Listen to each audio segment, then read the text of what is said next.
Hellraisers.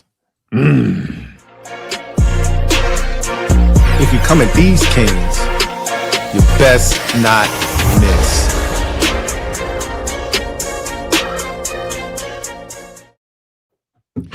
Shout out to Gabe. Yeah. We're back, baby. Shout out to spring football. And shout out to the Hellraisers. And look at a.k.a. looking brighter than I've ever seen him. What up, Ed? What's good, man? Good day, man. Jersey release. Big win on Saturday, man. I mean, I'll let y'all say nothing like spring football in the jersey release, man. Nothing like it. Hey, Ed looked like he the strength and conditioning coach for the defenders, man. I'm not gonna hold you, bro. Ed looked like he the head coach, bro. I found out they letting anybody head coach. Ted Ginn Jr. is a head coach in the UFL. Ed could definitely get one of them gigs. Yeah, Ted. Whoa. Yeah, he just got a DUI too. Yeah, Ted was looking sick. Teddy was looking sick. So how y'all fellas feeling today, man? April 15th has finally arrived. And it did not disappoint. It did not disappoint. Parade inside my city, yeah. Yeah. The whole entire operation, I felt like, was done really well.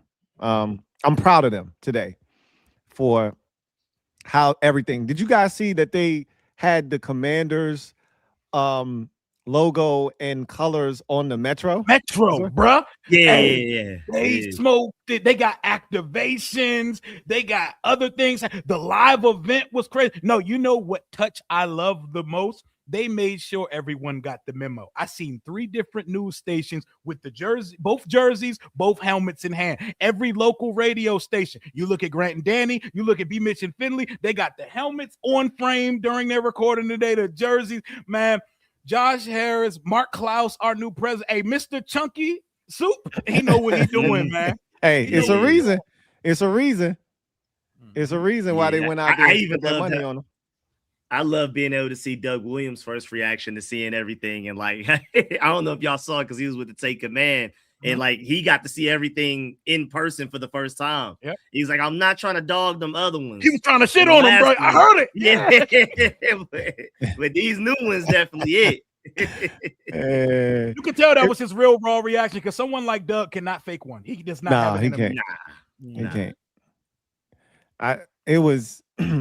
It was definitely a beautiful rollout. They hit it from all angles, man. They did. Even having the jerseys available for sale, having the rally this evening, having the Metro situation set up. They're not done yet. And we keep getting more details and details. Each uniform comes with its own little pamphlet of all of the nitty-gritty detail. We got names for the bro, Hellraisers. That's so clean. That's clean. Hard. For the younger generation, that's actually a movie featuring a character with needles coming out of its face, its whole head. These joints are tough, bro. The Hellraisers. So enough of me yapping about it. Let's just take a look at them. So man. These are the Hellraisers right here, man. They bodied these, bro. I need a full-size replica just mounted on this wall behind me when I record. That shit is beautiful, bro. Yeah, they bodied it, man.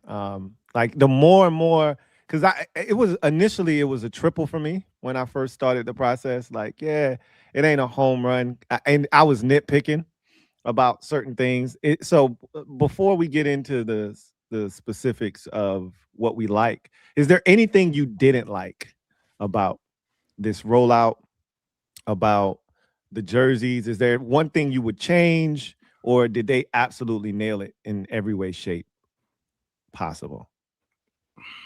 Literally the only thing that I did not get in the black jersey that I wanted. They hit 3 out of the main 4 things. Of course, we're going to dive into the positives. The one thing I would have liked if there could have been like some type of spear on the shoulders, but that was the lowest of the 4 things I wanted. So I feel like it's still an easy A grade for me on the jerseys. I don't think there was really any problem with anything they did.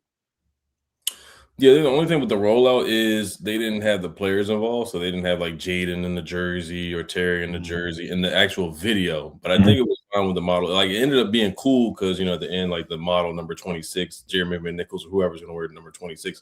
But I think they did 26 because of the year 2026. Yeah. Yep. But Yep. they You're not rocking with J Mac.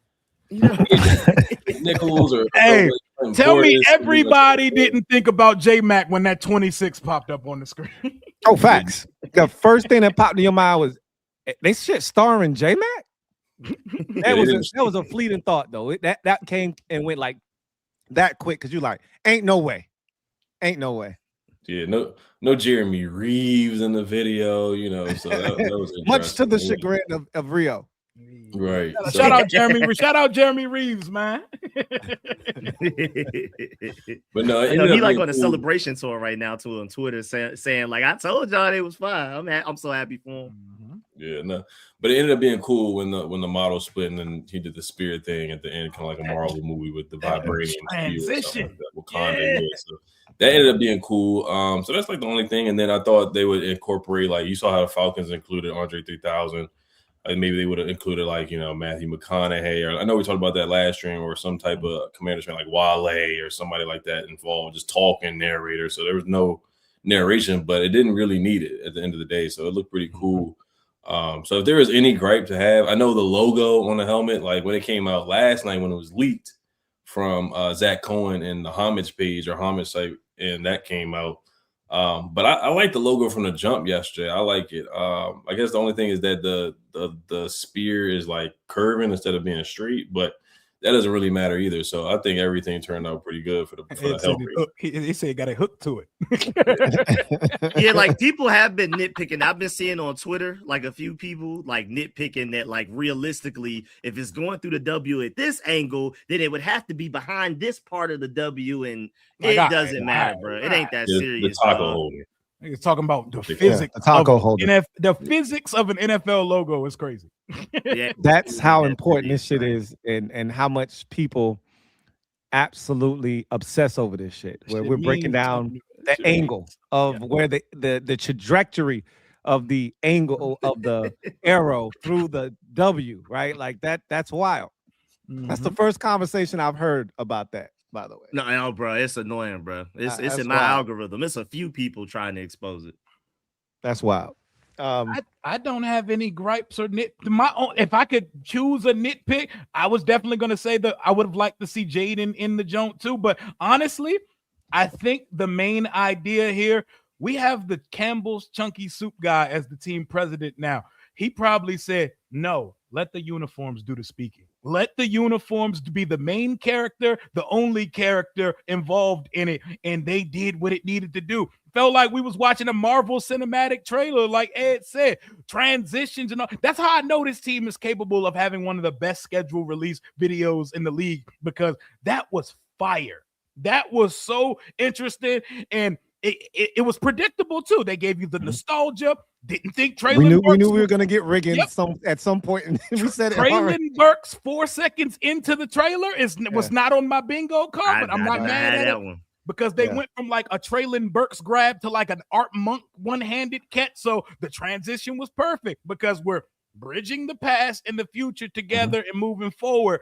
But they absolutely smoked it. As much as I've called our old uniform the Plain Jane Dusties, bro, I ain't never been more proud to claim them Plain Janes in my life. Seeing that burgundy on 5 today, seeing how they put it together, seeing how cohesive these 3 uniforms are. Look at this black jersey. Look at how the numbers in the burgundy and gold on the numbers and the nameplate and stuff pop. I got to see what they look like in the store too, and like what they look like up close. Like, it looks so good. They pulled out the color combinations for the pants on the primary 2 jerseys. They let you know off rip, we can go white, we can go burgundy, we can go black. Don't y'all dare start trying to mix them with the Hellraisers. The Hellraisers stay all black top to bottom. We're not playing mismatch with those, man. Right. But my boy Brock earlier said, what if they went all blood, like burgundy on burgundy, but like put the black helmet on top? That might hit. That might be something. That might hit. I don't know. I have to see it.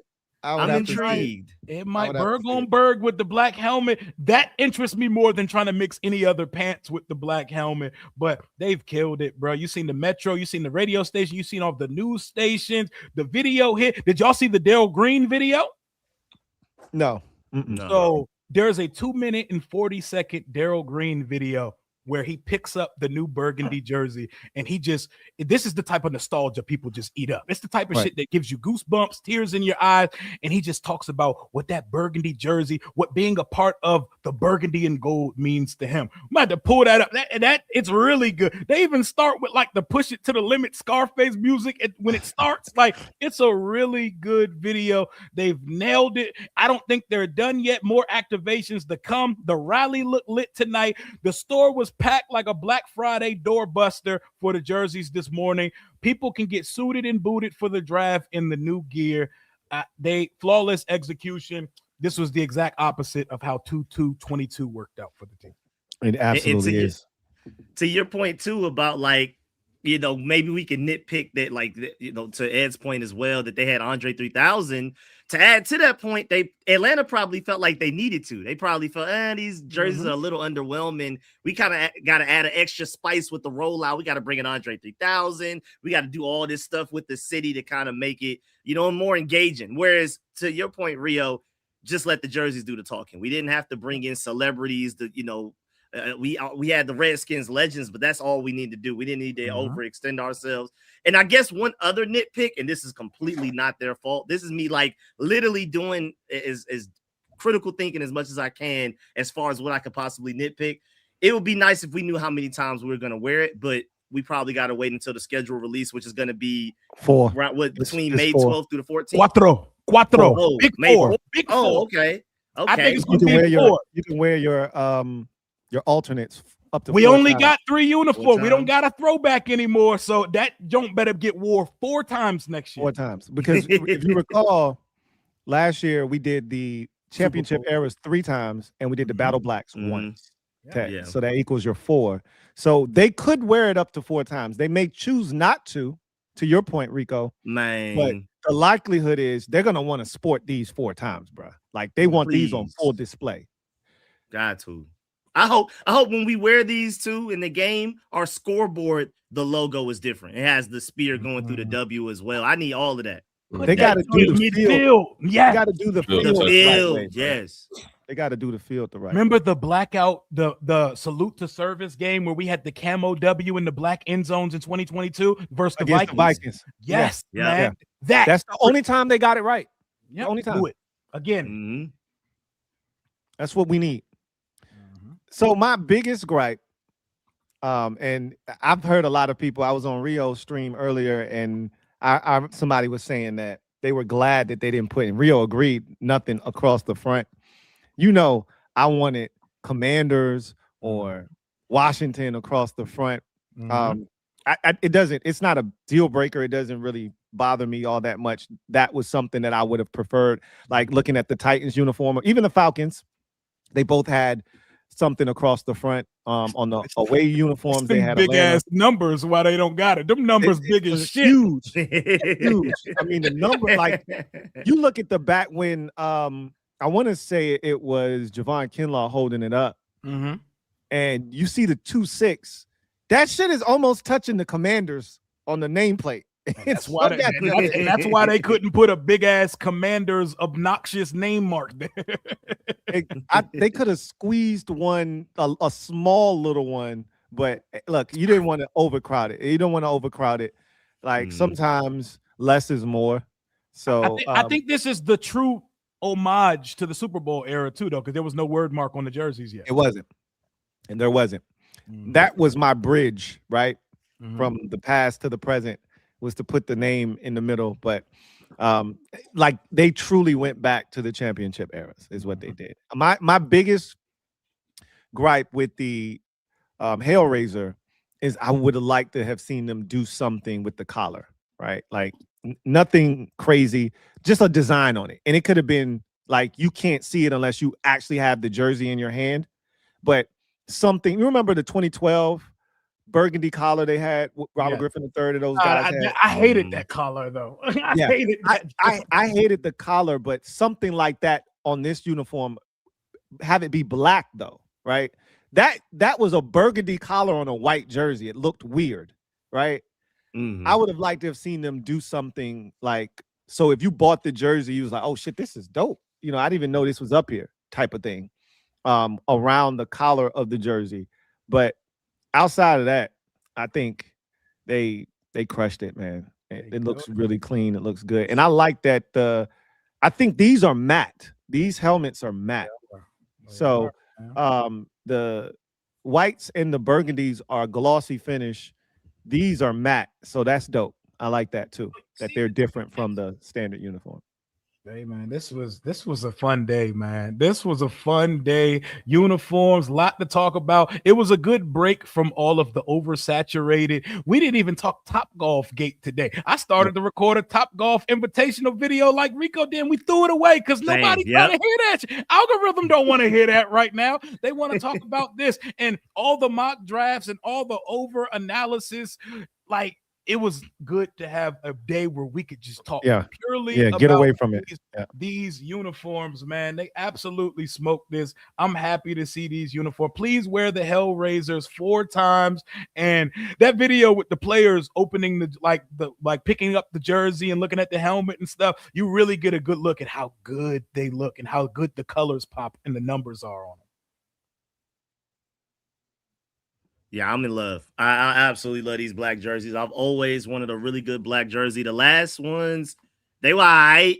I was just happy it was a black jersey. I didn't love how they executed it, but ever since I was a little kid, I've always been jealous of all of the teams that had a really good black jersey. I was like, I'll take these that we have right now with the old ones, and now that they threw those away to transition to these, I'm super excited. I think this is honestly easily, you could argue this is one of the best black jerseys. I feel like this is also one of the best alternate jerseys in the entire NFL as well. Please wear it as many times. Max it out at 4. Please. Top 2 and it's not 2. For real, man. Y'all can't tell me that this isn't fire. I mean, look at this. That looks so clean. It looks better even right there. And the burgundy, them joints hit. I swear that W's bigger on that burgundy helmet now. Bro, look at this right a here, little bro. bigger. Look at that. I need the full-size replica of both of those helmets, bro. That just looks so good with the jersey sitting on. You can't tell me this shit don't slap, man. That shit clean, bro. And I know people were scared we might look like Arizona State or Central Michigan. Nope. We got completely away from that. That doesn't remind me of those 2 colleges at all. Yeah, you definitely can't say the blacks look like Steelers. They changed the color of the number. It's not gold, so now it's burgundy. So you can, even though I don't think the black one looked like the Steelers in the first place.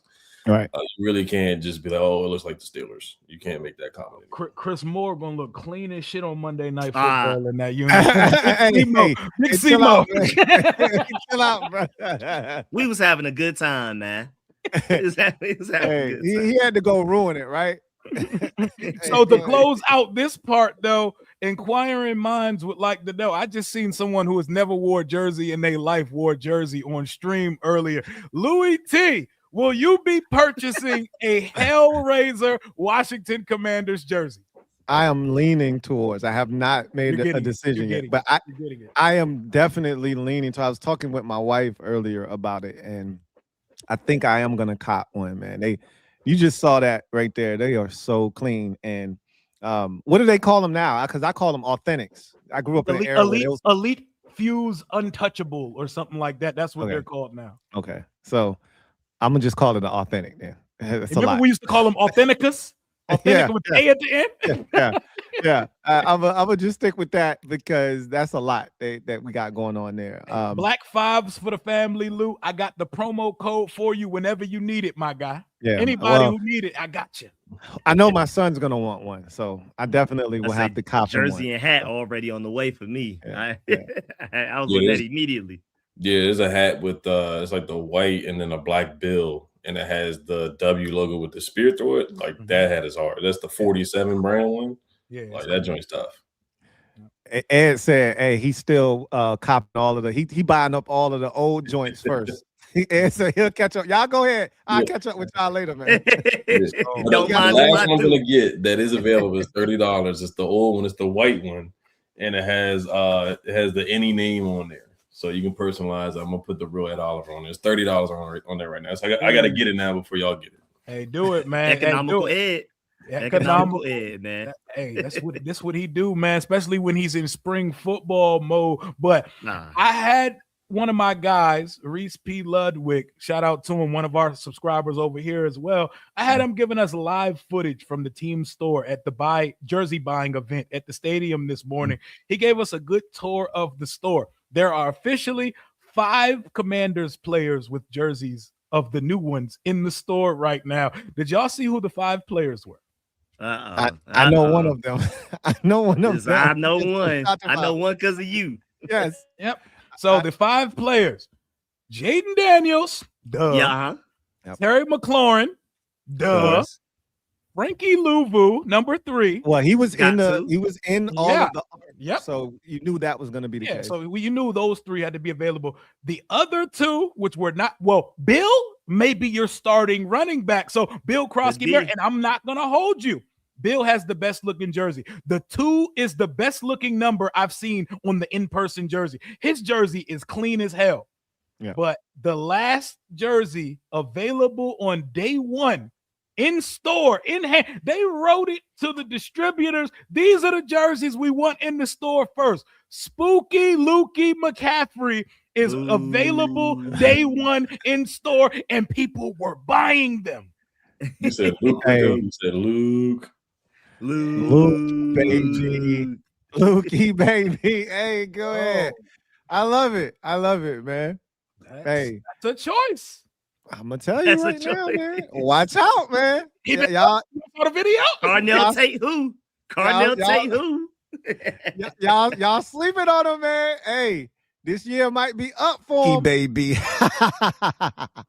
Lukey, baby. He may be a believer last year, man. Spooky Lukey, man. I believe that he could work his way into the slot position or wide receiver 3 on this team.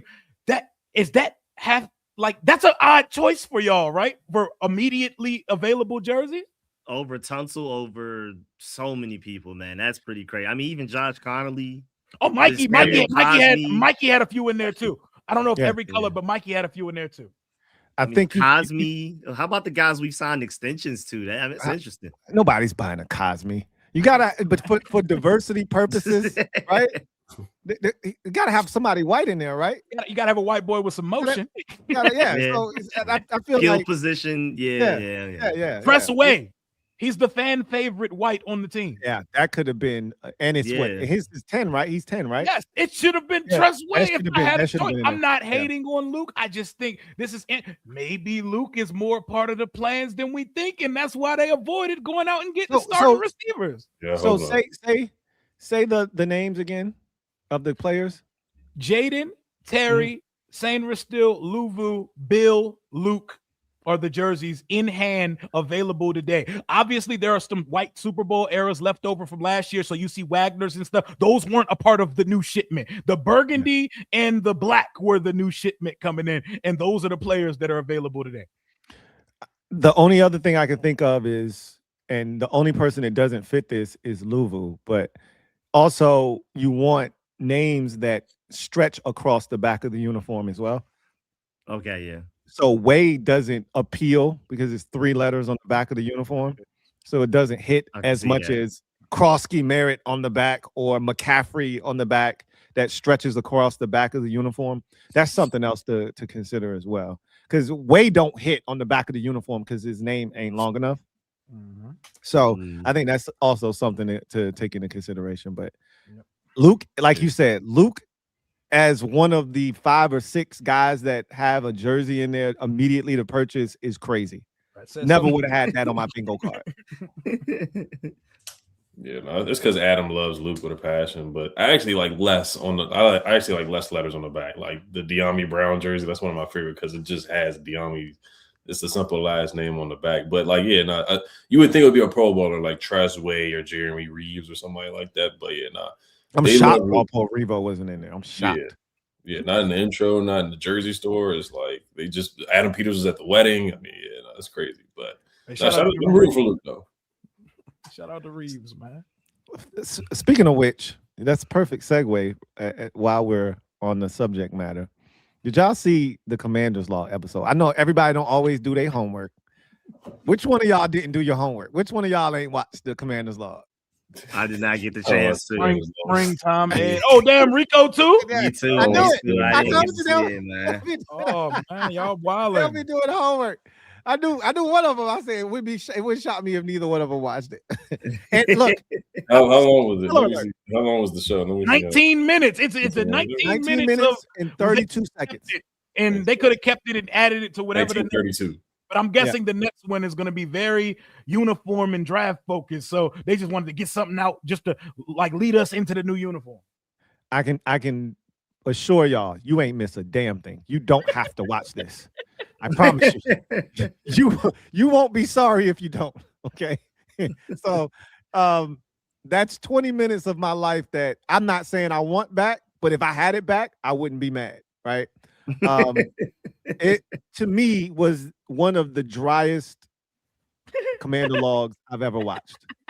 That was like eating some wheat bread with nothing on it. Oh, and nothing to wash it down. Yeah, no beverage. That's the so you saying it's a Popeye's biscuit, no bev? Woo! At least the Popeye biscuit slap though. It might be thick as hell. You might die with no beverage. I almost went there. Yeah, just move on. That was almost super crazy, my boy. Move on. Hey, you dodged it. 2026, Louie moves different. Because 25 would have went all the way through that red light, bro. You passed the mantle to me, but you was coming for it back just now. Yeah, good catch. That was almost diabolical. Whew. But yeah, no, that's exactly the equivalent of what that episode was. Like a Popeye's biscuit, bro, with nothing to wash it down. It was as dry as it gets. And there wasn't one part of it where I went, oh man, like, yeah, they gave us the coordinators. Like both coordinators literally got maybe 3 minutes max, maybe. Like combined, I think they might have had 5 minutes total in this thing, which is crazy. Half of the video was John Bates thigh meat, like just in the screen, just taking over the screen. Like, fam, I ain't never seen John Bates show this much leg before. What a contract do to these players, man? Like, what are we doing? It changes things, bro. It changes things. John Bates had a wicked mustache, and he had the David Bailey ones on. Them shits stopped. He had the Sergeant Slaughter mustache, bro. Like that joint was disgusting. And he had about 5 minutes of screen. Like John Bates, love him. Love what he does here. 5 of 19 minutes being spent on John Bates was crazy. Yeah. It was a combination of Bates, Cosme, Revo, like all the guys that you like, oh, that's cool, but why? You know what I mean? Bill had about 30 seconds, right? Mm-hmm. It was, again, a very forgettable episode of the Commander's Law. And the reason why it bothered me is because they set a high standard for me with the content. Like like Rio said, today is another example of what this organization can do, the power that they have, the resources that Josh Harris has unlocked. They can do whatever they want. And I can tell you the quality was immaculate. It was in 8K, right? Mm-hmm. I've never seen Dan Quinn's eyes so blue in my life. That shit was right? Crazy looking. Yes. It was crazy how clear everything was. The quality was outstanding. The actual content in the 19 minutes and 32 seconds was, I could have done without. So I'm expecting them to give us something more. You're getting a big fat draft / uniform change, 1 hour and some change. I need it coming up next. It's coming. I need a movie to make up for this. We're gonna call this an upload, right? For me, anything less than 21 minutes is an upload. Anything from 21 to 30 minutes is an episode. And anything north of 30 minutes is a movie. It's a movie. I need a movie. I need a movie, man. Because this was not it. Hey, Lou, they was just trying to float us some product to get through the end of the month, man. That was it. They wasn't trying to feed the streets. We were starving, man. I likened it. On my show, I was so mad. I had like a 6-7 minute rant. I was so mad. It was in my chat like, yo, Lou spazzing over it. I was like, what's he spazzing over the league? They're like, nah, the commander's law. I was hot, bro. I was so upset. Right. We dodged one, Ed. We dodged one. Good job, Ed. Good job. I don't watch them at all. Only thing I watch is Hard Knocks. I never watch them. I did watch the 2024s. Yeah, I don't watch them. But I'm gonna try to watch the next one. Even Hard Knocks, like I was excited for Hard Knocks. I couldn't finish Hard Knocks. That was awful. Nobody cared by the time we got to Hard nobody finished. I finished. That shit felt like a chore to get through that shit. I didn't finish. And I love Hard Knocks. I love Hard Knocks, and it hurt to finish that. I think I made it to episode 3.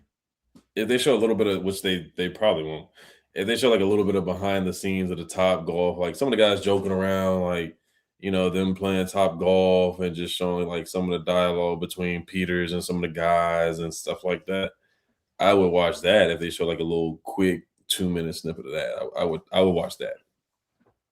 Yeah, I don't think that's coming because they're not going to do it.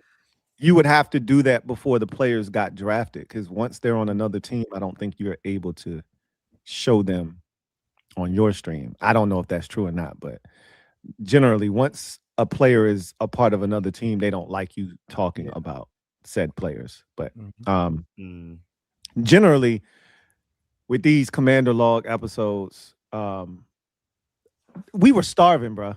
Me and Rio had literally on Tuesday we had just done a stream, and we literally, Rio was like, yo, we summons this joint, bro. And they had put out the post about spending all the time thinking about the jerseys, an hour finishing your taxes, and then Commander's Log was next, right? So I was like, oh, that's what's up, right? We out here starving, bro. Me and Rio was just talking about how we starving for something. Was ready.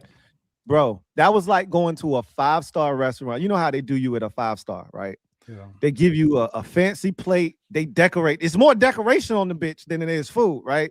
Got all kinds of sauces and liquids spread out on the plate in a nice, neat, fashion with all kinds of garnishes. And then you get this much food and leave that bitch starving. And you paid $150 for that shit.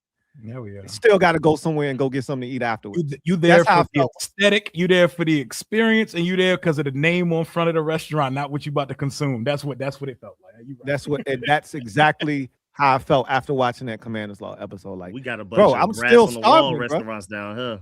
Yeah, bro, that was like, hey, like Rico, that was like a Naruto filler episode, my boy. Like, I'm talking, not Shippuden, I'm talking Naruto filler episode. No. They be doing anything on them joints, bro. They spent the whole episode trying to see Kakashi's face, man. I was like, all right, man. I don't even think I finished that one, bro. That was last night's Commander's Log. Y'all did not miss anything at all. At all. Speaking of Topgolf, hey. We're back. The Invitational's back. The Invitational is absolutely back. Speaking of no leaks. Ian Rappaport. Crazy. He said the Commanders held their big pre-draft top 30 visit tonight. Some of the NFL's future stars descended upon Topgolf. Among the more than 20 names, Arvell Reese, Sonny Styles, Carnell Tate, Caleb Downs. So all the Ohio State boys were there. David Bailey. Did y'all hear that the Jets just canceled their top 30 with him? Yeah, that was weird. Jeremiah Love. Even if you plan on trading back, how tedious is it to bring somebody in for a 30 visit? Like, how is it like, man, we really don't feel like going through with this visit anyway? Like, that's misdirection, bro. They taking him at 2, bro. I think he's going number 2. Gotta be, right? Yeah. Gotta be some type of smoke screen. The only thing I can think of is that, bro, we taking you. We don't need to waste the top 30. We got to do. We trying to think about taking in the 5th round. You've checked the boxes already. We're not thinking about. That's why I was like, we're probably not even gonna meet with Downs or Love because what do we need to? But then we see this come out. How do we have the drafts like 20 best players and no one found out till it happened? That's insane. Wow. Again, they do this every year, bro. every year. And we got to assume that the guy that's going to hear his name called Was there. was absolutely there, because the first 2 years of Adam Peters, Lance Newmark and company, the guy that they drafted in the first round was absolutely at the Topgolf event.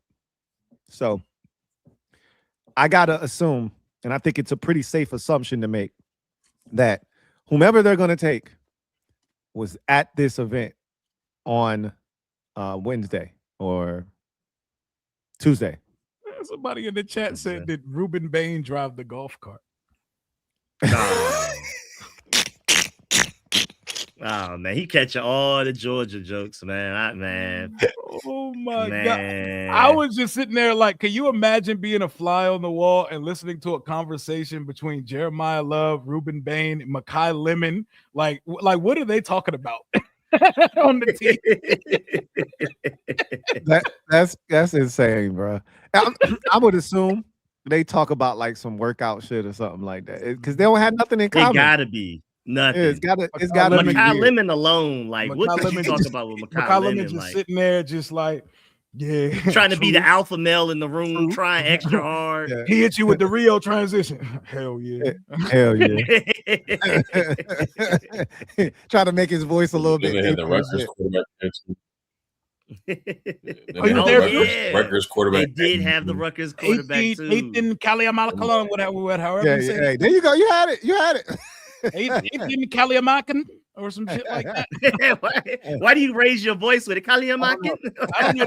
That name makes me want to put an accent on Celtic. So you make it sound Celtic. Kaliamakan. His name is Noah I. That's another Noah I. You last name first name. Now that one warrants absolutely calling him Aiden K. Aiden. That absolutely. I agree. He's definitely gonna be on the team next year. Whether he's a UDFA, like they're definitely getting him some way somehow. A lot of teams reportedly are interested in him, so we'll see what happens with that. So with that said, you know what time it is.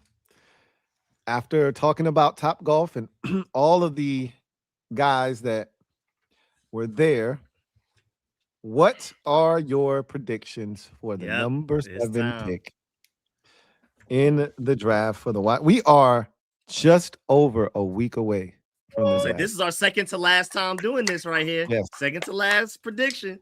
The penultimate prediction. Just to recap, last week, Ed and Rio both had Caleb Downs as the pick. Rico had Jeremiah Love, and I had Carnell Tate.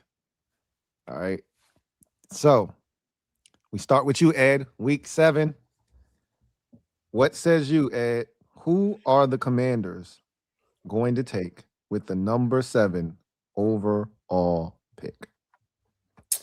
Yeah, there was no news to really change anything. There was no new reports or anything like that, except for the whole trade back from Albert Breer, which is kind of stuff that we already knew, that we were like one of the 4 teams looking to trade back. Mm-hmm. But no, I'm gonna go with Caleb Downs. I just think the steam that he has is picking up, and I just think he is like, I'm not gonna say the safest pick, but I think he kind of fits the tag. And then you had the Ruben Bain news come out. So that kind of confirmed it. I actually think Ruben Bain is going to drop a little bit now. I mean, it may not change anything because we've seen the Eagles draft Jalen Carter and guys getting car accidents and different things like that. Condolences to the family of the lady that he hit. But yeah, no, the NFL they typically still draft you, but I do think he's going to fall a little bit. But all that being said, I do think that I think they're going to go with Caleb Downs. All right, Downs it is. Rio, who you got? I've been Caleb Downs all the way until this week. I'm going to be making an alteration to my prediction 8 days before the draft. I think Caleb Downs could go to the Giants at 5, and they surprise everyone and take a safety with the 5th pick in the draft. But I am trying to manifest this. So I'm going to be joining one of my brethren on the panel because Dane Brugler picked this guy for us today, fresh off of riding the beast. And I've now seen Adam Schefter quadruple down. He didn't want, he That quadrupled. poison.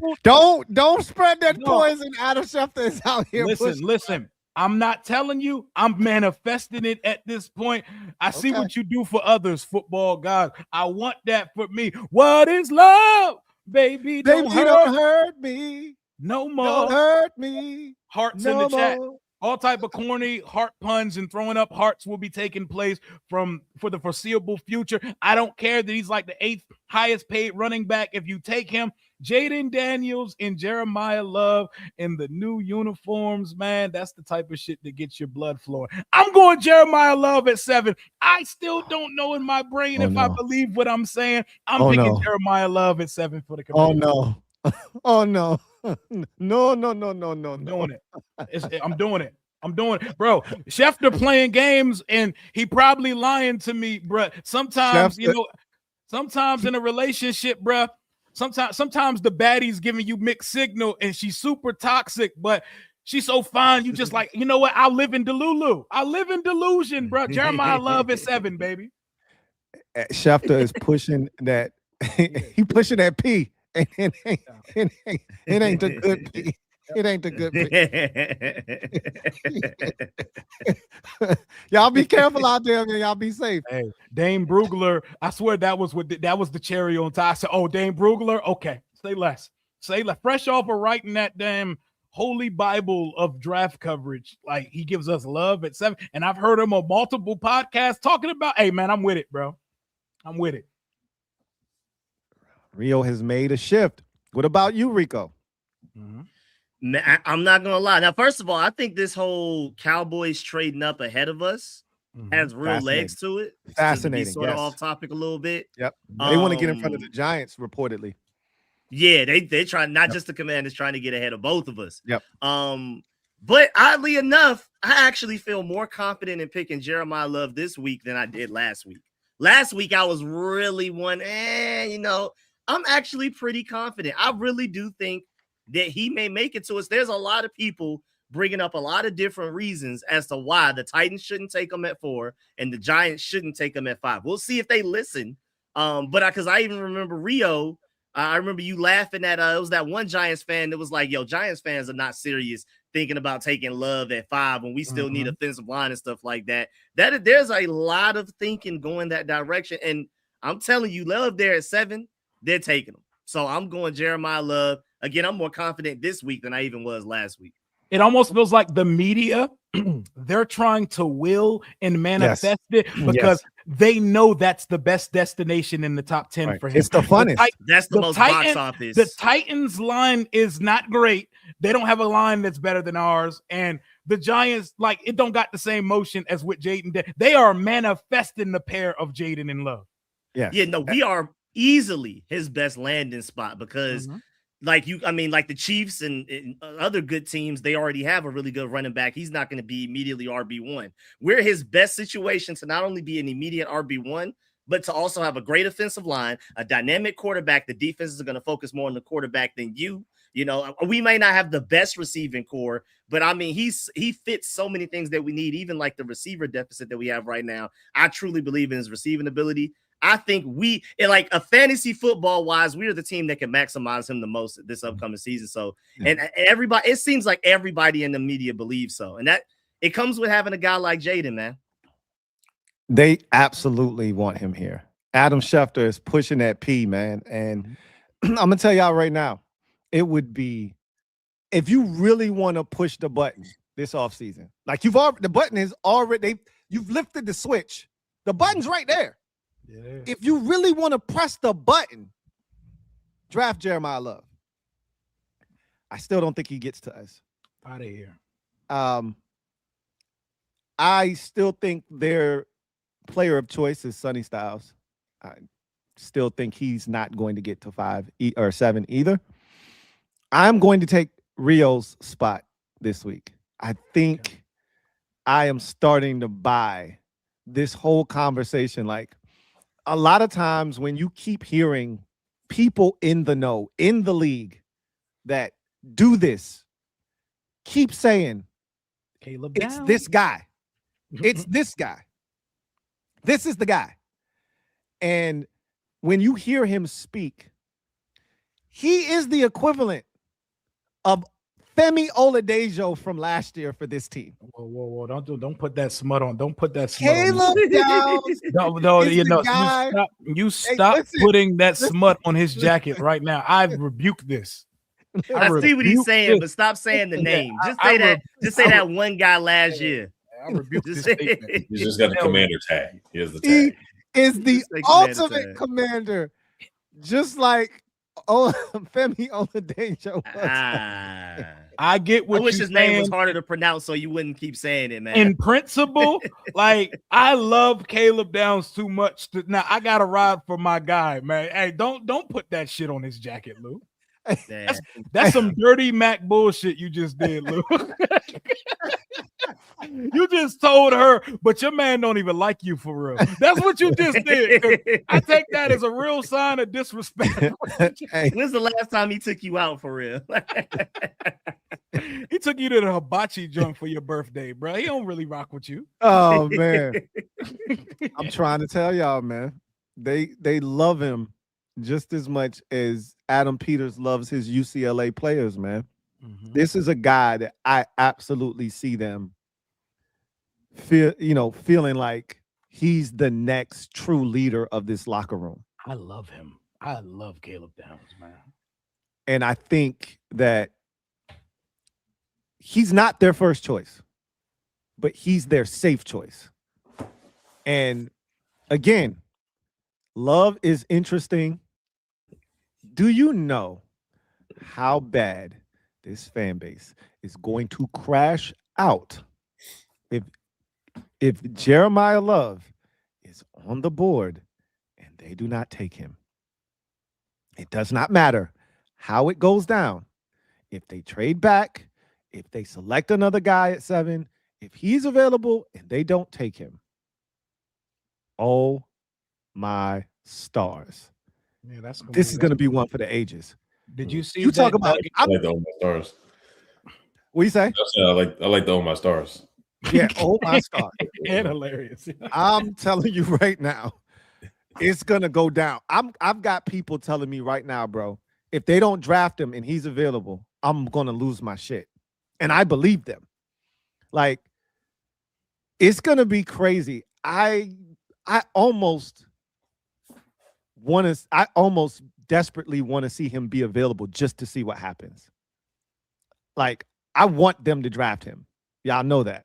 But if they don't, oh my stars. Did you see the My Tony guy. Pauline? Did you see the Tony Pauline tidbit from today? No. What did So, he have? You know, everybody's throwing shit at the wall right now. Everybody's stories contradict, but Tony Pauline, people close to the organization say edge, wide receiver, and corner are at 7 for the Commander. Most believe that the team won't draft Caleb Downs if available. Those inside the building believe in Quan Martin's upside and that he can right the ship. I'm going to stop you right there, Chief. Yeah. I'm gonna stop you right there, Chief. You got sold the bill of goods. You did not speak to anybody in the He organization. didn't talk to not a single soul. That Quan Jartavis may work out at a different position. They're talking about position changes for him. And he also said the team loves Love and will jump all over him, pause, if he's there at 7.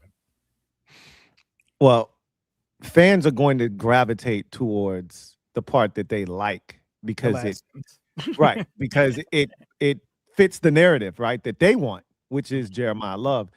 But how can you take Tony Pauline seriously when, one, nobody has sources inside the building? Yeah. So let me stop you right there. You don't have everyone sources. was here. You don't have sources inside the building. Nobody does. Okay. Nothing gets out of that building that they don't want outside of that building. They wanted that alt logo out to the masses. They wanted that. They put out that was a soft launch. That was data. They wanted data. How they rocking with it? How they rocking with this? Oh, they rocking with this shit? Bet this shit gonna be fire tomorrow. Yeah, they wanted that out there. So trust me, he can't possibly know how they feel in that building. So taking that, they love Quan Martin. First of all, you can't use Quan Martin and love in the same sentence. And I ain't talking Jeremiah, right? He pulled the roster out and just said, who's their starting free safety? Okay, bet we're gonna say Quan Martin. Come on, bro. We talking about playing this man as a nickel this year. What are you talking about? Right? Anyway. Now Quan Martin stopping you from taking Caleb Downs is insane. That's wild. Hey, and I'm gonna just hip y'all to this game, man. What running back you say was in the team store? Bill Krosky Merritt. Hey man, that sounds like RB1 to me, bro. Hey, that sound like RB1 to me. Shout out Bill. He been working. I ain't pushing product like that if you ain't RB1. So it's hard for me to envision. I got Caleb Downs, man. I said all of that to say this. I got Caleb Downs along with Ed. I think they're gonna get to 7, and there will be no Jeremiah Love. There will be no Sonny Styles, and David Bailey's gone. Arvell Reese is gone, and I think you end up with a Caleb Downs situation. Here's the thing that's starting to get really interesting. What if? Because all it takes is one offensive lineman to go in the top 6, and something's falling to us, right? Whether it's Love, whether it's one of the edges, whether it's Styles, all it takes is one offensive lineman, and somebody's falling to us. What if 2 go? What if the Cardinals take one and the Browns take one? Or the Cardinals take one and the Giants take one? Or the Giants take one and the Browns take one? What if 2 go in the top 6? Something could really fall to the Commanders that has absolutely zero business falling to them. That we haven't thought about this entire time. Or worst case scenario, a combination of like 2 or 3 of the guys that we really want, like a combination of 2 or 3 of Sonny Styles, Caleb Downs, and Jeremiah Love. Or to your point, somebody like a David Bailey or Arvell Reese. I've mentally blocked them out. I don't even include them in my rankings for the guys I want. And to that point, 2 offensive linemen go. Maybe so. I mean, Ty Simpson momentum isn't going to reach that point, but man, we can get some of these elite defensive players to start falling, man. Yeah, I think it also heightens a trade back scenario if you get one of those situations, right? True. You know what bullshit needs to come to a cease right now? Like, I might block the next draft expert that has us taking an offensive lineman at 7. If I see Maui Noah, if I see Maui Noah or Vega Owane mock to us, I saw Josh Norris do it on the Underdog stream. I saw Colin Cowherd, and those are my guys. If I see one more out of touch draft expert say Washington still needs some help on the offensive line. Washington has one potential hole on the offensive line, and it's center, and they're not considering it at 7. What are y'all talking about? Yeah, I haven't seen it. They've done a great job of keeping that blasphemy away from me, so I haven't seen any of it. So this is news to me because I haven't seen any of it. I mean, it's just got to be to generate clicks. Like we've already said, the Jeremiah Loves and the Caleb Downs and the Sonny Styles. We need something new to grab the Commanders fan base to click on our articles and watch our videos. And then when we get close to the draft, they're going to go back to the picks that make sense. I wish AP would.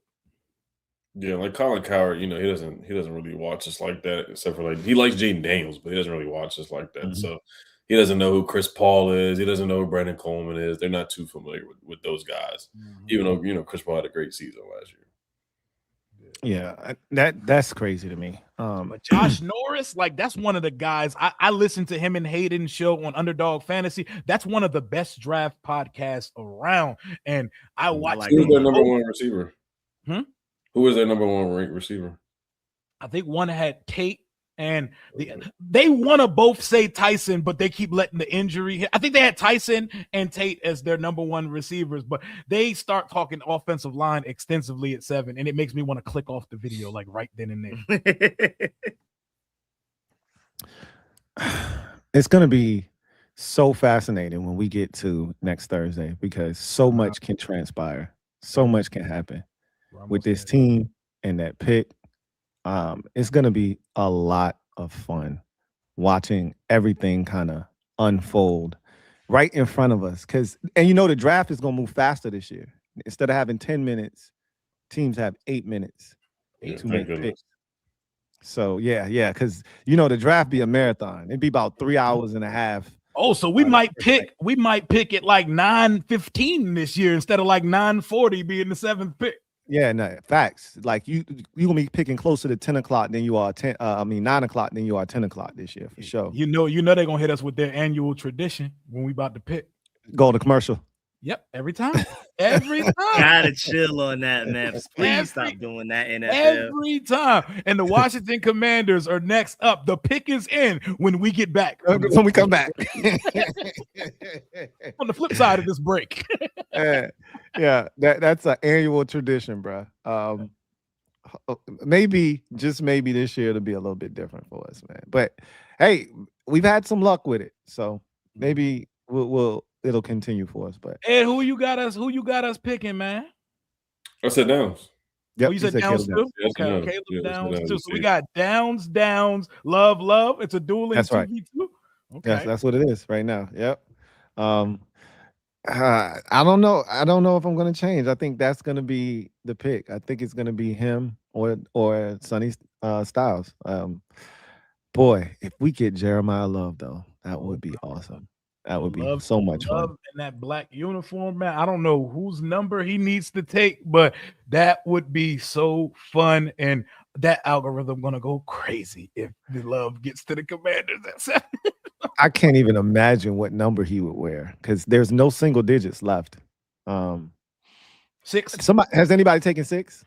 No numbers are confirmed yet. They're holding it out to after the draft, just like last year. We've seen Amik with 2 on his locker, right, and we've assumed Rashad White is number 1, but nobody's claimed 6 yet, and nothing's official yet. Yeah. I would assume that your first round pick would get a crack at a number. Mm-hmm. And then after that, everybody go for what you know. So if Love gets drafted here, 6 would have to be his. If Caleb Downs gets drafted with the 7th pick of the draft, Amik Robertson's going to have to get a call to the office, my guy. Yeah, I don't think Amik's going for that shit. I don't think he's going for that shit. I don't like him having 2 right now, honestly. Yeah. I'm sorry. Even without a replacement. Especially after the documentary. I mean, come on now. You just put out a nice documentary. We're going to have a beautiful conversation, bro. Amik, we love you, guy. We love you, my guy. But this is our first round. He was a part of the reveal. Ain't no way you taking this from me. This number really means something to him. This number, he's worn it his whole life. He has family, emotional attachment. So you got to start selling that shit. Yeah, I mean, Jaden already told Diami too in that documentary from Diami. Oh, he fried him, bro. Yeah, what number you wearing? 80s? 82? 82. Hey, called him they just took Ben Simmons shit up off him. Hey, give me that, bro. Hey, Ben Simmons 40 in the neck roll. Yeah, I'm about to say he ain't 41 yet. Yeah, I'd say 47 something. Let me get you 40 number in the neck roll, man. Come up off that 82, bro. And Diami just accepted that shit like, yeah, I'm finna have some nasty shit in the 80s, bro. That was crazy. But yeah, I prefer Love, but getting Caleb Downs will probably be the most surreal player because he's by far the player I've watched the most in this, even more so than a lot of Georgia Bulldog guys. Because, I mean, Caleb Downs, 10th grade year, 2020, we already knew. That's 5-star recruit across all recruiting boards. That's top half of the first round draft pick. Literally since his 10th grade year, he's been All-American, first team, and all of that type of stuff. So he's the guy I've been watching the most, I think, out of probably this entire draft. So for him to end up on the Commanders would be crazy. It's not a Bulldog, but it's one of my Georgia guys that I've seen again since he was in 10th grade. So I would be, I'm Love 1, Downs 2. Sonny Styles is right behind Downs at 3 for me, though. Yeah, it's going to be, like I said, we've put so much emphasis into this 7th overall pick. Yep. So watching everything unfold in front of us, it's going to be like a movie. It's going to be so cinematic to me because every pick, other than number 1 overall, because we know what that is, every pick thereafter is going to alter what the Commanders do. I still think the Jets are going to take either Bailey or Reese. So they feel like another one of those picks where sort of a lock them in. But after the Jets, I think the draft really starts at 3. We have no idea what Arizona's going to do. Have no clue what the Titans are going to do. We have no idea if anybody's going to trade up. Dallas, like Rico said earlier, feels like a real thing where there's smoke, there's fire. They're loud with it. Like we will go as high as 3, but we will settle for 6 if need be. They are trying to get either Sonny Styles or Caleb Downs. What if they call? I definitely believe it. I believe even if they don't do it, I strongly believe they definitely really tried. What if they call us at 7? Can't do it. I asked you that on the stream earlier this week. What if Dallas called and offered up 12 and 20? I'm about to say, if they so. threw 20 in the mix, we're playing ball. We're having a conversation. If they said 12 and 20, I'm walking away with the 12 and the 20. I'm getting my corner 1 and my wide receiver, and we leave in the first round like bandits, bro. And I'm putting a division stank on it. I want a day 3 pick because I feel like it, bro. You want to move up to number 7 from 12? Give me 12, give me 20, and give me your 4th round pick because we don't got one of those right now. You know, that's David Putney. Throw him in because I feel like it. Yeah, I think the tax, boys, man. I think the tax is 20. It is, but I'm putting Jerry Jones, you know, I'm trying to catch him slipping, bro. You know, he's not all the way there at this point. Now, right. It'll be really interesting to see if they did pick up the phone. 12 and 20. I'm taking I know a lot of Commanders fans are like, nah, I'm good. Yeah, I'm out. I'm out on after the Eagles trade, I'm out on NFC East trades. I'm out. With Dallas, though? Yeah. Watch them get a stud and cook us for the next 10 years. And we would get one of the top 3 receivers and a top 2 corner possibly in this class. Like we could get McCoy or Delane with one of the best receivers in this class. I hear you, but yeah, nah. After what happened with Mikey and what Cooper, like I know we get good players, but yeah, I can't. Yeah, I'm done. I'm out on NFC East trades. If we didn't do the Eagles one, then maybe I would think about it. But to do the Eagles one and then do this one again 2 years later, I can't do it. That Jermod McCoy / Cooper, maybe Jordan Tyson or Lemon, but that joint would hit. Or Sonny Styles and he turns into a dog. It's like, yeah, nah. And what that dog gonna do for a team that ain't seen the NFC Championship in our lives? I hear you, but he could be a stud and he could turn them up, just like the Eagles were getting turned up. I mean, the Eagles they're starting to fall down. They've been there back down to earth. Mm-hmm. But yeah, NFC East trades, I'm out on those. And said he ain't trying to hit that shit. Even with the Giants? What did the Giants have to trade up? No. I'm saying like you wouldn't do business with the Giants though? Yeah, no, I'm out. I'm out on all NFC East. Anything NFC East. Cooper DeJean scarred you, my boy. Yeah, that's basically what happened there. Ed said, "Nah, I'm not doing it." He said, "Them boys like the fresh Prince jacket turn you inside out." The Nick Saban don't ask Rio. Don't ask. So don't ask. Don't ask. Okay. I respect it. I respect that type of petulance, yo. That's what San Fran's doing with Ayuk right now. I respect it. Hey, that's crazy. That's next level. Ed said, "Bruh, don't ask. It's not happening. Don't even pick up the phone. Don't waste your time." Oh, and just to let y'all know, I don't know if y'all saw this going around on Twitter a couple of days ago. The last time we've taken a running back in the first round was in 1967. Yeah. No way. That's insane. No way. Bro. Yo, that's almost as insane as we haven't had a 30 touchdown quarterback in like 59 years. It's bad. It's bad. I'm not shocked. I still can't believe Jurgensen. So you get what you invest in. You get what you invest in. We had to give away Champ Bailey to get one of the better running backs we've ever had in my lifetime. And still turned him into a 3 yards and a cloud of dust back. Say completely ruined him. Louie, what you this man had 1,500-yard rushing, 2 back-to-back. 1,500 yards. I wanted the CP that was championship belting like this. Mm-hmm. And we turned him into a fat power running back that couldn't stop tripping over his own damn feet. Yeah, them Black and Miles was cooking my boy, man. And he still was way better than anything else we done had. Yeah, he was But- great. I love CP, but it's Champ Bailey though, man. Was you about to make another like crazy stat? Because it sounded like you was about to drop one after I said the quarterback 30 touchdown thing. Oh no, it was just the Bears like never having a quarterback. 4,000. Yeah, that's wild, bro. That is wild. Yeah, it's almost like our number one receiver never having a 150-yard game. That shit's crazy. That still boggles the mind. It bothers me because every time somebody does it, I remember when what's your boy that we tried to sign early in the season? Kendrick Bourne. Kendrick Bourne did it. Ed was like, Kendrick Bourne just had over 150 yards. And me and Ed was both on that shit. Yeah, Rio was sick. Hey, it's just crazy to think that he's never had one of those games. And, you get the Terry stands out there that think he's a top 5 receiver in the league, make every excuse. And I'm like, bro, it's wide receivers out here that don't have quarterbacks, just like Terry ain't had one. The Saints game was supposed to be his 200-yard game. No, that would be 254 touchdown type. That was the one. That's the one that got away. And if Jaden doesn't get hurt versus the Panthers, we were like y'all thought we killed him with Marcus, bro. We were about to do something unforeseen to them that day.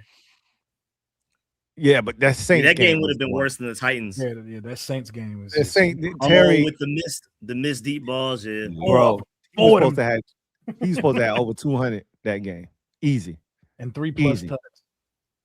Yeah, that was the one, Ed. That's a good call. All right, let's get a word from our sponsor, and of course, that is Prize Picks. Shout out to Prize Picks for sponsoring this stream. If you are not a part of Prize Picks, let's see if I can get this right. There we go. If you are not a part of Prize Picks, shame on you, because Prize Picks is America's #1 sports picks app, and they've got a great promotion right now. If you haven't already done so, the link is in the description of this video. Download the app. Use the promo code HMA. Just like you see on the screen, HMA. Play 5, get $50 immediately in lineup bonuses.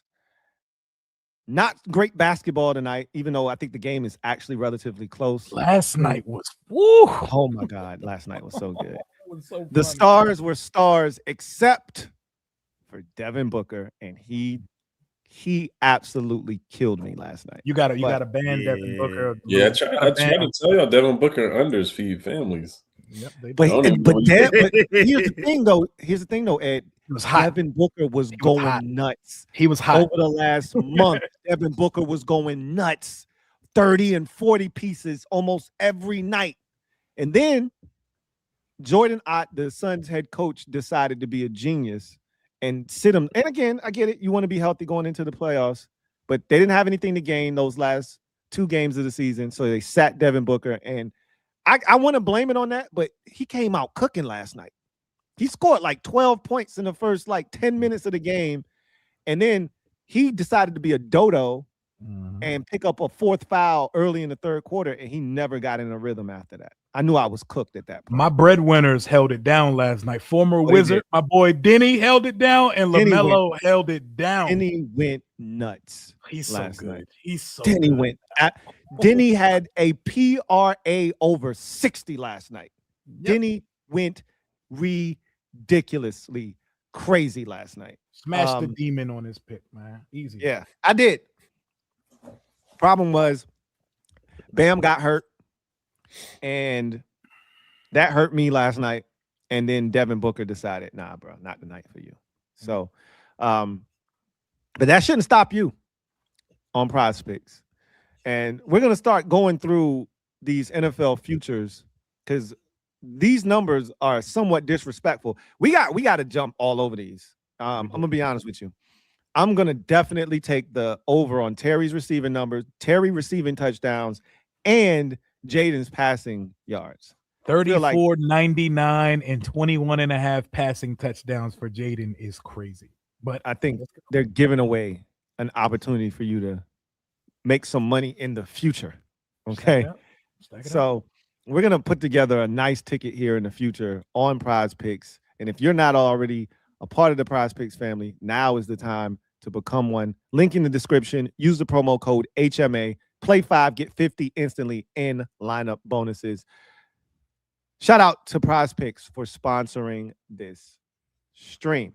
All right. We got about last on the Prize Picks picks too. So I did tell you guys to pick against the Wizards, and all those picks hit last week. So 130 to 117, we lost to the Cavs. 140. I hate to open up wounds for my guys, but 140 to 117, 119 to 108, 129 to 98 loss. So all those losses and all those picks for the spread did hit against the Wizards. And yes, Denny Avdia going for 41 and 12. That hurts.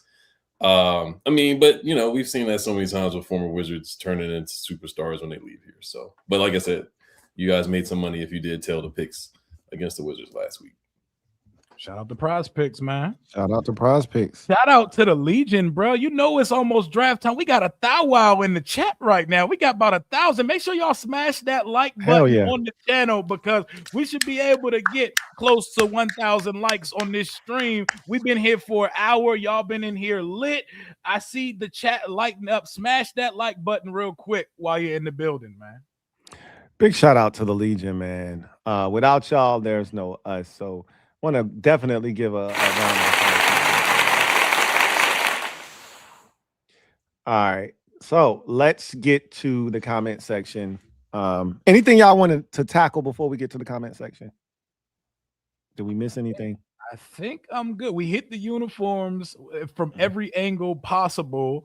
And the activations, we hit the Topgolf, we hit our draft predictions, and I think it's probably time to get to the comments. Yeah, what y'all think?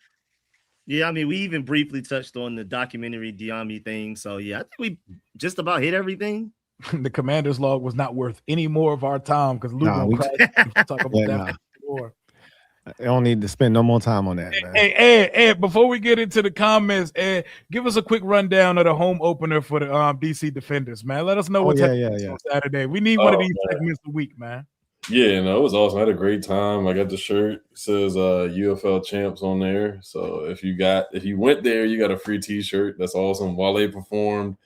Lloyd was there performing with Wale. So you got Lloyd was there? Yep, Lloyd was turned into a concert for real. So it was actually a Wale concert with a free ticket to the game, right? So they probably free concert if you purchase a ticket. You get a free t-shirt, you know, so hey, they got football here too. Word, there's a football game going on. Wow, good. And then Matt McCrean, and then Gabe Taylor. Gabe Taylor retweet. It's called a repost now instead of a retweet. He reposted my tweet on Twitter. I saw that. I saw that. He had 6 tackles, a sack, and a pass deflection. Shout out to Gabe. Yeah. This is a serious shout out. A serious shout out. And I really hope he gets a call up to at least a tryout somewhere in the NFL. Hopefully it's here again where he gets an opportunity. But no, he played well. He's short, man. He's really short. He's like 5'10", I think. If that. Yeah, he might be a little better than that. Yeah, he might be like 5'8" or something like that. But he plays tough. He's quick. He is the Buffalo nickel of the team right now. And then the guy who's coaching him is Greg Williams' son. So I mean, it's just a lot of family history there. So it's awesome to see that. And Matt McCrean made a 4-point field goal, which in the UFL you have to kick a 4-point field goal. You don't have to, but you can. Is it a certain distance that it has to be to get? It's like 60 yards because the rule is if you get the ball over the 49-yard line, you cannot punt it. So you either have to go for it or kick it. And I do like that rule. And they did ban the tush push. So there's some good rules in the UFL that they should put in the NFL. But Matt McCrean is legit though. He deserves a workout. But no, the weather was great. Time was great. Great experience, man. Great experience. I definitely will go again. And we hung the banner as well. So great experience. You got a banner? Oh, that's lit. That's lit. Man. We got a banner. We got the banner, man. Banner in Audi Field. In Audi Field. And we ran a Statue of Liberty too. And that worked. On a fake punt. No, it was second down. It was like 2nd and 10, and we handed off to our tight end. That honestly, he might be better than Ben Sinnott too. but Riley Moore. So what'd you say, Lou? You say Riley Moore? He said, yeah, his Riley Moore is his name. Okay, Riley Moore. And shout out to for those of you who participate. Alexander Ovechkin might have just played his last game in the NHL for the Capitals. So shout out to him. If that is it for him, whew, you talk about DC legends. Yeah, that's a GOAT, bro. Legend. I don't think there's an argument. He's the best athlete that DC has produced over the last 20 years. Easy. He's like the best ever in his sport. Yeah. Yeah. So shout out to him if that's it. Yeah, and just like another DC sports things, I'm out on Anthony Davis. He picked up the phone during his press conference, but that's another conversation. So I'm out on Anthony Davis and DC, just like I'm out on NFC trades, and even just I know it's irrelevant, but trading with Andy Reid, like that never worked out. I don't think we've ever won an NFC trade. So I just don't think it'll work. It could work out. 12-20 is enticing. You out on AD before even seeing him in the uniform? No, yeah, that's like I don't think he wants to be there though. Yeah, he doesn't want to be it. That's why he's out on us. I'm out on him. Yeah, taking phone calls mid press conference, always bringing up, "I gotta be here" and stuff. Yeah, he don't want to be there. The Bonzo on the way. He said, "I like my money though." So an answer like that is like, that's just here so I won't get fined. I respect the realness of that though. That's very candid. No, he's letting you know I really don't want to be here, but hey, ain't nobody else paying me that kind of money on the check still clears. Yeah. So yeah, I guess I'm gonna ride out with y'all because that's crazy. But let's get to the comment section. Let's get it. And we start with Haywood. Thank you for the super chat. Greatly appreciate you. Haywood writes, I only wish they moved the numbers to the shoulder so the sleeve stripes, were seen more.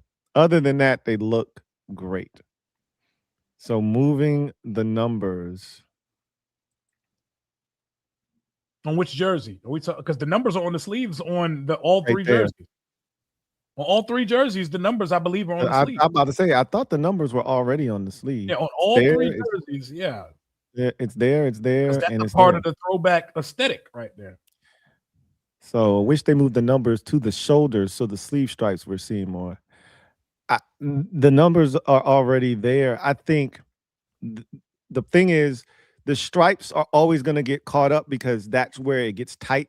When the guys tighten up the shoulder pads, that's the part that gets kind of sucked in, is that stripe part at the bottom. But I mean, looks fine to me. Hey man, I can't stop looking at these black uniforms about to make me go against my morals and cop a replica jersey just because I want one for the draft now. I know I got a little Rio one. I said I'm gonna hold out to the elites. I don't know if I can hold out to the elite. I might need one on my body for the draft next week. Yeah, Rio, don't do it.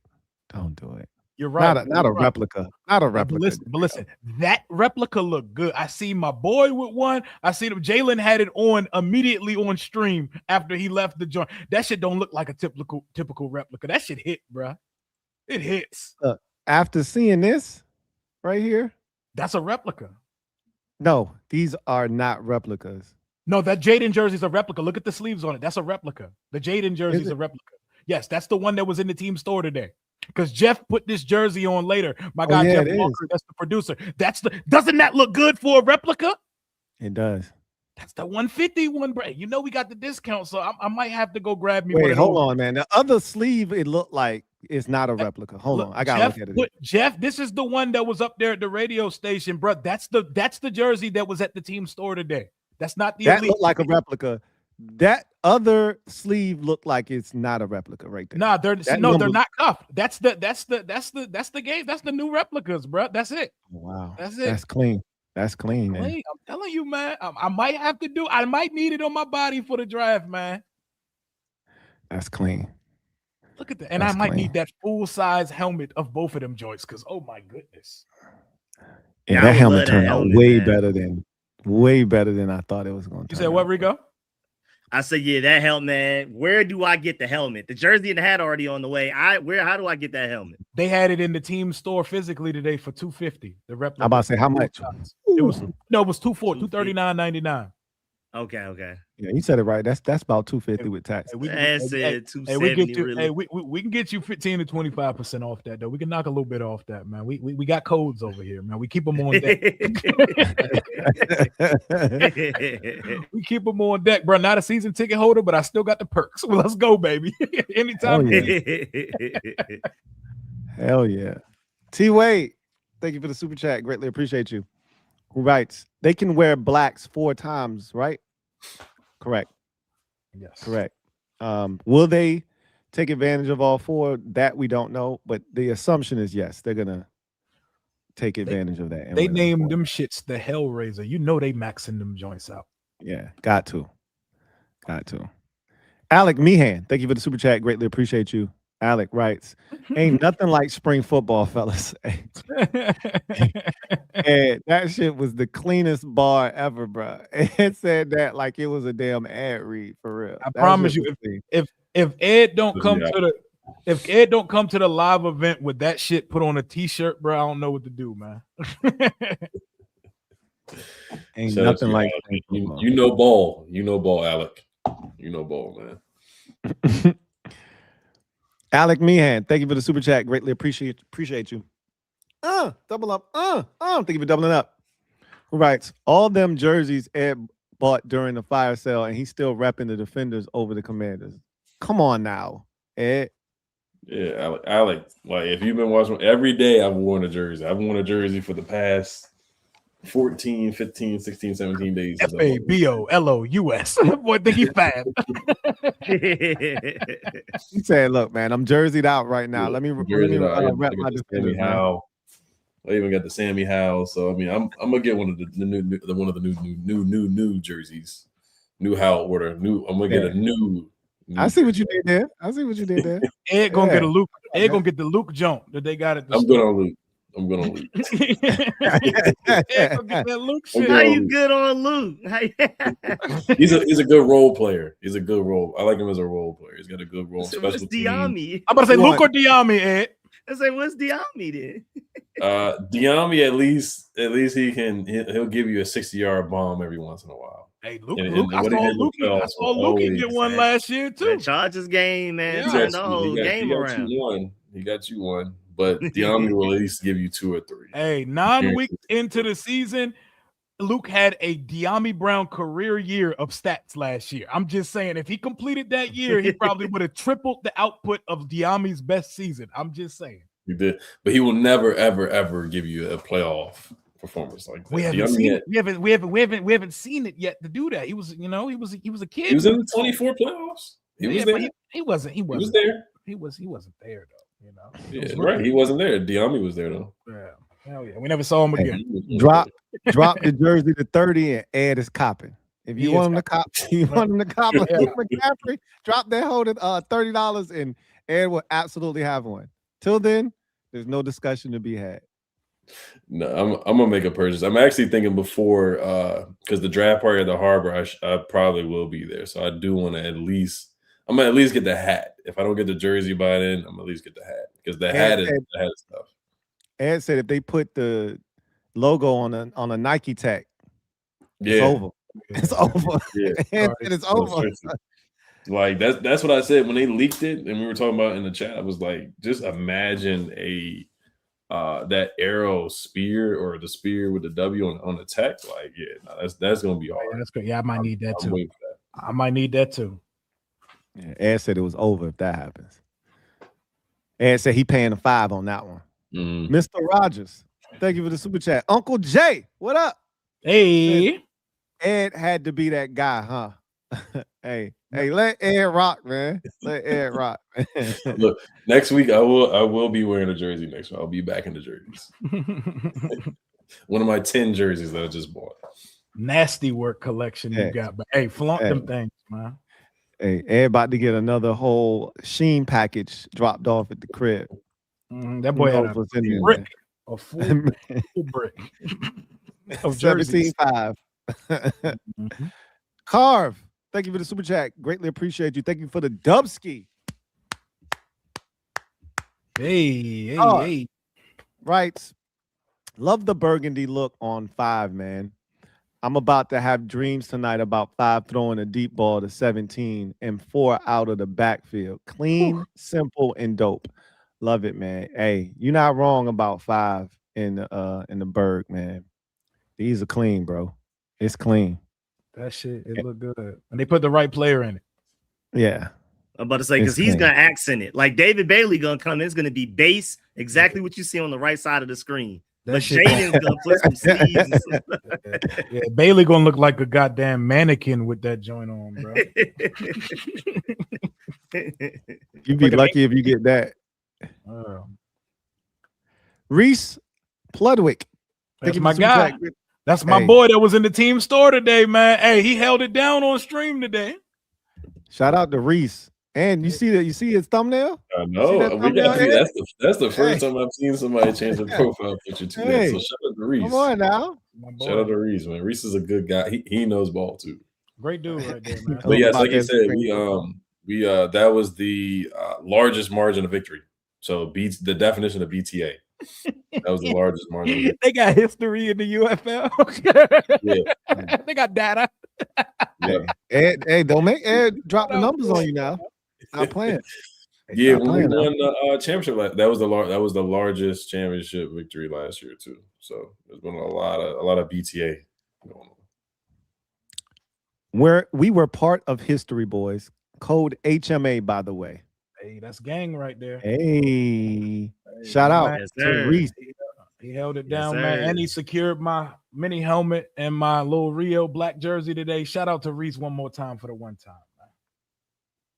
Big shout out, man. Yeah, Fresh if Montana. If they put the UFL on Prize Picks, I'll definitely give you guys some picks on that because I've been hitting on that too. Hey, I'm gonna definitely get in with y'all on that. say less. That's Ed right there. He do this. He do this, Yes, bro. sir. Yes, sir. Ewok. Hey, y'all don't know nothing about Ewok. Yeah, that's EY. That's a different dude. Y'all don't know nothing about Ewok. Ed, aka King. Man. Yeah, E, hey, man. Ed, aka King Shiggity, aka EWOP, aka Yeah. Chair Shot Ed. Hey, we got to kill the intro this year when Ed got hella nicknames now, bro. He Hell yeah. do. AKA Mr. Spring Football. It's the Himself. list just goes on and on. In the flesh. The list goes on and on and on. Coming out with hella titles. My favorite is King Shiggity, though, man. King Shiggity is undefeated, bro. Fresh Montana. I can still hear him saying Shiggity that time for the first time. He said it like it was nothing. It was so Hey. serious, though. It was just nothing for him. It was another day. Fresh Montana, thank you for the super chat. Greatly appreciate you. Thank you for the dime. Who writes, salute, Kane. What up, man? Appreciate you. Says helmet fire. It is, though. Jersey, 2 plain, black, fire. My draft favorites in order: Bailey, Love, Styles, Delane. Yeah, I think the first 3 are in perfect order. That's how I have them. Bailey, Love, Styles, and then Downs would be my 4th in that order. What about y'all? Who are your 4 guys that you would like Say, to team do I with? include? It's really hard for me to include Bailey, even with the stomping on the player, even the little having the cameraman held up or whatever, little trying to hem him up, looking like a school bully or whatever. I just really don't think he makes it to 7. I think he's more likely to go 2 than he is even the 3 at this point with how everything's sounding. So I cannot include Bailey. I want to so bad, but I'm Love, and then really close behind him, Caleb Downs, and then really close behind that, Sonny Styles. And then I would say there's a gap, and then probably Jamal McCoy is my 4th. What about you, Rio? Mine is Love, Styles, Downs, Delane.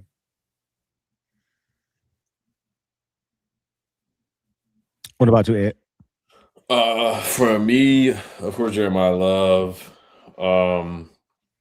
David Bailey right after Jeremiah Love. And then I'm higher on Carnell Tate than, of course, a lot of people are. Tate But got to be in there somewhere for you. yeah, but like I said, a lot of the consensus is pretty high on Tate too. So it's not just me. And then after Tate, I probably go. There's like top 5. I'll probably go with between Ohio State guys between Sonny, Downs, and Arvell. It's tough because I mean you could just watch one guy one day and be like, oh, you like that guy. But I'd probably go with Downs after that. Like right after that, I would go with Downs. You would be so proud of me. I was on a San Francisco channel today, and we did a mock. He made me do a mock draft, and I initiated my own trade. I didn't let the machine do it.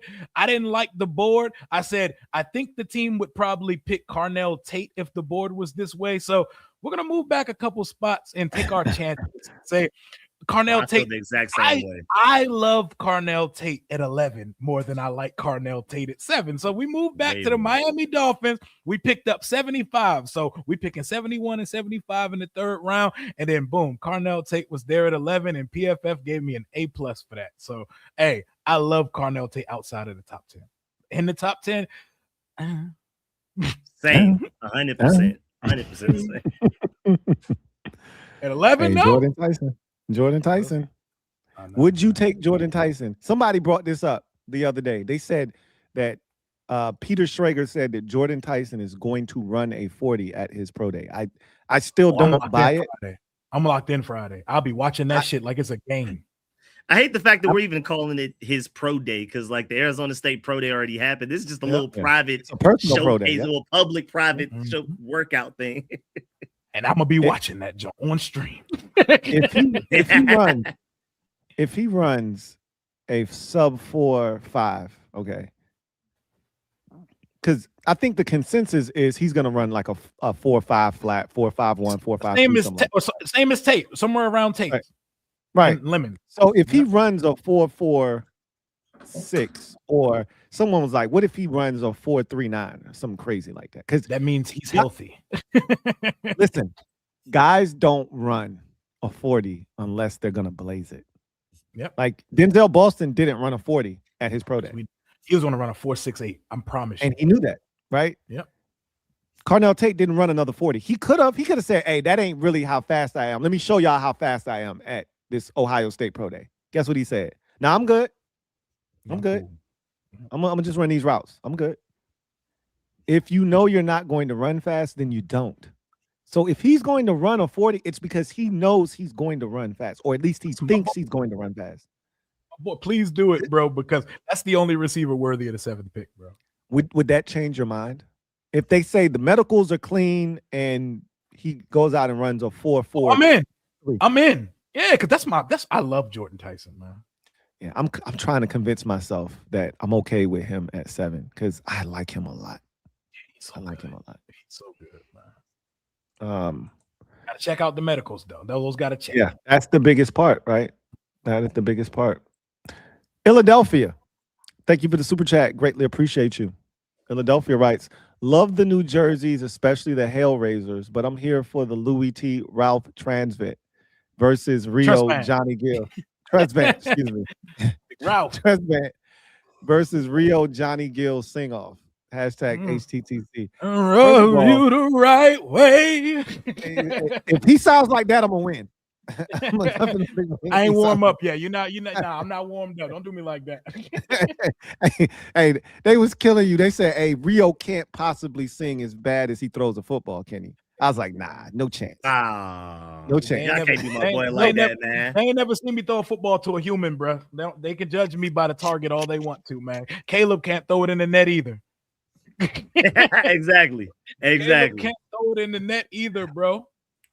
I got these training sessions for y'all. Don't forget, man. Hey, I'm not saying, hey, let him know, man. You got him. You got him. Say he ain't got to pay. That's bro right there, right? I show up when the bright lights turn on. I'm not a practice player, bro. I'm not a practice All-American, man. I show up once we get in between the dotted lines, man.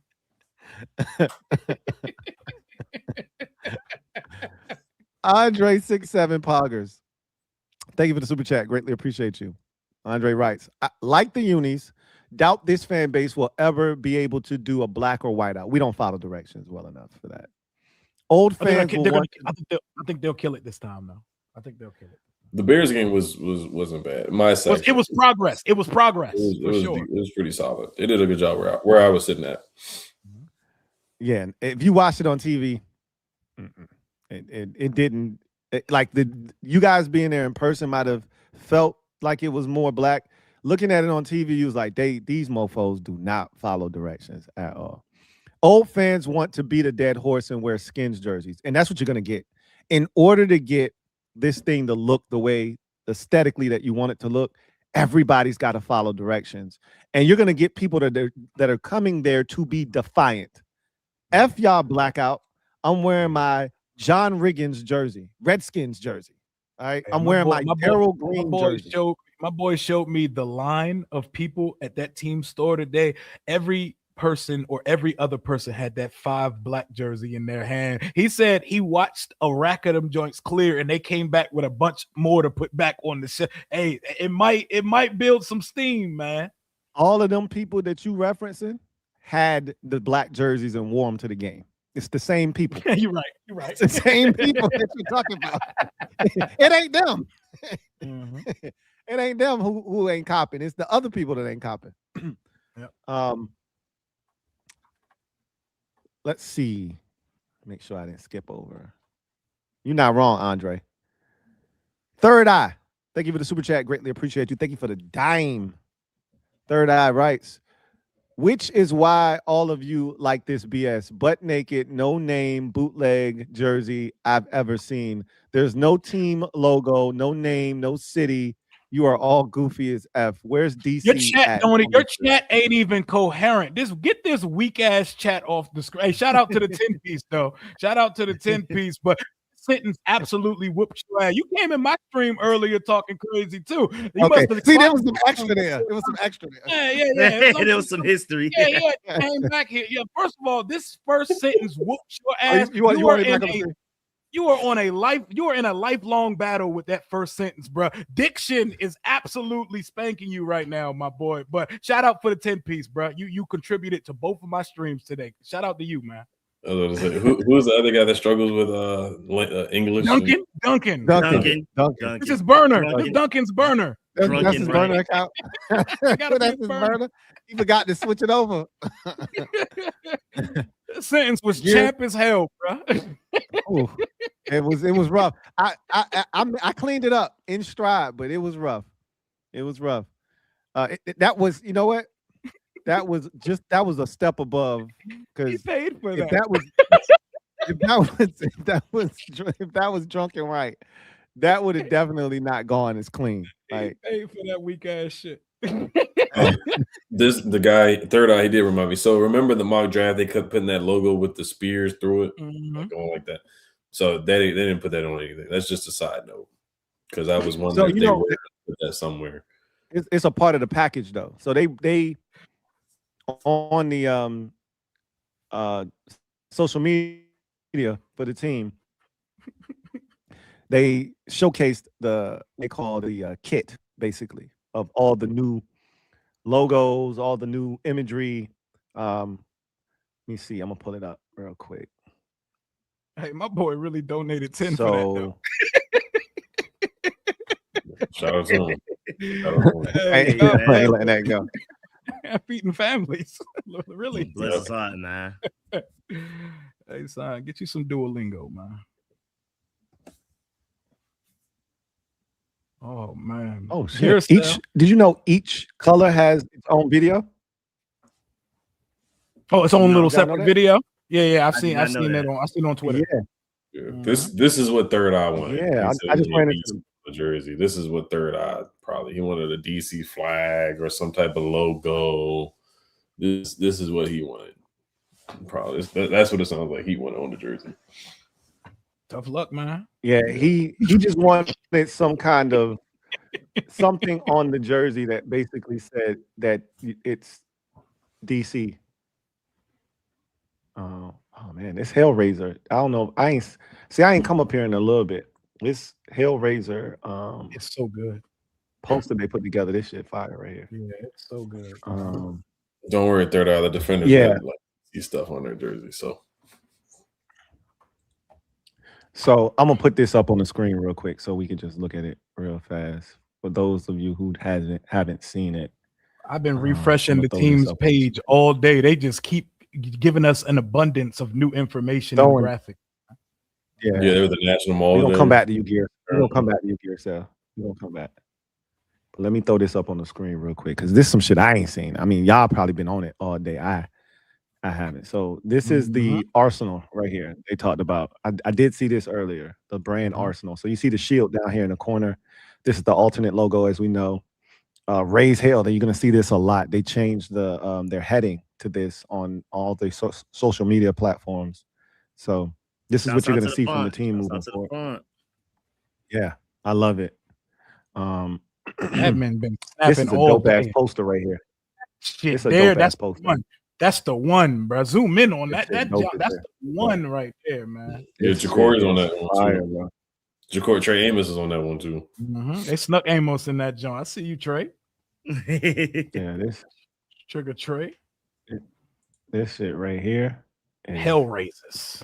That's how I already Fire, made bro. that one of my backgrounds for one of my upcoming videos. That one was too hard. I had to take that one. Hey, Rico been Yeah, killing the 8K virtual backgrounds in his video, bro. That shit looked like it's IMAX quality when Rico come on the screen. Appreciate Is this the Daryl Green joint you was talking about? Yeah, this the one, yo. It's a really good video, man. It's emotional. It's the type of stuff that give you chills and goosebumps. That and watching Doug Williams react in real time on Command Center. That's some of the best content you're gonna see all day because Doug really wanted to shit on the old uniforms bad. He started to, and then Fred Smoot stopped him like, man, you don't want to get on your ex, man. You don't want to talk about too bad about your ex, Doug. Yeah, Smoot, that was really professional. That was professional podcasting by Smoot to kind of like segue him away. Like, I know you don't want to do that. You don't want to do that. He was he saved him. He was Smoot a real one for throwing that life wrap the life jacket for him. Yeah. Doug was like, man, them last ones, man. he was ready to go in. Nah, he was about to take off on him, man. It was about to get bad. Doug was about to kill him. He's like, they made me go out there and do that shit last time. He I didn't even literally go out there exhaled. He literally exhaled when he saw the black jersey. Like he hated that last black jersey. Yeah. Doug was like, man, it what the hell was is more of this an shit? exhale relief than an excitement. Like, whew. Like that's sad. It shouldn't have to be that. It should never have to be that. It's funny, man. Yeah, I will say about the old white one from last year, it is a different burgundy. It's not burgundy on the white one. So they made it match these ones more. Yeah. That was my problem with the whites last year. That shit was cranberry. It wasn't burgundy. It was wasn't nasty. Yeah, it but wasn't. Again, that jersey had to exist for us to get the black jerseys that we have now. So big shout out to the white jersey. They blessed Doug with the white primary jersey with his name and number on it. And he was like, man, you used to seeing one of these? Doug was like, nah, I ain't never seen this quality of jersey before with the cuff sleeves and all that. Because, you know, they used to play with the nasty loose sleeve. Right. Doug jersey used to look disgusting back in the day. That joint lit, man. They killing this. They are killing it, bro.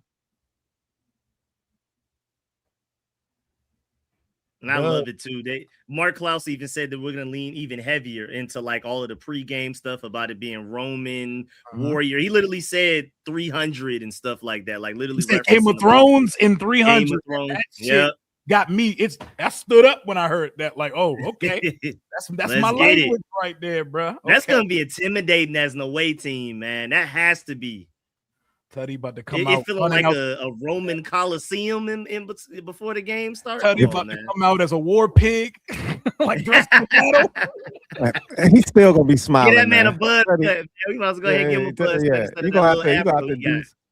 You're gonna have to do some alterations to Tuddy, man. Tuddy too nice. Oh, this part was he's way too approachable right now. He's way too ill in the video, bro. When that wire started forming and then the black jerk, the spear shot through. Oh, this was so clean. This was so clean. I love this, man. I watched that shit 50 times a day. Yeah, they got everything right, man. The way they look, the way they rolled it out, the editing, all of that stuff, man. How do y'all think a gold face mask on the black helmet would look? That concerns me. I thought about it. I talked about it briefly in my video. It would be too much? I think I would have to see it to know, but off thought, I think it would be too much. Yeah. I thought about it too. Like that could go hard, but it's probably too much. The black is perfect. I don't think like no tweaks need to be made to that black uniform. Keep it exactly. There's a lot of black there, and the numbers pop crazy because all the black. The number just pops off. Now, what you did say about the collar, I do think I think the collar would have been a little nice touch. But like burgundy. But I think it's fine. No. It don't need to be any like little design on the collar. Yeah, like some lines or something. Yeah, I guess something like I get what you were saying about that. Yeah. That's nice. Like that. Yep. I'm also thinking about now too, leaning into the 300 of Game of Thrones thing, and then the way that we've already seen the renderings of the new stadium, and it could end up being looking different. But there's just no way our stadium name isn't like the Coliseum or something like that. There's just no way they don't lean all the way into that, man. Like whatever. Is there already a Coliseum? Is there not already a stadium? Like is there? Isn't that where stadium? The USC is something Coliseum. Whatever gets naming rights and throw Coliseum after. I don't think that they own the rights to Coliseum though. Like it's got to be something like that though. Like it should be like Prize Picks Coliseum and RFK Stadium. The Pit or something. Like yeah, we're gonna find a way to for this shit to turn into like it's got to be a thing. Coming to Washington has to once again be a place you don't want to play, right? Yeah, we could lay the foundation now, and by the time 30 roll around, we got this shit on lock. They said there was a Richmond Coliseum. Remember the Richmond Coliseum, Lou? I do not. Not even dignifying that response. No, I do not. I'm sorry. You gotta shout out to our guy Twan. You gotta talk to Twan about that. Hey, what they had a Coliseum in Richmond for, bro? What they was playing in that jump? You got me, bro. I have no idea what's going on. VCU Rams. True. Shout out to VCU, Virginia Commonwealth, baby. I'll only shout them out because my daughter is gonna go there. Hey, shout out to your daughter. I love that, man. Yeah. Other than that, they are rivals of Old Dominion University, so no shouting out them. But you're a big Monarch. You're Monarch. Yeah, Monarch. Yeah, Monarch energy over here, man. Okay. Hey, Gear Cell 1 is up. Ed, it's on you, baby. Shout out to my guy Gear Cell. Of course, he's got to chime in about the jerseys. He says, "I'm just glad they didn't have that milk of magnesia." Julie Donaldson modeling the new gear. Also saw Chris Moore at Macy's wearing a turkey neck pearl Puma suit with dry wicker cheese braids. Tragic. Damn, what Julie do to get it straight? Yeah, ain't Julie. That wasn't a stray, bro. Julie caught shit right through the heart. Yeah, she was being aimed at. He was aimed at. Damn. He put two in Julie, bro. That was intentional. Oh my God. Sheesh. Hold up. Turkey neck pearl Puma is a wild few words in sequence. You gotta have Rio pronunciation skills to even get that shit off without messing that up. Turkey neck pearl Puma. God damn. That shit there. And then he hit him with the dry wicker cheese braids after. I don't know what type of braids those are, but those sound like some Calvin Cambridge orphan braids, bro. That sounds disgusting, bro.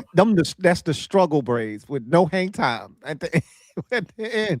Shit sound like some Harriet Tubman braids, bro. Like them joints sound real not clean, bro. Big shout out to Gear Cell, man. Thank you for the somebody time, in the as chat always. said the Coliseum at RFK Stadium. That shit sounds fire, but I know that they're trying to recoup some of that stadium money, so there got to be a naming. But there's going to be a naming rights part. Yeah, like you said, whatever. Prize Picks Stadium, Prize Picks Coliseum at RFK Stadium. Whatever the name of the stadium is, that's where the nickname is going to have to come from. It's going to have to be organic. Like, you know how Arrowhead Stadium or Mile High, right? A lot of those were named after where they were. That's what we want. And once you implement the name, and then whatever naming rights come, just gonna have to jump on top of that, right? Yeah. Like it's GEHA at Arrowhead. Don't nobody say all that shit. It's Arrowhead, bro. Right? Yep. Like it's Invesco, QQQ at Mile High. Don't nobody say none of that shit. That's Mile High, bro. Right? We gotta make it so whatever the name of the stadium is, that shit cool, but this is what it's called. Yep. So we just got to figure out what the hell that is. And Josh Harris said, "Don't ask me about that shit for another couple years because we ain't even put shovels in the dirt yet." That man said, "Man, we still paying for this shit. All the renovations we done made on this shit, we still paying for that. Don't ask me nothing about the new stadium. I just dropped 40 in this bitch here. Don't ask me nothing about that. The practice facility, we still spending money from '88 on that shit. Don't ask me nothing about that. About that goddamn stadium. You got new stadium money. You got new name money. Yeah. We got McDonald's at home, man. We got McDonald's at home, bro. We don't got time for it right now. Facts.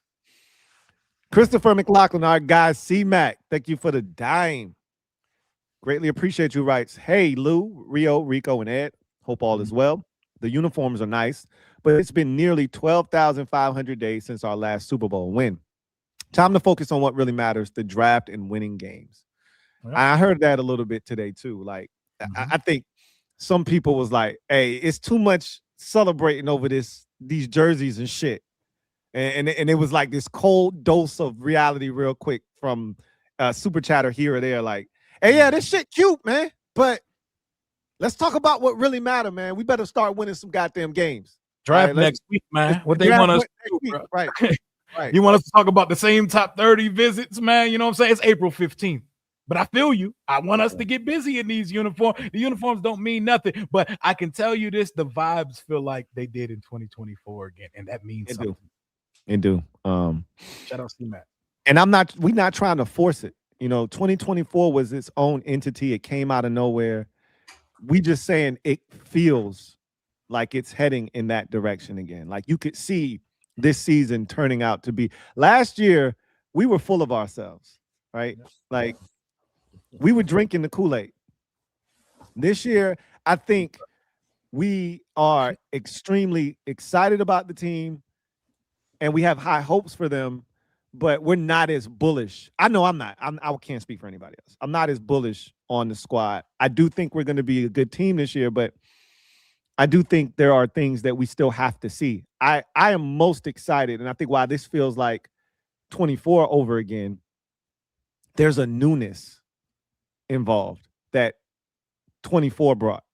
We didn't know what was going to happen. We didn't know what Cliff was going to bring here. We didn't know what Joe Witt Jr. was going to bring here. Shit. We didn't know what DQ was going to bring here. We didn't know what Adam Peters was going to do. We turned the roster over. Does that sound familiar? Yep. New offensive coordinator, new defensive coordinator, turned the roster over again. Jaden has to prove himself again because a lot of people talking crazy out the side of their neck about Jaden. Yep. So I think there's a lot of similarities between now and 2024 for sure. So I think there's a chance we can get back to some winning ways here, but still some work to be done this offseason. We got the element of surprise back on our side too, because nobody knows what a Durante Jones and a David Blau system looks like. So hey, I'm with it, man. That's right.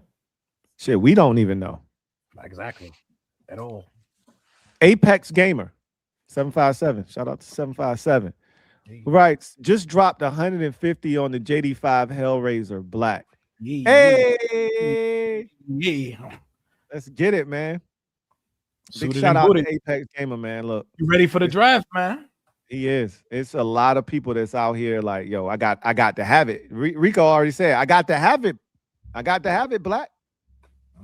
And I might go against my jersey morals because I might need it for the draft next week. So, I might need to twin with my son on them real quick. So Rio copping that shit.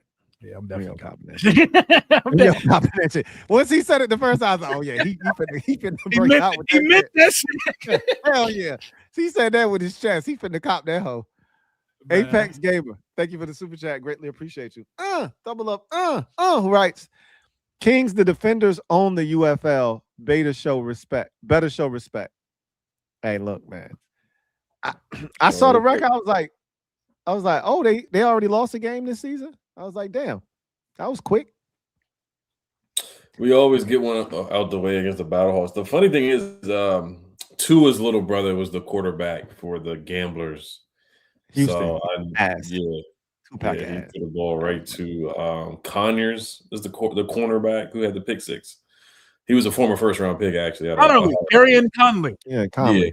Conley. Out of Ohio State. That's Buckeye right there. Played with Marshawn Lattimore as well.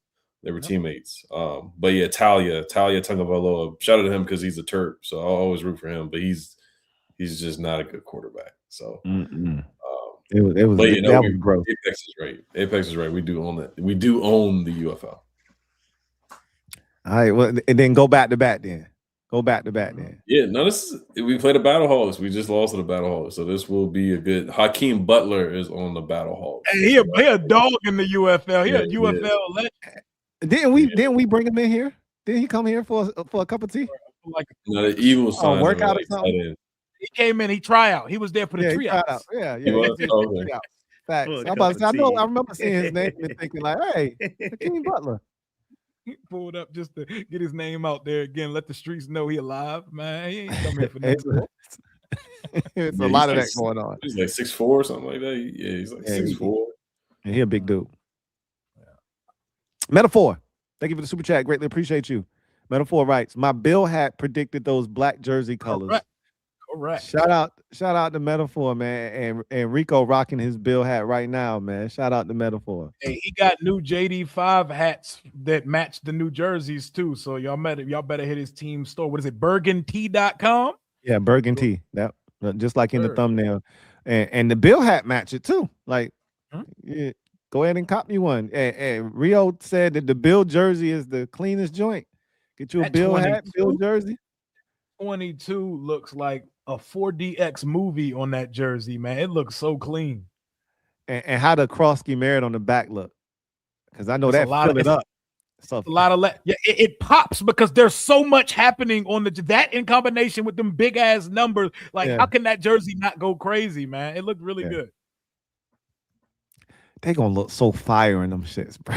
I just keep on Monday Night Football, and we was trying to predict on my stream earlier who they gonna play on primetime with. Yeah. I think the Falcons might be Bengals, the two primetime black uniform jump. I had thrown out Falcons, and you said Bengals. I think I like the Bengals one because remember we played them in 24 at their place. Coming out party. Yeah. Yep. That was Jaden's coming of age right there. It's time to come up. They could wear their whiteouts versus our blackouts, and that would be one of the most aesthetically pleasing looking primetime games that we've seen in recent memory. That would be crazy if that happened. Yeah. Wild stuff.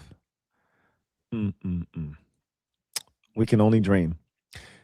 John Perez, thank you for the super chat. Greatly appreciate you. Our guy JP. Thank you for the dime. My God. Who writes, Kings. What up, JP? Oh my God, these unis are fire. Fire! The blacks are the best ones. Those prices, though. Hey, look, man. They're giving away the old Commanders joints for a reason. They finna recoup, bruh. They finna recoup right now. Told y'all, bruh. And today, stop it, bruh. STM24 on the team website. You're welcome. STM, y'all heard it.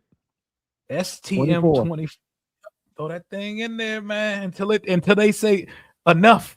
And I don't think they're gonna say no to money right now because that's a season ticket holder code right there. Go ahead and use it. They printing them jerseys right now, man. So go ahead and cop that. Stadium cost a lot of money, man. A lot of money. They had to grease a lot of palms to get that joint off. And they came out of pocket deep for the stadium. So facts. So somebody got to pay for it, man. Somebody got to pay for it. He said, I ordered mine off of DH Gate, cheaper site, a black 5 and a red 17. J Love and those blacks, possibly. Oh my God. Yeah, man. That's what we all hoping. I wonder if the single digit, I feel like the double digit numbers look better in the uniforms than the single digits do. They do. Like They do. the 5 don't pop like a 20, like you said, the 22 pop. I think the 20, like my 23, Trey Amos joint, that shit gonna be lit, bro. Like Luke and Bill's jerseys look so good. Yeah, I think the double digit numbers pop better than the single digit shit. Yeah. Like Louisville joint is cool, and Jaden shit is cool, but I think like with the burgundy and the white jerseys, it don't matter. But the black ones in particular, I think the double digit numbers go hard. So it's gonna be interesting to see, man. Hopefully Jeremiah Love. I'm like I'm like the little kid in Little Giants. I don't care. I just want one of those jerseys. I just want one of those jerseys. I just want Jeremiah Love to wear one of those jerseys. I don't care what number it is. Just get him a jersey, man. Even 24 or something. Like when we cut Quan, he could have 20. Like I feel like that could work out for me. 20 or 24. I think I like 24 on him better. Yeah. I mean, look at you thinking of Love here, man. Yeah. Join me, Luke. Join me. I've been on the Jeremiah Love train for the longest time. My thing is, I just want people to be open to the thought of he might be on the board and they may not take him. It's one thing if he's gone, right? Ain't nothing you can do about that, right? And there's a realistic possibility that he's not there. I just want the fan base to start taking into consideration that this team may value a defender over Jeremiah Love. They may value quantity over quality. If someone were to call and pick up the phone and call them and give them a way out, and they like the options that are still on the board, and they feel like if we move back 5 spots, one of the guys that we really, truly love is still going to be there, and we're going to pick up a 2nd and a 4th round pick. So, again, I just want you guys to wrap your brain around that scenario potentially playing itself out so that y'all won't crash out. But it don't matter what I say. If he's there and they don't take him, the crash out is absolutely happening, bro, and it ain't no stopping it. Christopher McLaughlin, thank you for the super chat. Go ahead. Back to the DH gate real quick. I am intrigued to see how that. I'm not saying I would get a jersey off DH gate. Not shaming DH gate either, because we shaming DH. How it looks. we shaming DH gate. Ed, come on, Ed. I didn't say I was going to get. I'm not getting one off DH gate. I'm just intrigued to see the differences. If it is a drastic difference. I'm intrigued to see John. Hey, we firing your ass up if you pull up on stream with a DH. I'm not doing that. With the Courier new font on the jersey, bro. I dare you come on this joint with a DH on. I'm good. Look, all the jerseys I got are from NFLshop.com, Fanatics, all that. The stripes gonna be diagonal on that joint. That shit gonna be space gray instead of black. Like that. Gonna have a matte jersey.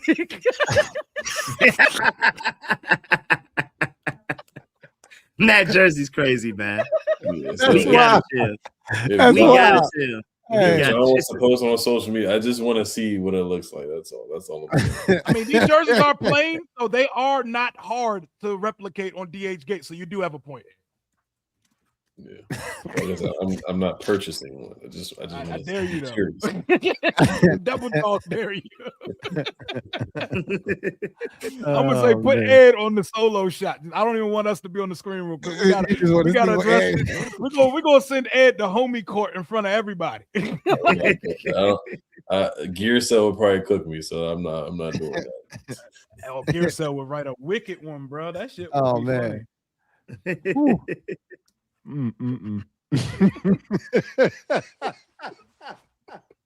Now that one might have the DC logo on there for the guy who was trying to cook it. That joke gonna have an accent. That joke gonna have an accent over the N on Daniels with the little Inye. That joke gonna look crazy. That joke might have a DC Defenders logo on it. Hey, Christopher McLaughlin, thank you for the super chat. Greatly appreciate you. Double up. Our guy, C-Mac, writes, hey, Lou, Rio, Rico, and Ed, question. How do you see the team using the 5 other picks after round 1, BPA or team needs, secondary / cornerback upgrades, O-line, D-line, and why? Nation. Yeah, for me, it really just all depends on, it's always BPA, I think, until you get to day number 3. Day 3 is when you start, as further back you get into the draft, it's more about traits, right? We've seen Adam Peters. What did they say? Rico, what you hit us with that stat on Adam Peters? What is it? Oh, us leading the NFL in average relative athletic score.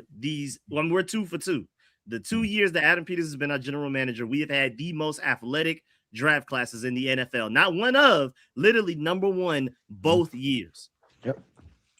So I saw a post where of his 6 day 3 picks, 5 of them have had a relative athletic score of 9.22 or higher. 5 out of the 6 of his day 3 picks have had a raw score of 9.22 or higher. So that's when you start drafting traits, when you get further back into the draft, right? Rounds 5 and 6 and 7. I think that first pick of day number 3, it should be a guy that you envision being a potential starter, that 4th round pick. After that, it's traits, baby. I'm taking the guy that might have some character concerns, few red flags, a couple question marks, a guy that might have just switched positions a year or 2 ago, but super talented. That's what I'm starting to look for. The Viltrumite in that UR kid from Nigeria that was at the IPP HBCU showcase. That's the time to take somebody like him. Bernard. Yeah. Is that how you pronounce that for real? It's Ua. Yeah, okay, my fault. Ua. It's Ua.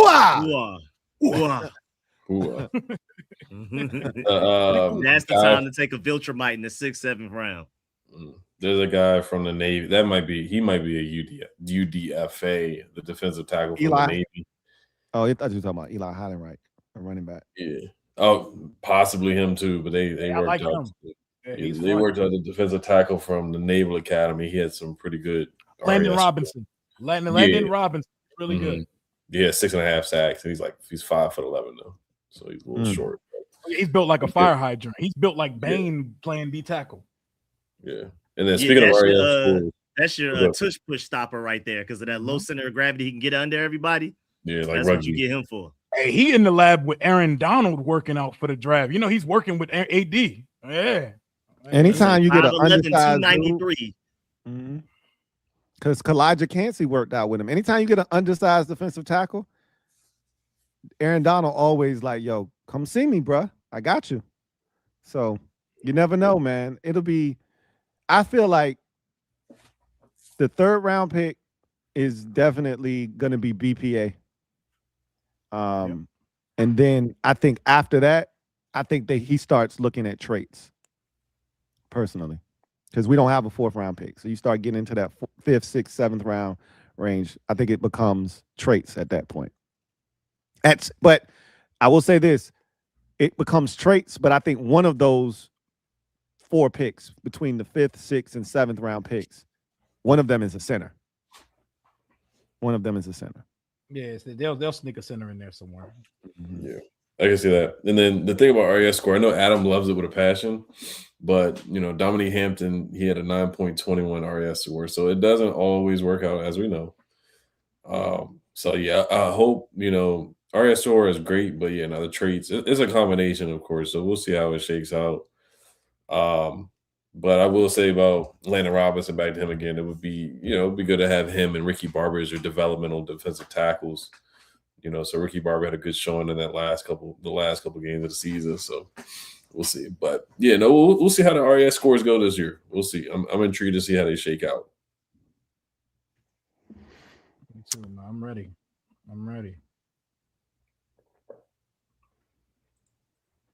Ronnie Bell, thank you for the super chat. Greatly appreciate you. Thank you for the Dubski. Yeah, Right. my God, that's my boy. What up, Appreciate Ronnie? What up, Appreciate Ronnie? My God, Ronnie says, fashionably late, my bad brother. How are y'all Gucci, man. feeling, man? Lovely. We good, man. Better we late good, than man. never, We bro. good. Mhm.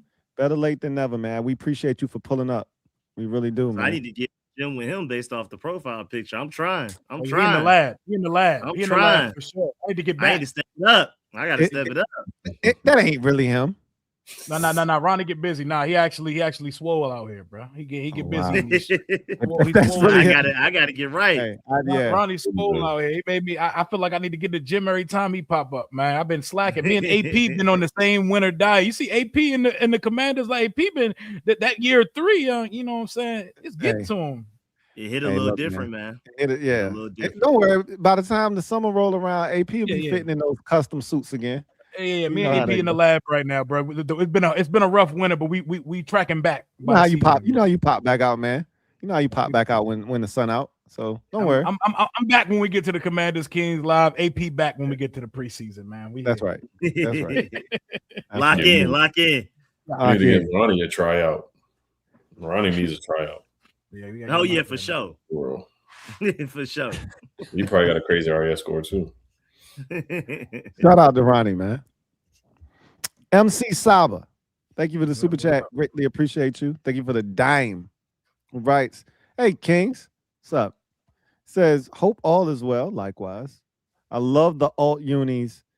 I'm just getting caught up with the videos. I definitely have to get the alt mini helmet. Do you guys know why Jeremy McNichols was selected to launch the video?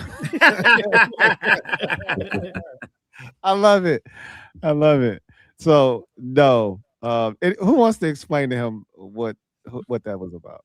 He's got to be trolling because like that wasn't a real person. He said he just getting caught up on the videos. He's dead ass. Oh, okay. Yeah, that's not Jeremy. That's not a real person. You know how I say certain people aren't real, like Noah Brown's not a real person. That was not a real person. That was an AI generated person or a model in the uniform.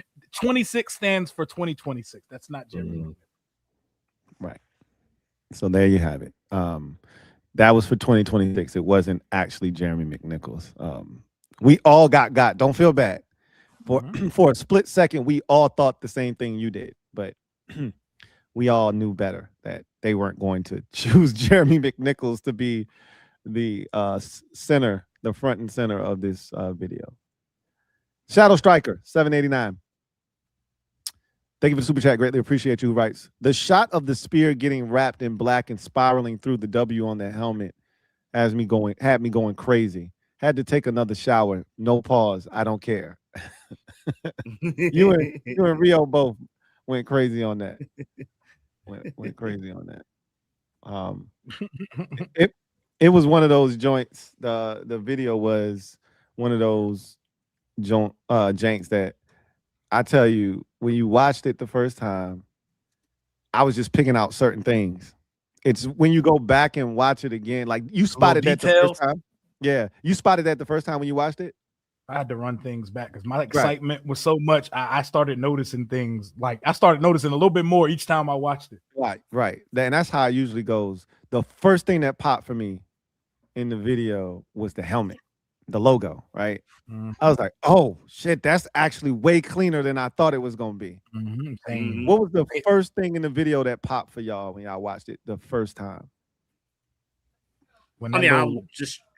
Oh, you go ahead, Rio. You go ahead. Yeah, I was gonna say that when that little wire started catching on fire and started to put together the spear, that was like, okay, this is different than anything my team has ever put out. Like I'm paying attention now. I was like, hold on now, because it started with the burgundy and the white, and it looked good. It was fire, but when they did that, I was like, oh, I was sitting up in my seat with Dula, like, oh my goodness, whoa, what is this? Did you? Let me ask you this, because you already know what it's gonna be. We gonna get some rigging shit and all. And when it started out with Traylon Burks and the catch, but then it shifted to rigging, did you go, here we go? Or did you go, okay, I'm gonna just give this shit a chance. Let me see where they going with this. I was hyped, but when it started, I did say, okay, yeah, this is what I figured. But it looked so 8K, I wasn't even tripping. The quality looked so well immediately, just like the Commanders log did yesterday. That's exactly about to say. The one thing they don't have any issues with now, For the longest, our shit was shot in 480p for the longest here. They shoot everything in 8K now, bro. So that's the one thing they got on lock. No matter what you want to say about the actual content, that's a different discussion. But the quality of said content is top notch now. Hey, when that spear hit that W, when it went through it, bro, I felt like I just watched the game winning touch. That shit was fire, yo. Oh my goodness. And what's going on with me? I keep seeing people posting clips of the jerseys already updated in Madden. You can wear the Hellraisers and people are already playing with it. Just like they put the draft class and the free agent class on there, you could kind of like people send the update and you can already put them in because the new game don't drop till the summer, but you can always download the updated rosters and stuff before they already got people already running with the Hellraisers on there, and they look good. Wow. That's wild. So I was wondering what people were talking about because I've seen a lot of people talking about that. You ain't see the clips yet? Yeah, I saw it. It was a touchdown pass to Jalen Lane. I've seen multiple. I've seen that. I've seen a defensive play. Like it's a lot going on. That shit was, and that throw was clean. The flick of the wrist throw Jaden had. I said, "Ooh, that reminded me of 2024." I mean, he was throwing them joints on the Diami dock. He was saying download custom file is how you get them joints on Madden. Download not like I play Madden anymore. But yeah. I just play Superstar KO and I just be chilling. I'll be leaning back. I don't be sitting up. It'd be carefree, just Superstar KO chilling. Me and my son, we do seasons together on that joint. Like we got Jeremiah Love, and we downloaded the draft class, and that boy. Of course, you have Jeremiah Love. Of course, that boy ran for 1,800 in his rookie year, and we sold in the Super Bowl. We sold hard to the Buffalo Bills in the Super Bowl. We gave up a possession lead. We was wilding in the Super Bowl. Yeah, I was spanking everybody and then got to the Super Bowl and was tripping. We developed Mikey and Amos to be elite. They got to the Super Bowl and didn't know how to cover receivers again. And also that was because of us too. We was taking chances. Y'all was doing OC shit. That's what it was. You got to put it on Mikey and Trey Amos. Y'all was out here doing wild ass shit. I started firing up blitzes. Getting dudes toasted. And he tried to put it on the corners and shit. Joe Virginia defense. Hell yeah. Magic Red 21. Thank you for the super chat. Greatly appreciate you. Who writes, love the Hellraiser pants with the stripe. Rico went to AMG mode in his video breakdown. Timestamp 1759. And not gonna lie, don't sleep on the aways with the gold. I'm telling you, the white with the gold is gonna go hard. It's gonna go hard. What's good, Magic Red? Appreciate it. Sound in Tay-Rock mode. Love it. Love it. Love it. Love it. Love it. Hey, Andre Poggers. Double up. I think you've been doubling up. Yeah. All right. Not gonna lie. I feel a certain way about Reeves being on all this stuff. If Reeves is there next year, AP and DQ have to go crazy showing off a mid player. Look, that's he's gonna be here. They love him. Not going anywhere, bro. They love that. They love Jeremy Reeves like he's their son. He's gonna get a lifetime worth of 1-year contracts here. Yep. As long as he's still playing at a high level on special teams, Jeremy Reeves is absolutely gonna be here. I feel like as long as DQ is here, Jeremy Reeves is here. So Adam, he went to his wedding. So I mean, Adam loves him. As long as he's not starting at safety for me, man, I'm great with it, bro. He won't be, so you don't got to worry about that. He won't be. King Showtime. Thank you for the super chat. Greatly appreciate you. Who writes, looking at the top golf participants, I think it's a wide receiver in round 1, either at 7 or a trade down. I find it hard to believe that the receiver is the selection at 7. It could happen. Nothing's out. This is the beauty of being basically a week away from the draft. Is we have no idea what's going to happen. None. It could absolutely be a receiver. If they trade back, like that's when I think it's like almost like 90% it's a receiver at that point because yes. Oh, for sure. That's when the percentage goes through the roof. Without question. Yep. Without question. It goes through the roof that it's a receiver at that point. And you're more willing to accept that it's a receiver at that point because now you're in a better spot and you've picked up additional draft capital. So it makes sense at that point. Makes a ton of sense at that point. Andre 67 Poggers. Thank you for the super chat. Greatly appreciate you. Writes. We got Bane up out of here. Need something for Tate. Don't put that on Carnell, man. Don't do Carnell like that. They're trying to pack Carnell up. God damn. Go ahead and Don't do start that Carnell like rumor. that. Go ahead and start that rumor, boy. Man, they trying to pack Carnell Tate up. That's crazy, man. Yeah, no, he's got a good profile. Got a good profile. Coached by Brian Hartline, coached by Ohio State, went to IMG Academy. It's got to be some fluky night before the draft medical concern that's going to come into play in 4 years from now. Like it's going to be something that he has that they just seen in the final scans. It's going to be something. It would have to be something crazy like medical. Yeah. We ain't got to get Carnell. Go ahead and get it going. Here. We good, Go bro. ahead and get him up out of here. Go ahead. Rico's like, we not taking no chance. Carnell Tate means at 7. necessary. Yeah, pack Carnell Tate at 7 up. You can pack that shit up and we don't ever need to discuss it again. But Carnell Tate outside the top 10, we can talk ball. We can play ball. We can talk. They're not taking him at 7, bro. Wide receiver 2 in the top 10 is crazy. Yeah, they're not taking him at 7, bro. Very interesting. I'm telling you, they've done their due diligence on all these receivers. Cleveland because of the trade back possibility. Mm-hmm. Like they're not taking Denzel Boston at 7. They're not taking Mekhi Lemon at 7, right? Like they're not taking Omar Cooper Jr. at 7. They're doing their due diligence on these receivers. So what if they did take Omar Cooper Jr. at 7? I would lose my shit is what would happen. What would happen. Like you want to so I was watching Rio's reaction video. He put together the compilation. when they drafted Josh Collins, I didn't realize that she was so distraught when they drafted Josh Collins last year. I didn't know he was that distraught. That's how I would be if they drafted an Omar Cooper Jr. at 7. That like you just Imanwari and Ezaraku. I didn't expect either of them to be there, and I just knew that or Mike Green was going to be the pick. And I heard you say, "Man, Mike Green's still on the board." Yikes. Do you feel any different about that? Because it feels like Mike Green's about to be a 2-pack of ass.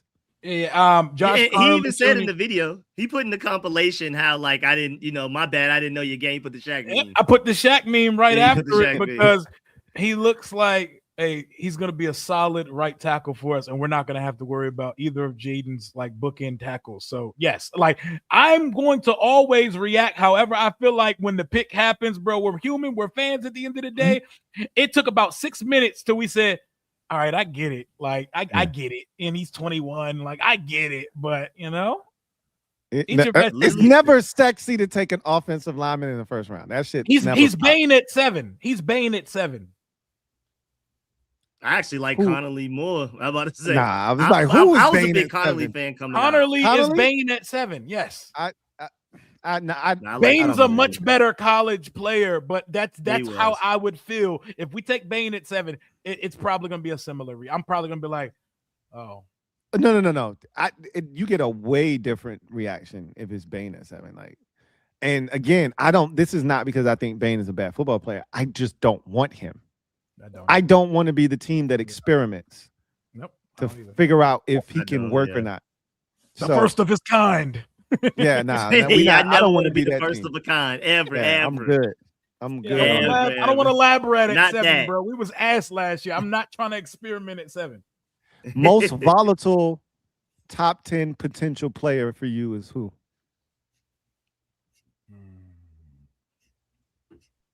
I can tell you who mine is. Could be elite or could just be straight up terrible. A bust, right? It's the boomer bust factor. Most volatile. I may have to go Bane because if we're talking about tape, Bane has top 5 tape in this class, regardless of position. It's literally just the short arms and like, will it translate to the NFL? Tyson? I mean, He's one of the better pass rushers, and he's arguably the best run stopper. He's literally everything you want. Is just, do you think he's going to be able to do that at the NFL level? So I'd probably maybe lean Ruben Bain, honestly. For me, it's Tyson because his injury history and because he is the best receiver in this class. Like that feels like he's going to be a superstar, or injuries are going to take him out of here in 2 years. Oh, we're going to cry when he falls to the Eagles or the Cowboys' 20th pick, something like that. Oh, we're going to cry. Mm-hmm. And you got a guy? You said who's the biggest boomer bust in 7? Yeah, who's the most volatile? Yeah, no, it probably would be Tyson, but I know I'm the only one that would be happy with ecstatic if we got Cardinal Tate at 7. But no, I'd probably go with Tyson too, just because of the injury history, the hamstrings, the ACL, PCL, MCL, the collarbone. I mean, almost every body part you can name, he got injured in his career. But yeah, no, he's super talented. I know who Lou's gonna say. Oh, you talking about at 7 or just in the top 10 in general? In general, I think I know who Lou's gonna say. Mine is Arvell Reese. Arvell Reese. I knew it. I knew it. I knew it. He scares the shit out of me, bro. It's Arvell Reese. I get it. And if he's there, I would take him in a heartbeat. But there's 1 year of production. It's not monstrous production either. But he didn't perform as well as the other defensive players when the games were the biggest. I knew that's where I knew when he presented the question that was what he was leading to. I know exactly how Luke. Y'all know me well enough. This is an Arvell Reese conversation. We're gonna lead back to him there. Let's just get him. Y'all know how I get down, man. Like that's the guy that I look at and say he could be Micah Parsons, which I don't think he is. I don't think he's as twitchy as Micah Parsons. I think he's athletically gifted. I don't think he's as twitchy as Parsons. Or he could be the kid from Clemson that the Cardinals drafted. Isaiah Simmons. I think he's like twitchier Jalen Walker. If he hits. Yeah. Jalen Walker's good. And he's rangier than Walker is. So I think there's a chance he's going to be really good. And again, I would take him in a heartbeat if he fell to 7. But he's the guy that I think could easily turn into a bust in the top 10, and it wouldn't shock me. Like he's got that boomer bust factor to me, for sure. You know who has more boomer bust than we actually want to consider as well? Oh, Styles. We don't want to have that conversation, but he does have boomer bust on him too. So elaborate on that for me. Because he's only been a backer for a couple years, and while he has produced, but like that could end up not working out in the league, man. That boy's been a safety his whole life. He only been a backer for a couple years. I feel like he's gonna be like all pro caliber linebacker, or he's just gonna be a starting linebacker in the league. Like I think it's one or the other for him. I don't know if he's gonna just be some middling backer. Like he's gonna be like that, or he's just gonna be a super athlete out there. That's fine. Like I don't really see much. Like I don't see. I don't think he's gonna like. He's either gonna be worthy of the top 10 pick, or he's gonna be like, yeah, that guy probably shouldn't have went that high. You just took him off traits. I mean, I can see that. But I just think there's enough production there, and again, I could see how you could say that because he's raw at the position still. He's still learning. But it just feels like he translates better. And there's a clear position for him at the NFL level. Like you draft Arvell Reese and you got to figure out what is the best usage of him. Is he off the ball? Is he on the ball? You got him rushing. Is he covering guys out of the backfield? What are you utilizing him for? They used him as a guy that spied a lot at Ohio State. Jets about to draft him and make him a full-time edge immediately. Watch. I mean, I think that's the consensus is if you draft him, you probably should turn him into an edge rusher. Don't let him do nothing else but rush the quarterback. But he raw as hell. He green as shit at that. He got a long way to go as a pass rusher. So, we'll see. We'll see about that. That's interesting, though, that you bring up. That was a good conversation. Yeah, I like that. That was fun. We should probably have by next week. We should probably have some like debate questions like that. I think that like who would this be for you, your superlative. I think that would be to have a bunch of those for next week. Next week's the draft episode. So, and we doubling up. We coming for night 2 of the draft, and we got our pre-draft one. We got to come with That's it next gonna be week. so fun. Next week's gonna be crazy. Yeah. J-Dub Clatt, thank you for the super chat. Greatly appreciate you. Thank you for being. Hey, thank you for the Dubski, man. Yeah. Who writes, yo, what up, Kangs? What's good, J-Dub? My semester in college, so I'm guessing, where we at? You about to be at the end of that semester. He says, and I'm going to the spring game on Saturday to watch my brother at Tech. That's right. You had the defensive lineman at Virginia Tech, who was your brother, if I'm not mistaken. New jerseys are fire. And how good are our jerseys going to look against the Titans' New Jersey? So I had a question on a show earlier today where I basically asked, because Zach Cohen asked the question to rank the new uniforms. So I'll ask you guys this real quick. Rank the new uniforms. Us and them. Us the Texans and us the Titans and the Falcons. Completely agree. Falcons fans would even tell you they are more annoyed with their jerseys than anybody else. Like Falcons fans, we're all kind of like, the Falcons jersey's cool. A lot of my Falcons fans friends are more annoyed, like mad, like they hate them more than we do. So Commanders won, obviously. I feel like it's a big gap. Then the Titans, y'all are good, and then the Falcons. It might be 1A, 1B. Them Titans shit. Hold on, let me look at it. I think it's close. I think the Titans joints are right there. I don't like them as much. That blue gorgeous. First of all, I love the Love Your Blue concept. I love when I used to play Madden. When I used to play Madden. Hold on, you always threw on those Love Your Blues, bro. Them shits always popped. It's just more of a personal preference for me. Like I feel like they did a great job. I just don't love the colors. I'm a Bengals black and orange guy all day, so like that is like those colors don't move you. Ain't nothing up there touching that Hellraiser uniform though. But that's the thing. These two jerseys don't have a third, right? Like they got two of the same up here, but they don't have a third jersey. We got a third jersey and an alt logo. Like they changed their entire logo, did the Titans. It's very similar to the old one. They just changed the color scheme on it, but they don't have an alt logo. The Falcons don't even have. How do they not have a black jersey? I'm confused. How are you the Atlanta Falcons and you don't have a black uniform?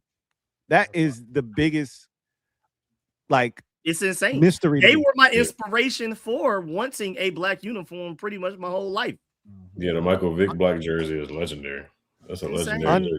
Unreal that they don't have a black uniform. And my Bulldogs almost never wear our black ones either. So I don't know what it is. I don't know what we got going on. Yeah, makes no sense to have a black helmet and not have a black jersey. But the Falcons, they regressed. I think the one they had before. I believe that too. Better. I believe that too. Yep. Then I believe they went back. They regressed. The Titans one, I like that too. It's interesting they have a free agent that they're marketing. So Rio Robinson is one of their models. I was thinking if we had one of our free agents to model one of our jerseys, but we picked the 3 guys. They got Jeremy Reeves right there in the picture too. So I just noticed that. That was my first time seeing this promo. But yeah, I think our black jersey is the best one out of all of them. So when you get new uniforms, the NFLPA puts out this this kind of look right here. So that's why I kind of look uniform, because this is the NFLPA graphic. Well, they got Reeves from the Super Bowl era photo shoot of last year with the matte helmet on still. That's crazy. NFL shop, get it together, man. That's supposed to be Terry and the gloss finish. That gloss finish is going to hit in the sunlight too. I mean, we saw it tonight, bro. And like you said, when the sun hit that, because remember, we were debating on, man, they probably should have kept the matte look. Shiggity. That gloss finish that shit hitting, bro. And they at least kept the matte with the blacks, and that I'm fist pumping like shit about it, man. Yeah, I think that looks so clean. That matte look with the black uniform for sure. So yeah, I it's gonna be interesting because the Rams and the Ravens are also getting new uniforms, and I wonder what those are gonna look like and whether or not those uniforms are gonna push ours down I don't think we can finish any worse than third this offseason in terms of new uniforms, because I think we're better than these two, but it's close for the Titans. I think it's a distant third for Atlanta. Hey, the Titans might have had me sold if they didn't have Chimere DK front and center on the graphic, man. Like, what we doing? Yeah. What we doing, man? Shout out to DK, man. Hey, he cool, but like, nah. Like, DK ate last year in his rookie season, man. Yeah, he did. Man. You know, Diami would kill for a 400-yard season with returns, with returners. Yeah. Oh man, with returners. Isn't Olufemi on the Titans? Barely. Barely. Barely. Don't say his name too loud, man. I'm legally blind. Don't say his name too loud. But I am intrigued to see the Ravens. The Ravens, they're gonna have a black jersey. They have a black jersey. The Rams and them are doing theirs tomorrow. Yeah, I didn't know the Rams were doing theirs, but the Rams, I'm not sure if they've ever had a black jersey. But no, I don't see them having a black one. Yeah, so the Rams. Yeah. I don't think that. They had a black rivalries jersey last year. I think they did. Okay, yeah, they did. Was that? It was, wasn't it? With the helmet. Yeah, because they wore it against Seattle, right? Wasn't it against Seattle? I think so. Yeah. So the Ravens, but like I said last year, the Ravens, they have a new. I feel like they unveil a new jersey like every year, like every 2 years, every 3 years. Didn't you say that last stream too? Didn't you say that last stream? I think so. Yeah. So the last, I was like, the Ravens do something new every other year. Like I see Lamar and doing something. Like they had the it's the one purple one. It's like I can't explain it, but they with the freaky logo on the helmet. Yeah, it's like something like that. It's like 2 stripes. Like they're doing something different every year. I feel like they always get some type of new something. Yeah, they're changing the whole set too. So they're changing their primaries and alternate as well. That should be an interesting release, because they seem to, like Ed said, and I brought this up earlier, they seem to change their shit. Like, because when you don't have a foundation, you can change your shit. Like the Texans been in existence for 24 years. They've changed their uniforms like 5 or 6 times already, right? The Seahawks, it feel like they change their shit or alter it some way, shape, or form every like 6, 7 years. The Broncos change their shits, it feel like every 7, 8 years. Like it's certain teams where they don't stand for nothing. So shit, what we got to lose? Change them bitches again. Ravens seem like one of those teams where they change their uniforms like every 5, 6 years. They come out with, and they be having like 50 color combinations. So I'm really interested to see what theirs looks like. I'm so glad they brought back the gold pants, because that changes like what we can do in terms of color combinations too. Yep. The options are endless. Philadelphia. Thank you for the super chat. Greatly appreciate you. Philadelphia. Double up. Right. Yeah. Sunny at 7, his bro in the 7th. # family affair. I done that in like 1 or 2 mocks already. But wow. Every mock draft I use, like at least 80% of mock drafts I've seen by our fan base, it's always his brother in the 7th somewhere. Gotta throw him in there. Always right? The last pick. You know what that mean, right? That means somebody gonna grab him in like the 5th or like the 4th on some random shit, just because we're betting on 4-2-8 in genetics. Yeah. Hey, you're not lying. That Father happens was in the every league. time. Sonny went first round. Oh no, he's junior. A 4-2-7. Yeah, Ohio State. Yeah, go give me that. Snag him. We can work with that. Just put him in the room. We'll figure it out. Just snag him.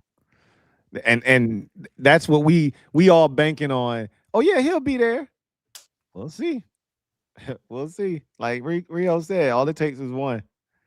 J-Dub Clap. Thank you for the super chat. Greatly appreciate you. Double up. Thank you for the dime. Who writes, ain't nothing like spring football. 2-1 on the season. Let's get it. Black jerseys are also fire. Hail to the Kings. HTTD. I was gonna say he tried to sneak the D at the end. Yeah. I'm about to say, ain't y'all like shields up or something? Don't y'all got y'all own thing? Yeah, don't try to sneak the defender. I'll take that JW too, man. You know ball, man. Don't No, try to you say. said- Don't try to sneak it in. No. You say the defenders and that cup spawned the Ed's hand like Thor with Mjolnir, bro. That shit is crazy. Just hold Hey, your hand out, hey, come to Hey, it. that shit never fails. Every time somebody say something about the Hand damn out, come that to cup, That shit, you got that shit right there. That shit could be in the living room. As soon as you hear defenders Ed, like I'm ready Hey. for battle, man. Like, Yeah, hit him with the get over here. Hey, is it? which one? So is it the Defenders Cup or is it the Commanders? That small ass like Christmas cup. Oh, that one. that one don't got the same power. That That one don't activate Ed like the Don't Winter activate Soldier. that. No. Yeah, that's why I don't know where it's at right now. Nah, but you know, I always got Hold this on, on nigga, the deck. bottle. I always Nigga, got this the on deck. Shout out to Josh Connolly who did sign the cup, and Hey, Chris Paul signed this too. Actually, that's why he back because he signed the bottle. Yeah, there you go. And B-Rock could have been back too, man. All he had to do was sign the bottle, man. Yeah, there you go. Johnny Newton signed it too. He's supposed to be the breakout player according to Dan Quinn. And that's why, because he signed And it. that's exactly. There you go. Exactly. He got them 3 sacks on Christmas because he signed the bottle, man. Yeah. That's right. Mhm. Hey, It's that it's secret power. It's power in that, Yeah. man. Yeah, Space Jam powers. Hey, clearly there's magnetic force between Ed and them bottles. So, you know. Mhm. Chill out, Zay. Thank you for the super chat. Greatly appreciate you. Who writes? W Kings. Rio, did you and Lou have that sing off yet? Nah, we ain't. We ain't do it yet, man. Where Hey, did the live origin show. of this start? Where did this start? Did Yeah, this start where on your did channel? this come from? Because Lou is always singing some shit on stream, and Always, I'm always singing some shit. I can make everything come back to a music reference, and I just start spontaneously. I'll be mid-serious sentence and start harmonizing some shit when I'm on stream. They were like, "Yo, you and Lou gotta have a sing-off," and I was like, "Man, Lou ain't trying to see me with the vocal." And then the entire chat then told me that Lou would watch me in a sing-off. I was like, "Hey, tell him run it at the live event this August, bro. We can go, we can go harmony for harmony. We can do this." I love the fact that they got confidence in me, man. I mean, that means give me a couple of drinks. Oh man, it's over, man. The vocals loosen up a little bit. Oh, it's over for you, bro. But I don't know, man. Rio might have he might have, you know, They want a verses. That's I what had they like want a verses. baritone or something. He might be able to kill it or something, man. Listen, I don't know. I got a select 3 to 5 songs that I'm close to on key with them joints, bro. If I pull them joints out, the verses is not gonna be long. I'm telling you, bro. It's over. It's over. Yeah. They want that Tank versus Tyrese verses that they had last week. That's what they want. Hey, so y'all might have to pull up if y'all want the verses. Y'all might have to pull up. Mm-hmm. Might have to pull up. Bravada. Thank you for the super chat. Greatly appreciate you. Who writes? Goodell wants love here in Washington. Manifest it, man. They want it. They want it. Every media member feels like they want Jeremiah Love here, bro. They know that's the best way for the NFL to make money. I'm sure Roger Goodell hopes Jeremiah Love lands with us. That's literally the money play for the NFL. That's going to be too exciting to watch. New jerseys, Love and Jaden in the backfield. Come on, man. The league needs us to have that boost that we had in 2024. We were plastered over everything in 2024. We were like the youngest child. Like, oh my God, they had Jaden as the header of the NFL Twitter page for like a month, bro. We were in the NFC Championship. They put us in 8 standalone games last year. They know we want that boost back, bro. They want him there. That's why Roger Goodell's probably giving Adam Schefter instructions to try to like force the narrative. They clearly want us to get Jeremiah Love, but they don't control nothing. You know what I mean? Like, if he fall to us, then all bets are off. But all it takes is one team to say no. You imagine like us on our Commanders Kings Night 2 draft stream next Friday, a night after we took Jeremiah. We're gonna be so chill and confident, and we're gonna be slowly creeping back to that August 2025 shit again. You can't tell us nothing. If we Who get needs a Jeremiah second Love, rounder? Who needs one of we gonna be those? talking crazy again. All because we don't got one. We gonna be talking. Man, after that second round pick, we got J Love, bro. They out here taking second rounders, bro. We don't do that over here, bro. See, I see you at 71. We cool. We're gonna be talking. So we gonna be talking. I mean, so you can argue he's two players, a running back and a receiver. You got your running back in the first round, your receiver in the second round, all in Jeremiah Love. Combination. Yes, sir. Yes, sir. we gonna be talking so reckless, bro. Talking It'll crazy, be I ain't gonna amazing. lie. I'll be on Amazing. my horse on the stream, bro. Like, hey, y'all could take a center at 71. I don't care. Y'all, we Yeah. just put Jeremiah Which is Love. wild because that's not okay. But Yeah. Y'all could take Sam Heck at 71, bro. I don't care, bro. hey, God, bro. that's crazy. That's wild. DB gets it done. Thank you for the super chat. Greatly appreciate you. Writes, whoever's at the Topgolf Invitational should be featured for the new stadium with JD5. We got to hit it out of the park. This is what we do know. Whomever they take was absolutely at the Topgolf Invitational. Was absolutely there. So that is a fact. J-Dub Clack, thank you for the super chat. Greatly appreciate you. Writes, also Gabe Taylor suplexed the guy and had a sack on Saturday. Hashtag shout out to Gabe. Good for Gabe. Yeah, Ed was like, yo, he had another strong game. I was trying to figure out what did he do.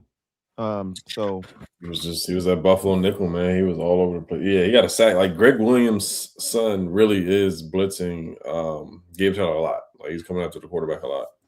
And he had a really nice, he almost had an interception, had a nice pass breakup. He's thriving on activity, Lou. That's what it sounds like. That's what it sounds like. Oh, what did you say, Ed? He had a 90.9 PFF grade too. They get PFF grades? No, I mean, I'm about to say there's no way. I'm about to say when did they? I'm about to say didn't PFF just disband? They got a budget for UFF grades. It was an EFF grade. It was an Ed grade. It was EFF through my eyes there in person. Got another nickname for Ed. EFF. EFF. EFF. Ed is a marketing savant. Ed is crazy. Never changes. Never change, Eddie. Never change. This is crazy. Ed one of a kind, bro. He is a natural. Never change, Eddie. Bro. Never change. Yeah, give me Noyak Zach. Let me trademark Noyak Zach too. Yeah, never change, Eddie. That man said EFF. He had us over here. Wait, what? That boy stacking titles at this point, man. He just stacking titles, bro. He's legendary, man. John Week, thank you for the super chat. Greatly appreciate you. Who writes, how did Boa in the ashy camel basement get the dub with the arrow sticker 16 days ago? Think it was just a lucky fan made logo that matched coincidentally. Yeah, that's probably what it was. I saw tangy barbecue sauce, Camel cigarettes, and Heath bar in that picture, bro. Like, I mean, somebody hit it right. I mean, we've went through. It's like conspiracy theorists. When enough shit gets thrown around, somebody has to get it right because they're only picking from a limited amount of options. So that's what I think. I don't think that was somebody from one of these companies or like, and that's not someone from Rydell. Like, no. Yeah.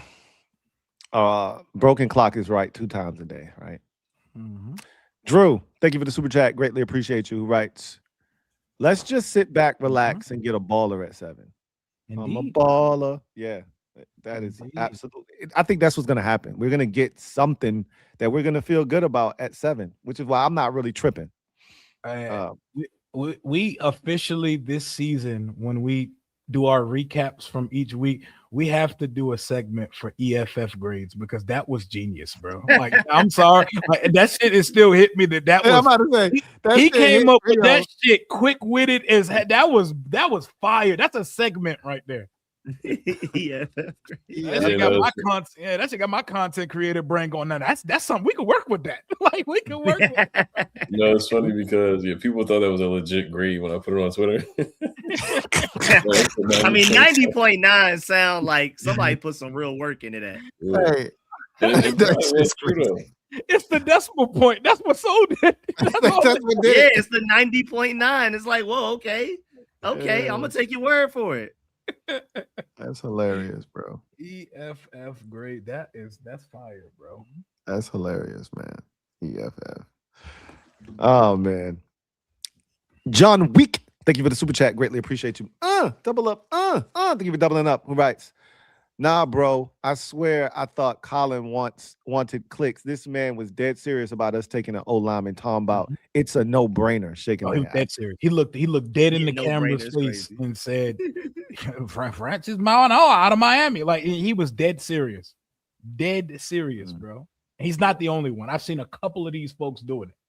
It's because they don't really watch.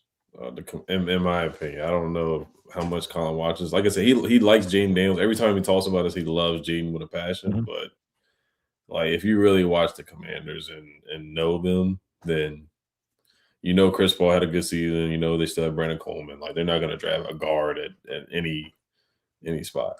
So, and Colin Coward, he definitely doesn't watch us every game. He watches when we up. When we up, he's there. Yeah. He was eating off of us good in 2024. Yeah, he loved it. Good, bro. Just like the NFL, he waiting for us to get that bump again. What's the dude? Who do the little quarterback film? Oh man. Oh, you talking about the Sullivan, JT O'Sullivan? JT O'Sullivan, boy, he QB was school. eating good. Yeah, I QB thought you school. were talking about the guy that used to be the backup quarterback for Green Bay. Come on, Kirk. Come on, Kirk. Ben Kirk. Yeah. Oh no, he loved him some Jaden too. He loves Jaden. He said it before the draft. He stuck. Yeah, he was on the Jaden Hill before the draft. So yeah, he been on it too. All these dudes, business is booming when Jaden is up. My Monday afternoon was set when that QB school Jaden breakdown after 2024. I was there every Monday. I was ready. Bro, we were watching, and it didn't matter. We were watching Japanese and Chinese shit sideways. Watching everything, bro. Hey, that was crazy. That was crazy. That day after that Bengals game, I think I consumed 12 hours of content I would have never watched in my life, bro. Like, 24 was different. I probably will never move like that again, but 24 was wicked, bro. I was watching everything, bro. You know what I was doing? You know what I was doing after we played a team? I was searching all of their content creators, like live reactions and post-game show. I wanted to know what they felt. I wanted to know if they felt Jade. If y'all really felt what Five just did on that football field, like what y'all talking about, bro? Because I saw your pregame show. I saw what y'all was talking about during the Cardinals week. I was victory lapping because the Cardinals fans was talking like we didn't belong on the field with them just because they almost beat Buffalo week 2. Like that's what y'all hanging y'all hat on. Yeah. We whooped the Cardinals' ass, bro. BTA. No, I was just thinking about Cam Taylor-Britt too, like because Charles Amini, who he said Lamar is what did he say about Lamar? I forgot what he said. Something like you can figure out Lamar. And I was just thinking when I was like, yeah, Charles, I'm happy we're not playing the Ravens because that's bulletin board material that Amini who was giving Lamar Jackson. Like, say if we played the Ravens this year. And I was like, when have we ever had bulletin board material and it worked? And it worked when Cam Taylor-Britt, like we cooked him all game. That was right wild. before that game. He said college offense, quick passes, quick throws, easy offense. Terry got that 50-yarder on his head top in the first half of that game, bro. That game felt like Jaden didn't throw an incompletion. It didn't. And when you go back and watch, we went in there because I remember the pregame for that. Troy Aikman literally was talking like Joe Burrow was about to have a coming out party because they had started off slow. If you recall, Jamar Chase held out that summer. And so they got off to a slow start with him. There was no T. Higgins to start the first 2 weeks. He was out. So he was coming back and playing in his first game. And Troy was like, yeah, I expect this to be Joe Burrow's coming out party. And it was. And it didn't matter. He was killing us, bro. And he destroyed us. Of the game. He threw a touchdown. Yeah, Mike Sanford still on an island versus They put Jamar Mikey on the island. First of all, Mikey ain't touched the outside in the first 2 weeks. They're gonna put Mikey on Jamar Chase on an island with no safety help over the top. on his first week of ever playing outside corner in his life. My. Yeah, it was crazy. But we came out in that game with unbridled confidence. Fam, we didn't for the first fourth down of the game. We didn't punt for like 8 quarters straight. Yeah, that was 10 quarters straight or something. It was crazy. It was off the heels of not punting against the Giants. We threw the interception against Arizona. That was Jaden's first throw interception of his career. And then we didn't punt the entire night against Cincinnati. It was wild, man. Like, I've never seen this team have a stretch like that in my life. I probably will never see it again. That was insane. 24 was different. Trent Scott caught a touchdown pass. Yeah, that was Jaden's first one. He hadn't had a touchdown pass up until that point, which was crazy. Man. Hey, man, I'll never forget that Lions week and how them Woodward sports dudes was talking. But my boy Wick just reminded me, they were talking to me like we were the Make-A-Wish team in the 2024 playoffs. Yeah. They weren't looking at us, they was looking past us. They were upset at us for beating Tampa Bay because if you remember, Tampa Bay had beaten them in the regular season. They want to get back against Baker and the Bucks. And so when we beat them, it was like, oh shit, we got a free pass to the NFC Championship game. We thought we was gonna have to find a way to beat Tampa, try to get our lick back. Boy, they had another thing coming. They ain't realized the buzzsaw that they was walking into, bro. When I tell you, I watched their entire watch party from that game. Them boys was ready to swing on each other. That shit was hysterical, bro. That joint was so funny, bro. They was crashing out. He's a rookie quarterback. He's a rookie. Man, this little kid is not about. He's this skinny guy. We're just gonna hurt him. Like, okay. Blue tent. He was in blue tent.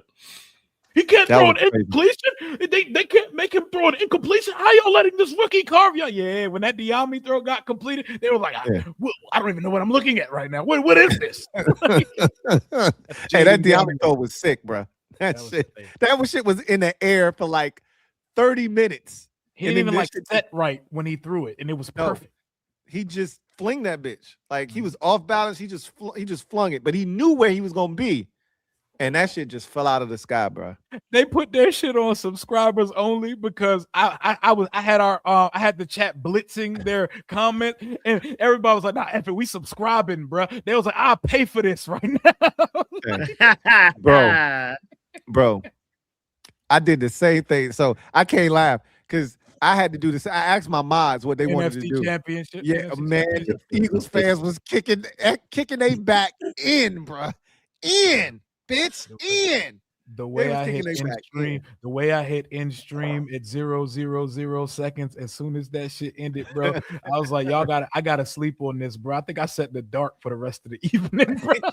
You was like on the steps. I didn't even want to watch the AFC Championship, bro. That shit was just on, and I was just on the couch dozing like on some Dan Campbell shit. That might have been our only chance. Hey, I didn't even watch the AFC Championship game, bro. Like, because I remember I did a live event. So I was packing my shit up. Oh, yeah. And I had to come back home. And I remember packing my shit up, coming out of the building, and a Eagles fan walked past. And, I had on a Commander's jersey or whatever. And you had a jersey on? I had a jersey on, bro. Yeah, my boy had a jersey on. Let me find out. I had a jersey on, bro. You better not have that Portis jersey. You better not have that. Portis. Nah. Come on, man. It was a Commander's joint. It was a Commander's joint. So I had a couple of Commander's jerseys. What Commander's jersey you had? So I got a Terry. I got a Terry, burgundy, and I got a Jaden Black. You seen the Jaden Black today? Yeah, I seen the Jaden Black. So he just looked at me like and shook his head and like the utmost disgust. And I couldn't say nothing, man. Eagles fans was messing me up on my stream, bro. They was super chat frying me, bro. Like, damn, bro. Like, yeah, y'all paying to roast me, bro. I was hurt. Yeah. I was hurt, bro. It was rough. It was rough. I don't ever want to feel that again. I know that much. I don't ever want to feel that again. T Wade, Thank you for the super chat. Greatly appreciate you. T Wade writes, stay at 7 for Love or trade back for picks and Tyson. That's the conversation Rio and I literally had a couple days ago. Like, which one? For me, you already know what the answer is. I told y'all this. I don't have to keep telling y'all over again. If Love is there ain't nothing to talk about. But again, Daniel Jeremiah thinks differently. He thinks differently. So we'll see. John Wick. Let me ask y'all that real quick. Take Love, or do you trade back for picks and take Tyson and the picks? So again, let's say the Dallas or the Jets deal. It doesn't matter. The Dallas deal with the 2 first-rounders, or the Jets deal that Daniel Jeremiah, because this is where the conversation came from. Daniel Jeremiah traded back with Jeremiah Love on the board. Picked up 1644 and a 4th-round pick, which we currently do not have. So it gives you a complete draft. And Tyson could be there at 16. Good. So you can get Tyson, get the 44th pick in the draft, which gives you a 2nd-round pick that you don't have, and it gives you a 4th-round pick that you currently don't have. I think we're more in Omar Cooper Jr. or maybe Mekhi Lemon territory at that point, because I'm going to see how much I believe that Tyson's not going to be picked in the top 12 picks of the draft. Like, I think the Chiefs might draft him. I think the Rams would draft him at 13. I think he doesn't get past the Rams at 13. Yeah, that's literally his floor. He's too gifted, man. He's so good. Patrick Mahomes and him would go him opposite Rasheed. And not having to rely as worthy as a real receiver. Oh my God. There's no way he falls past to me 13 at the Rams. No chance. No chance. Because they see him as I see him as the next Devontae Adams. Well, Devontae Adams ain't getting any younger. So I can replace Devontae with a younger version of Devontae. So I'm gonna do that. I don't see him getting past the Rams at 13. I don't. So, and I can see him going as high. I think it starts at the Chiefs, to your point, or even the 8 at the Saints, or us. If the medical's clear, us at 7 might be where his shit starts, because we don't have receivers right now. We got Luke McCaffrey's jersey in the team store today. It could easily be 6 with the Browns. They don't have any receivers. So, yeah, no, you're not wrong. You're absolutely not wrong.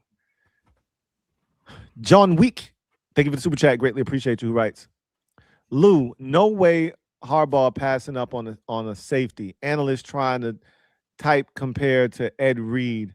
Way I feel. That's the way I feel. You might not be wrong. He might not pass up on Caleb Downs. He might not pass up on him. I think he might go 5, man. I've been seeing stuff lately that suggests that his floor is 7 at the Commanders. That he's absolutely going to be gone by 7, and if he's not, he's without a doubt going at 7, which I think is crazy. I don't think his floor is 7. I think his floor is more like 12 at Dallas to me. But I could be underrating the value that Caleb Downs himself holds. I look at that. You are underrated. You said Femi Oladejo and Caleb Downs in the same sentence. You knew what I was. Them was almost fighting words, Lou. Don't ever do that to bro. He started as a true freshman at free safety for Nick Saban. Don't you ever Femi Oladejo him. I do get what you're saying in principle about the Commander tag. Hey, but him and Femi go hand in hand, bro. No, I'm playing. No, stop the no. You're not gonna double down on that bullshit, Lou. You're not gonna do that shit, bro. You don't understand how much he was the chosen one in Georgia. Like I said, literally 10th grade, we knew. And this is the same state that had Kyle Hamilton before him. This is the same state, KJ Bolden right now, Malachi Starks, and we were all looking at Caleb Downs, but that Caleb Downs kid. You know, KJ Bolden's a little bit younger. He came right after him. But even then, it was like, yeah, KJ Bolden is going to be a first-round safety, but he wasn't what Caleb Downs was coming out of high school. He's a chosen one, man. Listen. I feel like it's just more so draft fatigue and the lack of testing. Hey, Femi ain't have that type of motion in his village, Lou. Nah, he didn't. He didn't. That's facts. He most certainly didn't. Now, also, I You see don't people I said know. village. Yeah, that's hate. I see what you was doing That's there. crazy. The views and opinions of the Commanders Kings do not directly reflect Thank you. the views and opinions of Rio Robinson. He didn't even have Uar Bernard motion in his village, bro. Uar Bernard was the freakiest one on the farm, bro. We ain't hear nothing about Femi out of his village. Why the farm? Because he's from one. I actually did some research. He's from a farm in a village out from where he's from, bro. That one was not a troll. The Femi one was a troll. I think he's Americanized, but I'm done with him, man. I'm done with him. I'm making it out the barn with this one. Not the hood, the farm.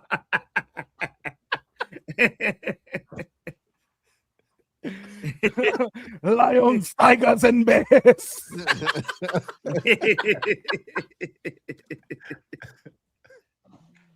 That boy different, man. That boy different. That black helmet got me acted up today, bro. I'm a hellraiser, bro. Yes, sir. Yes, sir. Indeed, you are. But they don't take no unis for you to be a hellraiser. So we got to be respectful since we got Chiga Konkwu, Charles Omenihu, and Adafe Owe on the team now. We're getting up there. And y'all remember what that said, right? It's a lion. It's a lion. It's a lion. It's a lion. My God. Oh my God. It's a lion. It's a lion. Man, that sucks, man.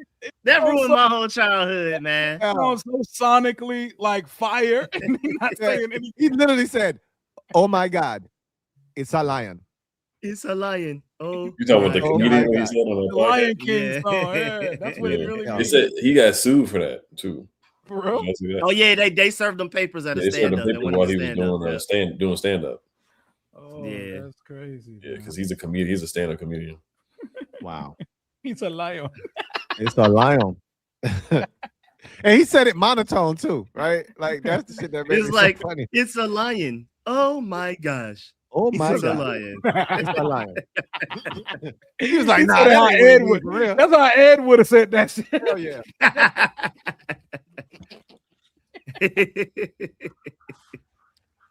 Ed went crazy last night, man.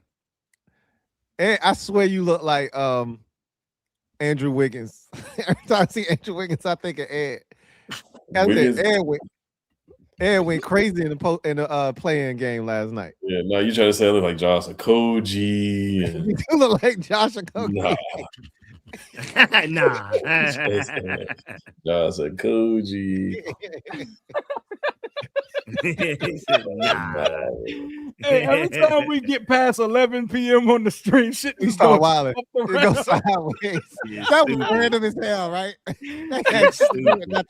How we even be getting here, bro? Oh, it all started with you putting downs and Femi Olade. Like I can't have that. Femi. Yeah, man. Femi, man.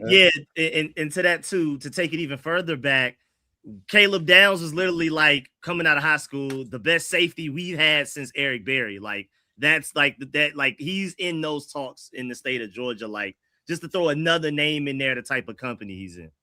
And that's the name. He was literally the chosen one. When they bring him up, they keep bringing up Eric Berry.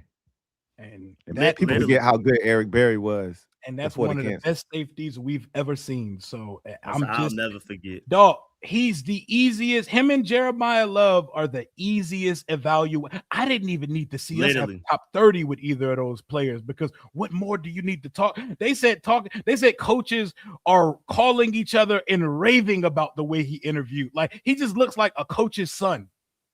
Like the coach, you know how the coach claim a son? Like coach got an actual son on the team, but there's a player, a star player, he treats more like a son than his actual son. That's Caleb Downs, bro. And I think Sonny Styles could be you saying? I was saying last week, I said Carnell plays like a coach's son, a good coach's son. Not just the coach's son that does everything right, but he plays like an actual good. Because I've seen some coaches' sons when it works. Like John Calipari's son played for Kentucky, he barely played. But yeah, my The ones that only play because they the coach's son. I know what you're talking about. Why did you That's the just give him difference. a stray like that, Ed? What is he Yeah, talking 'cause I Cheers, remember shot that. Ed. You knew Cheers, shot Ed was Ed. gonna hit his I ass with remember the chair. I don't know why you acting like you don't know what's up. What You knew warranted Ed was that? gonna That was lace him with that damn chair.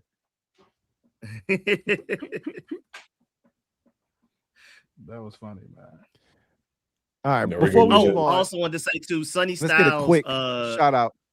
Sonny Styles fits. He could be the green dot, and I think he would be fantastic at it, especially since we view the green dot as more of a linebacker guy. But I think Caleb Downs is the best green dot player in this draft. And who do we have to be our green dot right now? It can't be Louvu. They didn't trust Jordan McGee enough to even try to really do it last year. And Leo Chenal's never done it in his career either. Yep. That's a great point right there. Downs, man. I think that's why they want him. I feel like that's the guy that they want. Will he be there? Yep. Is the question. Let's get a quick shout out to Prize Picks, man. Prize Picks, baby. Again, #1 sports picks app.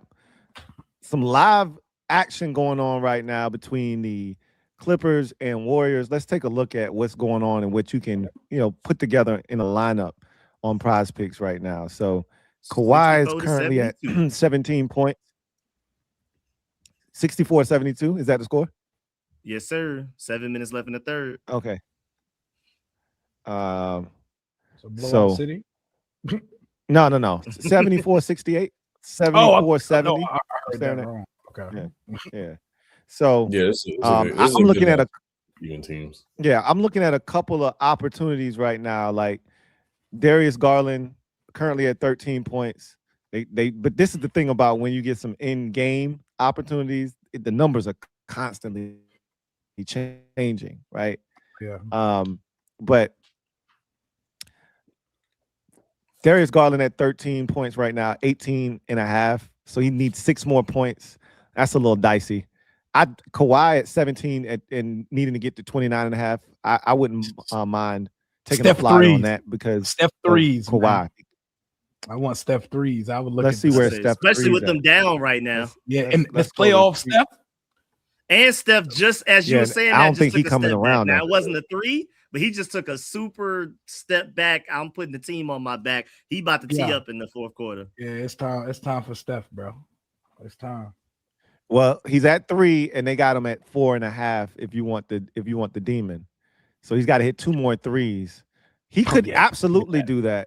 Do that in the next 5 minutes. He could absolutely do that. But he ain't been hitting like that since he came back from the injury. That's the problem. It's time. This ain't the same stuff.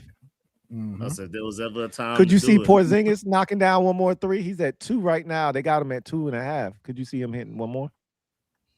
Man, when I see them demons pop up, bro, like I be like, this is where it's at. If you want to be honest, they be on your right shoulder talking to you. Mm-hmm. Hell yeah. Yeah, this ain't no way. Ain't no way he not hitting another 3, right? Yeah, dude. Like, do it.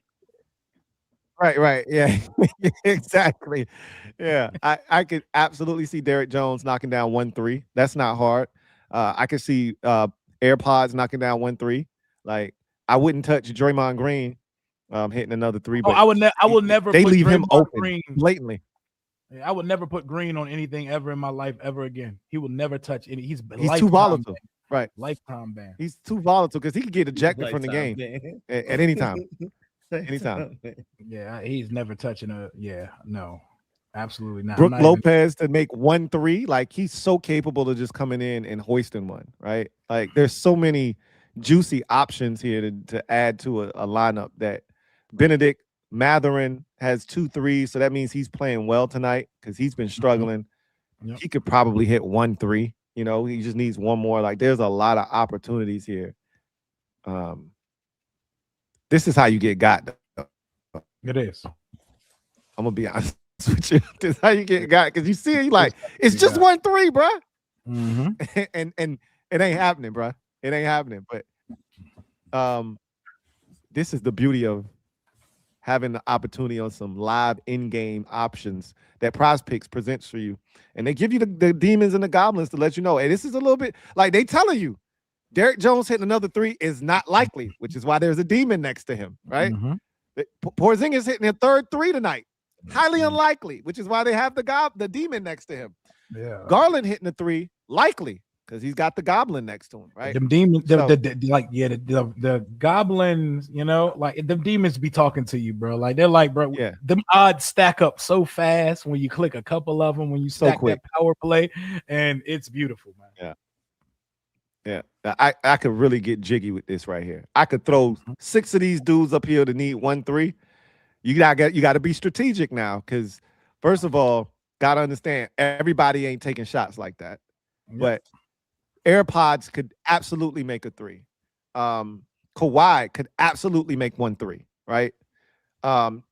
Benedict Mathurin could definitely make 1 3. Brooke Lopez could definitely make 1 3. So it's enough dudes up here. And just to be safe, you could throw Garland or Porzingis up here, and you could that quickly have an ridiculous ticket in game. For those of you who aren't aware, Prize Picks is available in California, Texas, Florida. So if you're out there and you want to be a part of the Prize Picks family, very simple. Link is in the description. Click that link. It'll take you to where you can download the app. Use the promo code HMA, which will get you an opportunity as a first-time user. Play 5, get 50 immediately in lineup bonuses. That's HMA as a first-time user to get you $50 in lineup bonuses when you play $5. Big shout out to Prize Picks for sponsoring this stream. So let's get back to the proceedings this evening. And give me 1 second. I'm tackling these comments. I don't even remember where we was at in the comments, man. We about to get it. We about to get it back together. I'm trying to regroup. Where was we at, man? I'm about to find it. Don't worry. Okay, yeah, we were right in here. Right here. So he talked about Harbaugh not passing him up, so we were right here. Yep, John Week. Brovada. Thank you for the super chat. Greatly appreciate you. Double up. Thank you for doubling up. Who writes? Even Noah Brown had a 150-yard game with Houston. He did against the Cincinnati Bengals, bro. He did. It's wild that Terry ain't never had one, bro. That's wild. I need us to get right to it week 1, bro. I need Jaden and Terry to be in sync again after having their first full off season together, and they need to get right to it because we got to get him a 150-yard game, bro, and a 1,200-yard season. Yeah, Terry always starts slow. Like I can't recall the last season where Terry got frustrated. Off to a fast start. Except for his rookie year. Wasn't it like his rookie year? He exploded immediately. That's it. It'd be a bunch of 4 for 37 and maybe a touchdown the first couple weeks of the season. Because we always complain about the same shit with him every year. Why they not getting the ball to Terry? Every year it's the same shit. Jay missed in week 1 on the Giants where he dogged, I think it was Cordell Flott on the go ball. Yeah, he was wide open and Jaden overshot him by like 5 yards. That happened in game 1 of 2024 too against the Buccaneers. Yep, against Tampa. Yeah, he was first play of the third quarter. Wide ass open. Cliff dialed that shit up on the first play of the half, and Terry was gone. Mm-hmm. You know he would have got caught though, but still, Jaden missed him. Jaden missed him. Swaggy P, thank you for the super chat. Greatly appreciate you. Thank you for the dime. Our guy Swaggy P. Commander Canes, love the Hellraisers jerseys. Also, Ed, I was at the Defenders game, and I need those seats you had because the sun was killing me. I was able to contribute to the beer snake, though. Good. Thank you for your contribution, Swaggy. Yeah, I was in section 132. So it was in that corner, and then after the game, I took a picture, and you can see the scoreboard right behind me, and it said 45-7 on the scoreboard, so that was awesome. But, the sun was sunning. It was. But definitely – thank you for your contribution to the beer snake, man. So I definitely got to see you at another game for sure. And they got dream seats at the UFL game? They do have a club level. I guess you would call them dream seats. Like midfield section. Okay. So I guess you would call them those. I guess you would call. I'll look at the prices. I'm on SeatGeek right now. I'll use another code from Rio for SeatGeek. But hey, please, SeatGeek, talk to me when the season starts, man. Talk to me when the season starts. We need that, and talk to this Commanders Kings channel as well, bro. Let's go. Yes, sir. Yes, sir. Man, you won't lie about Steph. He just went off, bro. Hey, what I say?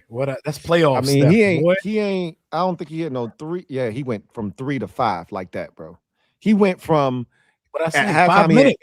He had 8 points. He got 24 points now, bro. What I say, bro, it's playoff Steph. It can happen in 5 minutes. Yo, Steph, literally, you can step out the house, take the trash out, and he hit 3 threes, bro. He's instant. He's microwavable offense when he's on. And Aisha wants no parts. Aisha want all parts but Steph's. Basically. Literally that. Sadly. Man. Y'all terrible, man. Or Wardell.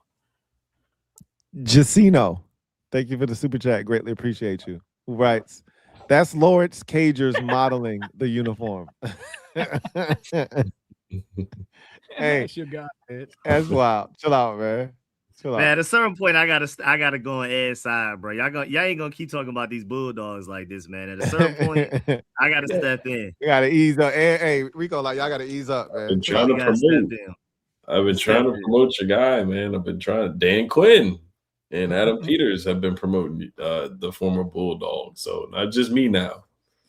You know, I've been advocating for Lawrence for a little while. Now Adam Peters finally want to get on board and promote him. So we'll see. I really want to see. I don't have my hopes up, but I do want to see if he can get a little bit of chance to actually get some snaps or something out there. We'll see.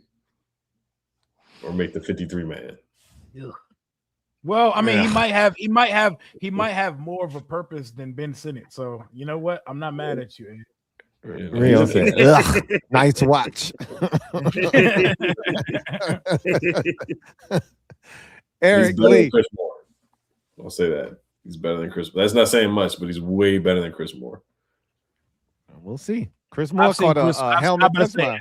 I've seen Chris Moore actually produce on the NFL field, so I can't give you that. What's Cager with the Giants? He caught a touchdown pass. He actually has. I'll look at the numbers while we move on to the next super chat. But I believe Lawrence Cager.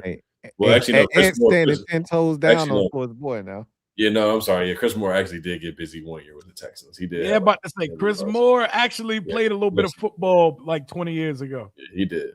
I'll give him that. He just turned into a pumpkin now with us. I mean, he old too. So he living his truth. He's been in the league for a minute. Living his truth. Eric Lee, thank you for the super chat. Greatly appreciate you.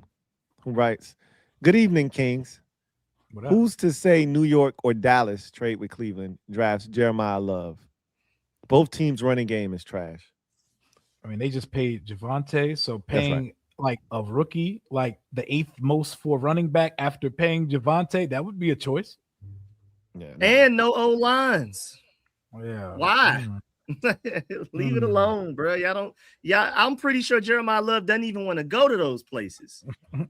Yeah, their running game is not necessarily trash. Dallas Javonte Williams, they just re-signed him. He was fine. Of course, that wouldn't stop him from taking him, but their running game is pretty solid. Tyrone Tracy is good. Like every time we play him, he has a solid game. He doesn't kill us, but he has a good game. Mm-hmm.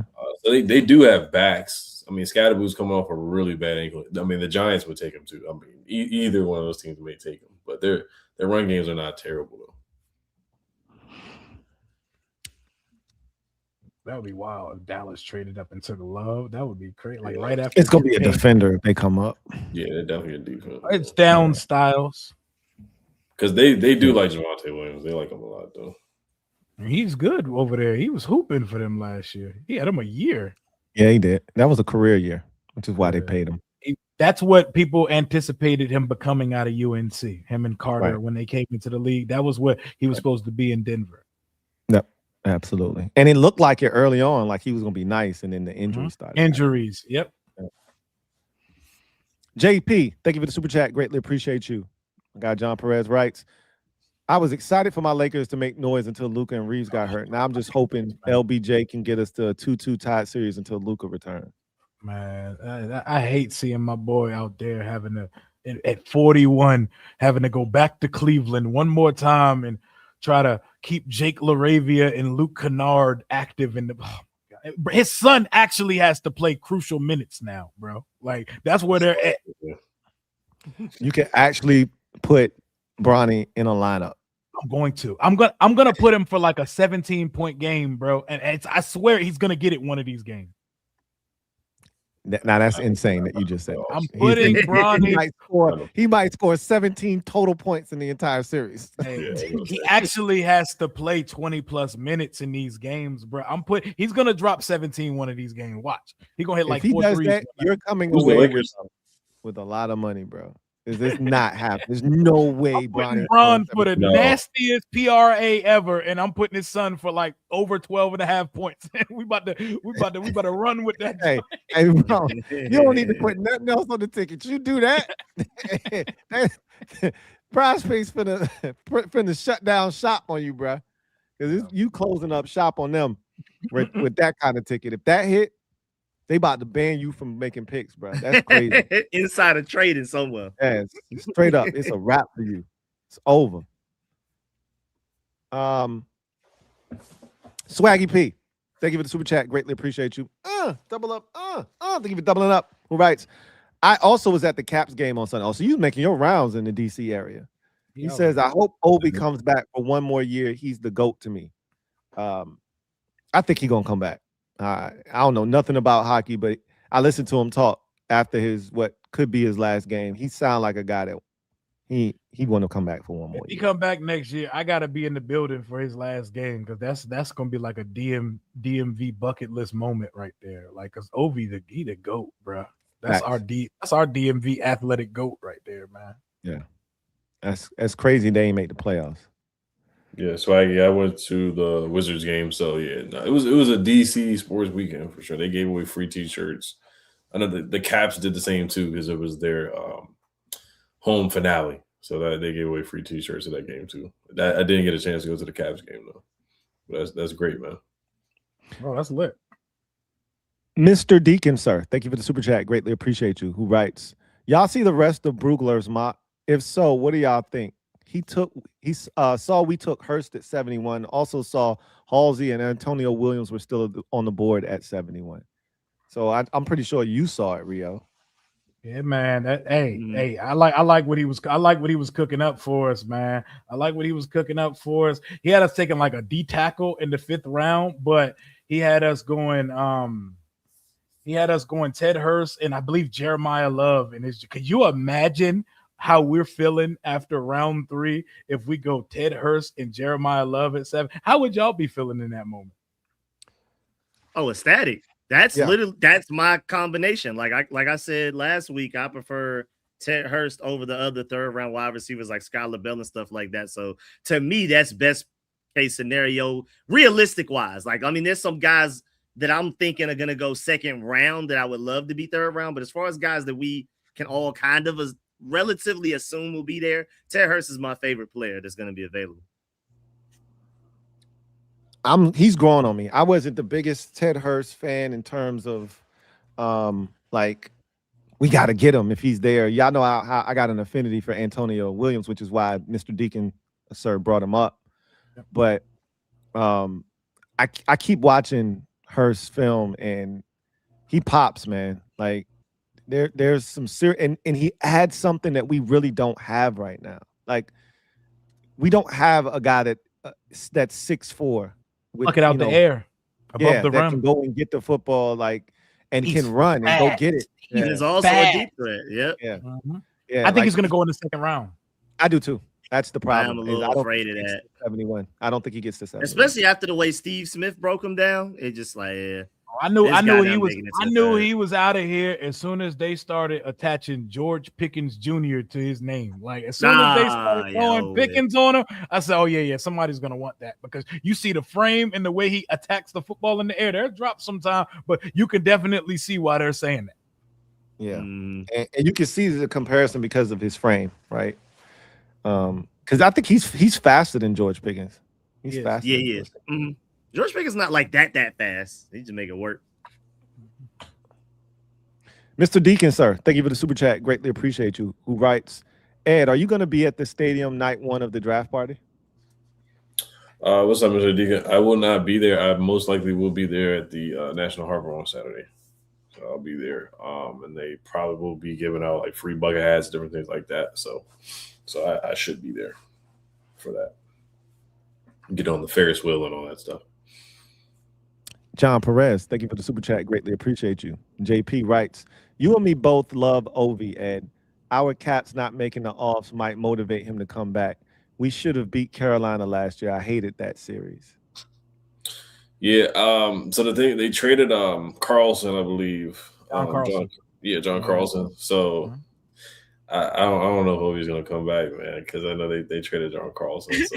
I asked Ed, do they got dream seats at Audi Field for the Defenders game? I was just looking that up for you too. The chat said daydream seats. All day long. So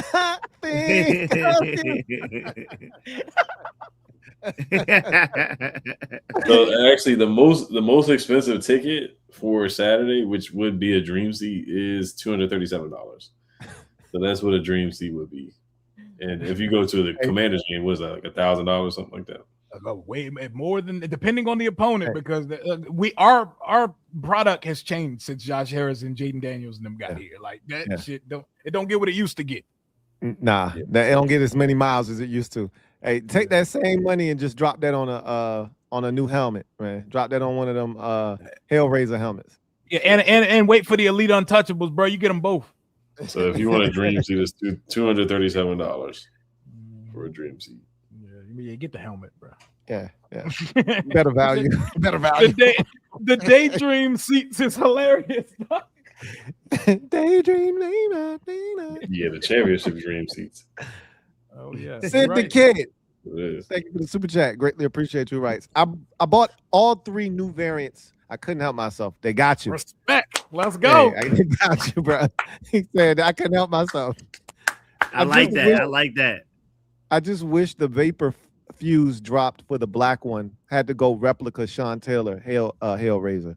So, hey, replicas are that's crazy, bro. Now that black one though, I'm telling you, they're cut like Nike has definitely added something because that one looks on par with the $200 one, and that did not make sense to me. Like apparently the Swingman, the $200 one, the limited fuse joint, the joint in between the authentic and the replica. Apparently Nike stopped stitching them joints, and the only thing different about them is the collar and the taper of it. So y'all might be good with that replica Hellraiser, bro. I might have to grab one myself, man. For now, already on the way. Hey.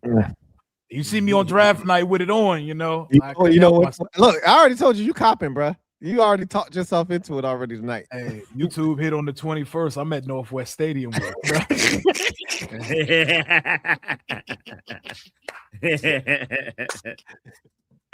And Wise Man once said, I got a problem spending before I get it. We all self-conscious. I'm just you know. Hollywood Mo, thank you for the super chat. Greatly appreciate you. Who writes, Florida State blocked them from only having the spear on the helmet. They attempted to take the W off and have the spear solo. This was the closest we got. And that is the information that I was told when I found out about the uniforms and the helmet. So that actually does track with information that I've received. Listen, like for the fans that go back to the old logo, put the spear on the helmet. They wish they could. They would do it today if they could. They ran into the same issues they ran into with some of those names during the making the brand process. So, they tried to run the spear by itself. And there are things called trademarks, and teams like Florida State can stop it, just like Golden State could stop Warriors, and Arkansas State and the Minnesota Timberwolves can stop Wolves. So, it'd be like that. Yep. They have these things in place for a reason. Midnight Lace 2.0. Thank you for the super chat. Greatly appreciate you. Who writes, my king, How are y'all doing on this fine night? I come bearing news from what I heard. We are not that interested in Downs. Per Tony Pauline, who Yeah. said Jartavis, Quan Martin, Yeah. they like his upside. His upside. What are you talking about? Durante Jones can leave today if that's how you feel about Jartavis Martin's free safety upside. And somewhere else. He might learn in a different way. Durante might be able to get to him in a different way. Rio. He about to be up beside Dan Quinn on that sideline during the game. They benched that man multiple times last year. He needs to not make the roster this year. I'm not even trying to like joke around. Dang. Davis Martin should not be on my roster this year. You're one safety drafted away from that happening because right now, the first guy to go is Tyler Owens. Because he's a special teams ace, though. Yeah, he right now to me is the first guy to go. I think Quan, if he can showcase his special team or showcase his versatility as a defender, being able to play some nickel, I think that's enough to get him to keep him here. They draft because I feel like them signing Nick Cross puts Tyler Owens on the outs. Yep. So you draft a Caleb Downs, and now I think that puts Jartavis squarely in the crosshairs to not make the roster at that point. Because in my mind, it's 5 corners, 5 safeties. I don't think they're keeping a 6th safety this year, like they did the first year they were here. I don't even need. Yeah, like no, I don't think he gets. I don't think he gets to the 53, man. They might give him one of those early camp cuts. One of those early camp surprise cuts. Like, yo, yeah, man, we're gonna go ahead and let you find some work this preseason. Let you fall into a spot elsewhere, man. Just go ahead and leave your tablet there. We thank you for everything you did over the past couple years, man. Give him the training camp version of Tyler Biotish, man. We're gonna give you a chance to latch on somewhere else, man. Whatever staff has Joe Witt Jr. on it, I'm sure they'll pick Quan Martin up with the quickness. You know? The Steelers, yeah. There you go. Be a Steeler. Sherrod wins. Thank you for the super chat. Greatly appreciate you. Who writes, Paulo sucks. Yeah, he wasn't very good. I hate Paulo Banchero. I hate him. Or at least putting him on plays, I cannot stand him. Yeah, he wasn't very good tonight. He had more turnovers than field goals made tonight, so that's rough. And Diami is QB3 at the moment. Hey, Diami, that left hand, man. Look, man. I'm trying to tell you right now, Diami, he beat Jaden 2 out of 3. Yeah, he did. Yeah, that was crazy. Like, that was crazy. Look out. That pass he threw against Dallas, that shit was on the money. I think my flat out drop. My favorite thing about the Diami workout documentary videos is that Diami wants no part of doing any of the workouts the whole time. Like, he does not want to do any of that shit. Do you know how many people got on me for, man, leave him alone? I told him, I said, you see why Diami is basic, right? He don't want to be like this. He's like, I got to do this shit, so I'm here. Yeah. But he don't want to do none of that. That's literally me every day at the gym. I perfectly understand. I'm here just so I won't get fined. Oh, exactly. That brother did not. He was like, y'all making me feel bad. He still ain't get up, though.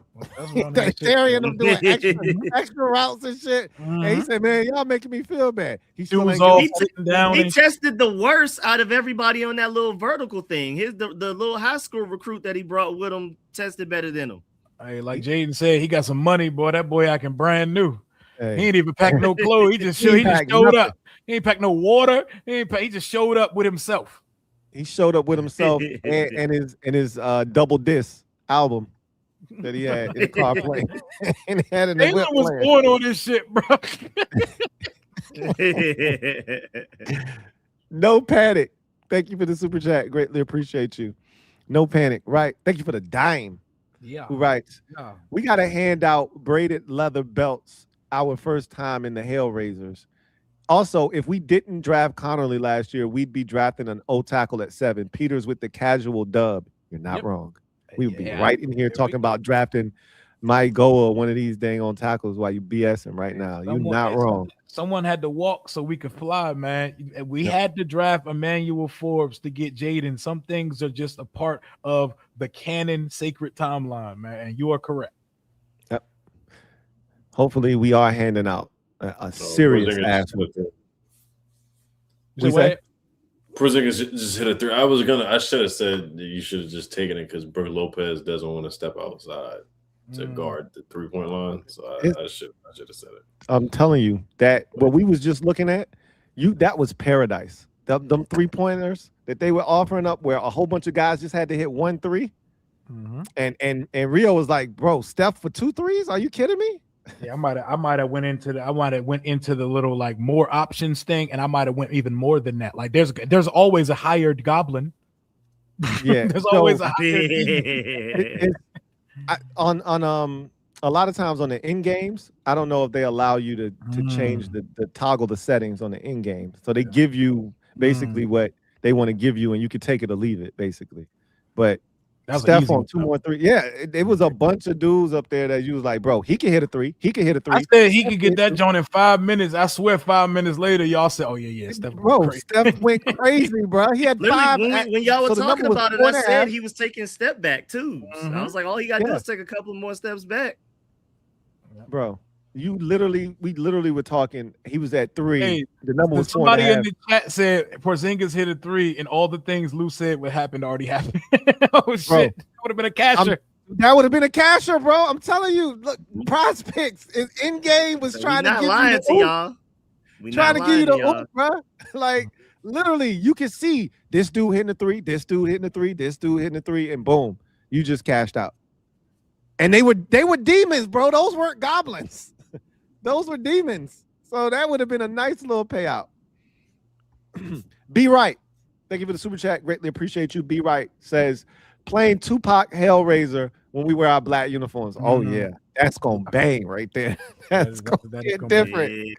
That is gonna bang. That's gonna hit different, bro. That's the equivalent of playing I Got 5 on it when Jaden first hit the scene, bro. That's gonna hit different, bro. Straight up. CJ the Great. Thank you for the super chat. Greatly appreciate you. CJ the Great writes, Tutty Buddy's about to go crazy with the new unit. He's still holding on to Tutty Buddies. He won't let that go, bro. He is the only one fighting tooth and nail for that. Legion who? We the Tutty Buddies. Yeah, nah. That sounds so disgusting. It does, bro. That sounds very dirty dick dastardly is what that sounds. That shit sounds like it has an allegation attached to it. It absolutely does. Jacob Cortez. Thank you for the super chat. Greatly appreciate you. Right. Shout out J Mac. He looked clean in the threads. J Mac don't even got a roster spot, but he in the reveal video. All 3 colors too. Hey, J Mac's so nice, man. You couldn't even see him once or twice. They put him 3 times in that shit. Oh man, shout out to J Mac, man. Oh man, y'all are hilarious. I cannot, man. The Spoony P. Thank you for the super chat. Greatly appreciate you. Thank you for the dub ski. My God. Right. Rio, don't start with RVA. He said, don't start that Richmond shit, bro. Watch yourself now. He says, don't sleep on my Ram. Love the new unis. Stripes on the pants bring us back to some of the best unis in the league. Richmond Coliseum is now closed and awaiting demo. Appreciate y'all. Hell. He said, don't start that Richmond shit, bro. Don't you do it. Shout out to you. Shout out to you and Steph, man. That's good peoples right here, man.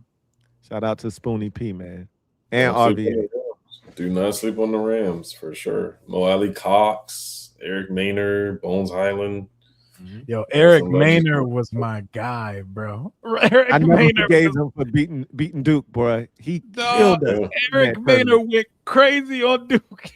He killed us, bro. I was like, man, I hate this guy. I hate Eric Maynard, bro. He killed us in that tournament, bro. Wow, Eric. I haven't said the name Eric Maynard in a long time. Yeah, I forgot about him. That's crazy. Yeah, that's what put VCU on the map. That was like one of the first ones to put them on the map because they don't even have a football team. So VCU and George Mason's deep runs, they mean something to me. I was like really like with George Mason shit. I was at the game. I went to a couple of the games that season, bro. I was very committed to that Lamar Butler, Jai Lewis, George Mason team when they made that run. And then they ran into Joakim Noah and them, and they said, yeah, nah. Yeah, nah, y'all chill out, man. All that Cinderella shit. Hell yeah, that Florida team was built different. Yeah. That shit wasn't popping off, but Dude, I put against hit, John Lewis. hit different. I put against John Lewis in a men's league. The big guy, the big man. I think he's Yeah, that's a big football. I remember he got NFL tryouts after he left Mason. Yeah, big body. He was a wide guy. And he hooped too, though. Like his big ass, he hooped. Yeah, he had a post game. He had a little post game for sure. He was doing some work down low. TJ Ryder, thank you for the super chat. Greatly appreciate you. TJ Ryder writes, "Happy holiday, gang. Thanks for always holding it down for the fans. New unis fire. Only thing missing, red helmet, white with outline battle black Hail Mary throwbacks in 1 year or 10 years. That's probably 10. I don't think we ever gonna see them uniforms again. Bro. Oh no, them shits are never gonna be. They're never gonna see the light of day in real life. We ever seeing them again? Those are dead. That's why they selling them for $30. We're getting a rivalry uniform in 2027, and I would imagine when they add a throwback to it, they're going to give us the 70th, some version of the 70th anniversary joints. If we get our, because most teams have a throwback and alternate home and away. I think they add that looking uniform at some point. AJ Brown, thank you for the super chat. Greatly appreciate you. Who writes, "Fans will follow the blackout game rule this time." I believe the hype too, bro. I think they will. Your confidence is higher than mine. Hey, I mean, since we like the jerseys more, maybe because a lot of people hated the black jerseys, they're probably like boycotting it. So we'll see.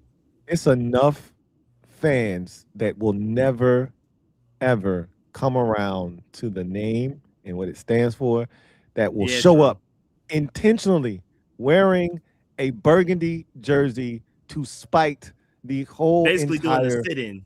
I'll tell you what, though. I guarantee you that black Jaden jersey sells more than the white and the burgundy joint. Oh, for sure. Because most people already copped the white Jaden championship era already. And it's definitely going to sell more than the burgundy joint, even though the burgundy joint going to hit too. But that black one, like that shit about to hit different, bro. That's about to be our Yankee cap right there, man.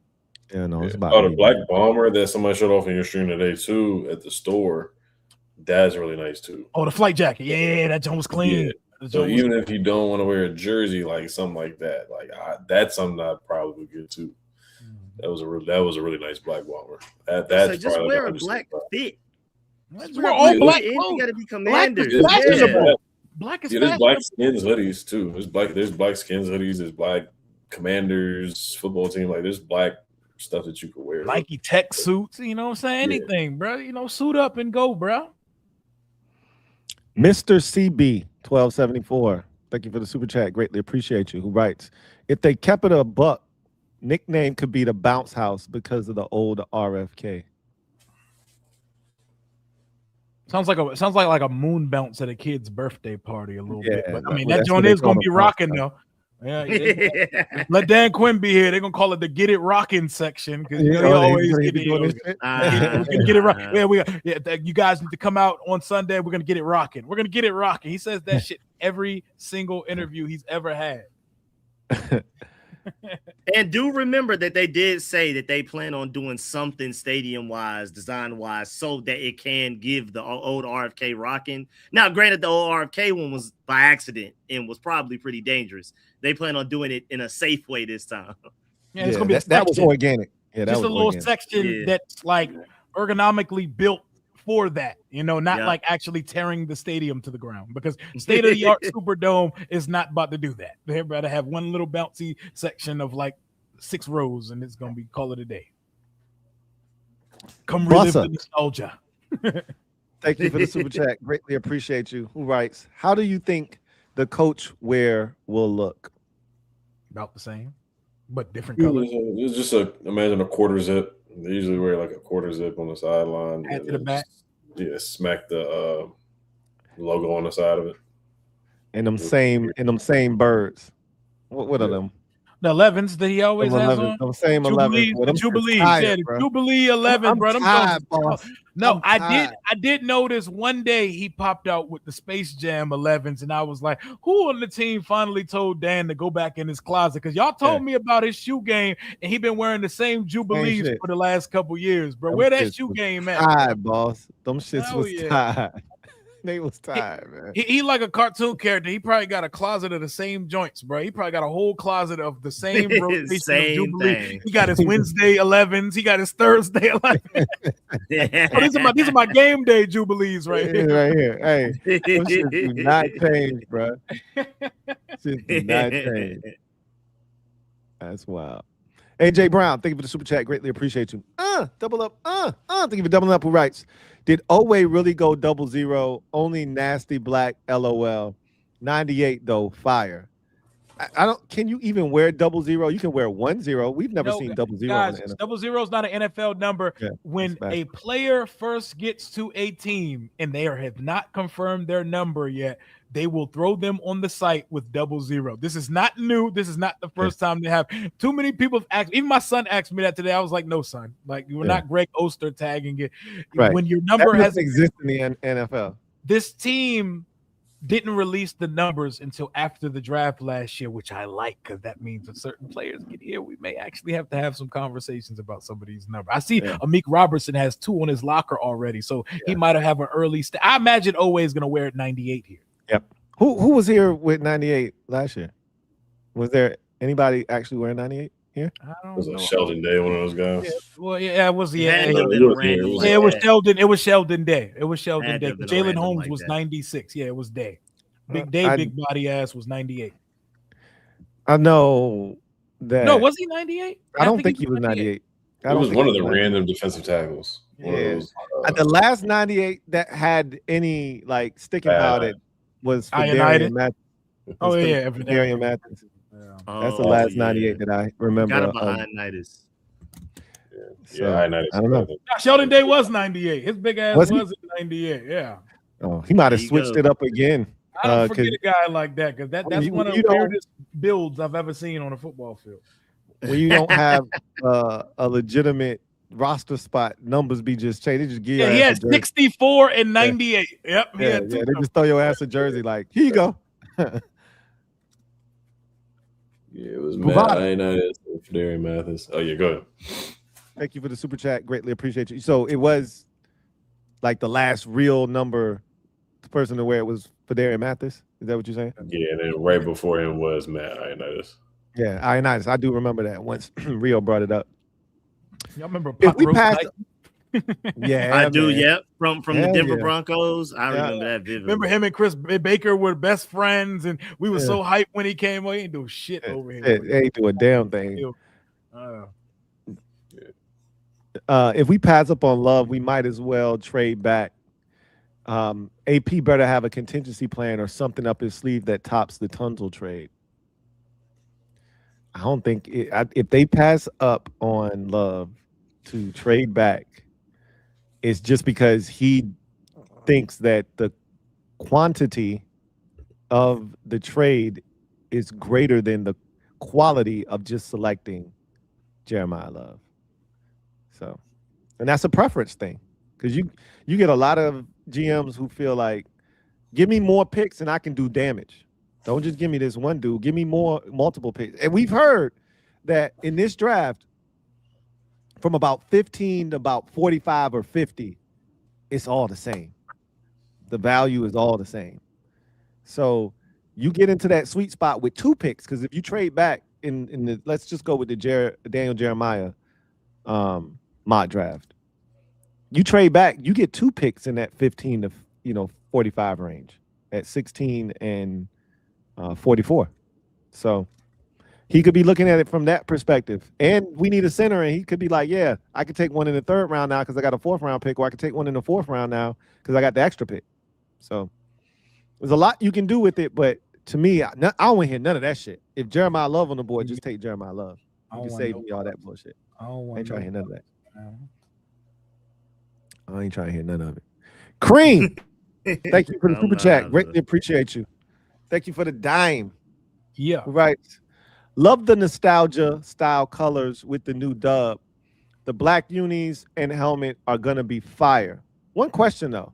What do y'all think about the white helmets with the gold W and the stripe and the all white unis? Would love to white one day.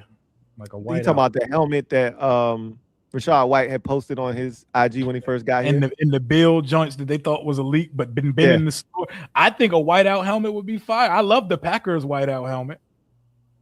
I don't know if we'll ever get it. I don't know if we'll ever get it, but that would be dope. Because I thought the Rashad White helmet was fire. Like, that shit clean. That shit clean. Yeah, that shit was clean as hell. You throw that on, well, the all whites, and you might have something. I don't know if I ever see them doing that though. Yeah, I never say never though. Yeah, the next thing I don't know. I wonder what them rivalry uniforms we hit on, because the rivalry uniforms has one theme in common, in that it has nothing to do with your team's colors or history. Like they could do anything with them joints. So that's gonna be fun next year. Ronnie Bell, thank you for the super chat. Greatly appreciate you. Double up. Thank you for doubling up. Who writes at 45? It's not a game at the Maverick. Hey, bruh, if you getting it in at the gym at 45, you a beast, man. Salute to you, bruh. Yeah, man. Salute He get active. he gets active. Nah, he gets active for real, bro. No, it's definitely not a game. He damn sure did. It's really not a game. He said, "Y'all put some respect on my name while I'm here, bro. I'm out here." Let me make sure y'all understand what it is, man. Stop playing. Bring you in for a workout, man. Bring you in for a workout. And if you don't know, now you know. You know. Minister Finance, thank you for the super chat. Greatly appreciate you. Thank you for the dime. Yeah. Shout out to Minister Finance, who writes once again, double up. Thank you for doubling up. What do y'all think about having a Coliseum instead of a stadium, keeping the Warrior, Commander, Greco-Roman theme going? Well, that's kind of what we were hinting at when we said that the name of the stadium should be the Coliseum, right? I said, like, if your team president keeps alluding to a whole bunch of like we've seen mock-ups, so we kind of know what it's going to look like, but that doesn't stop us from calling it the Coliseum if we decide that's what they making me want to buy a spear to have at home for game day, so I could turn up with that joint. Be at home turning up for no reason with the spear. I might cop one. That should be some fly shit. Yo, this game is getting really good. This game is good. It's Warriors game.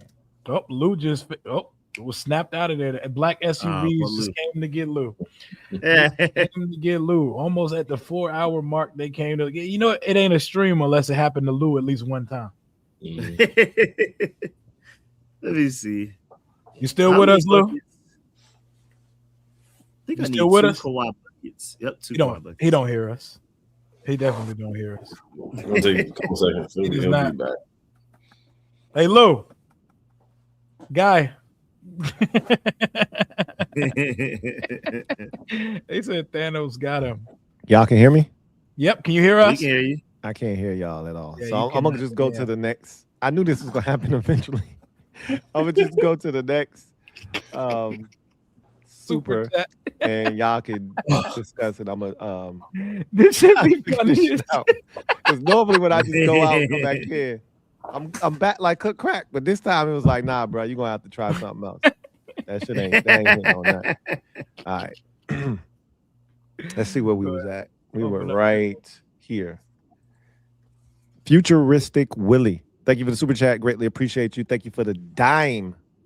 Futuristic Willie writes, Ben Johnson took Loveland at 12 last year with Komet on the roster. How would you guys feel about teaming up Sadiq with Chig in a trade back scenario? That would be nasty. It wouldn't be the most important thing that we should do, but that would be nasty. Yeah. If you do trade back, I do kind of like Kenyon Sadiq a little bit more than even like a Tate.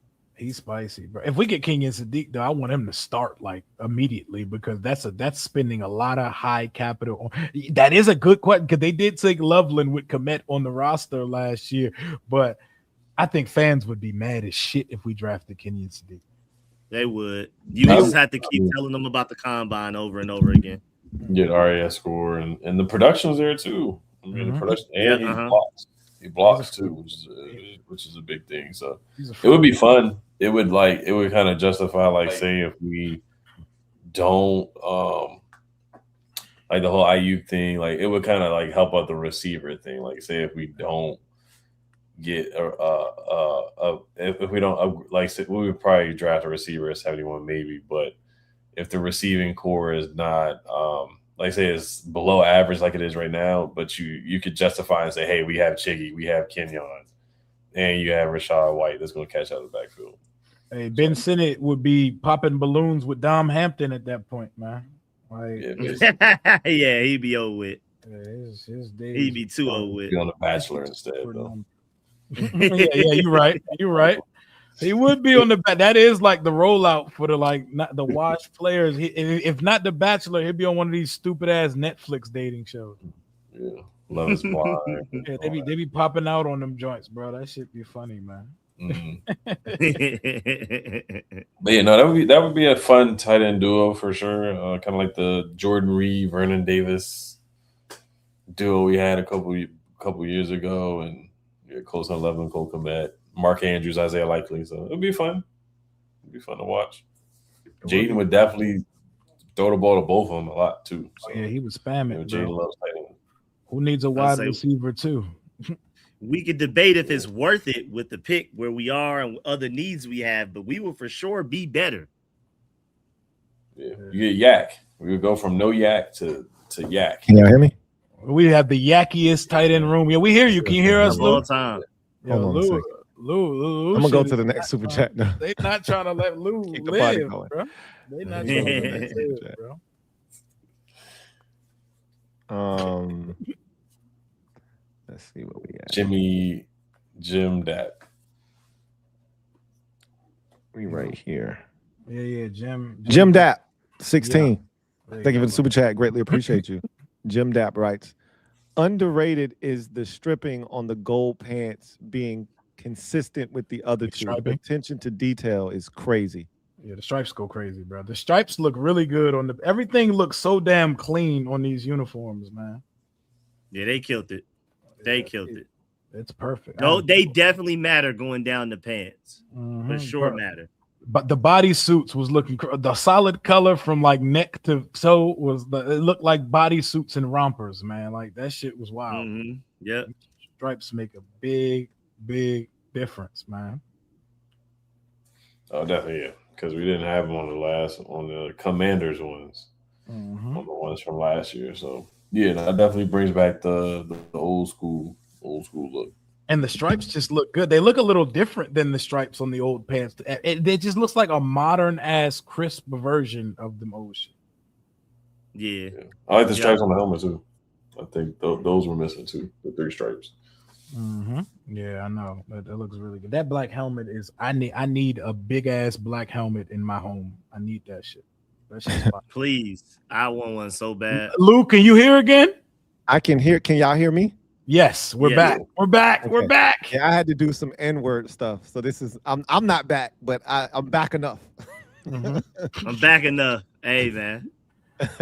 Jim Dap, thank you for the super chat. Greatly appreciate you. Double up. I really wanted to be a part of that Chiga Conquo Yeah, I wanted to be a part of that conversation. I'm mad I missed that. We had a real good one, man. You would have loved it. Ed was talking his ass off too. I was like, shit, I'm missing something good right now. Who's actually like speaking for like how that could be super fire. I think fans would hate that pick, but that shit we'd have the yakkiest tight end room ever. Bro, we would be so athletic on offense. It wouldn't even be funny. Who needs a wide receiver to at that point? Put Luke in the slot and Diami on the outside. Hey, stop that shit, Rio, man. Stop that shit, bro. Respectfully, stop that shit, man. It would be a lot of 12 personnel though, for sure. They got Luke in the store. They do. They got Luke. They really do have Luke at the store, man. I'm really looking into that shit. That shit means something. It's more than him. It's more than him being like a DEI like jersey there. Like we needed white representation. There's more that meets the eye with that. Yeah, there is, man. When Luke's starting in that slot, y'all remember what I told y'all about Luke being on that store on 415. Like I was startled, bro. I said, yo, show me where the black jerseys are in the store. Jaden, Terry, Luvu, and then there's like 3 straight rows of Luke McCaffrey. I was like, wait, But what? that was a jump scare. That was a Yeah, jump. like whoa. Luke got that. He had multiple rows of black jerseys. That said, oh, these Luke Helmer. And my boy Reese was like, yo, I just seen a couple families that were just buying up there. I said, yeah, that might be his family, bruh. Like he said, they were buying the Luke Jones. What happened to Kawhi? Kawhi got hurt or something? What is he doing? That Luke taking this ticket hard as shit right now. I want to know because everything hitting the one person that I don't expect to let me down. I need it's Kawhi Leonard, buckets. bro. I need 2 Kawhi buckets. I'm sad. Please. I'm like, what is going on right now? I'm shocked. I am shocked. Like literally, I cash out on 2 tickets if Kawhi gets to 25 points, and I'm just wondering. He was at 19. This shouldn't be that hard. He was at 19 in the third quarter.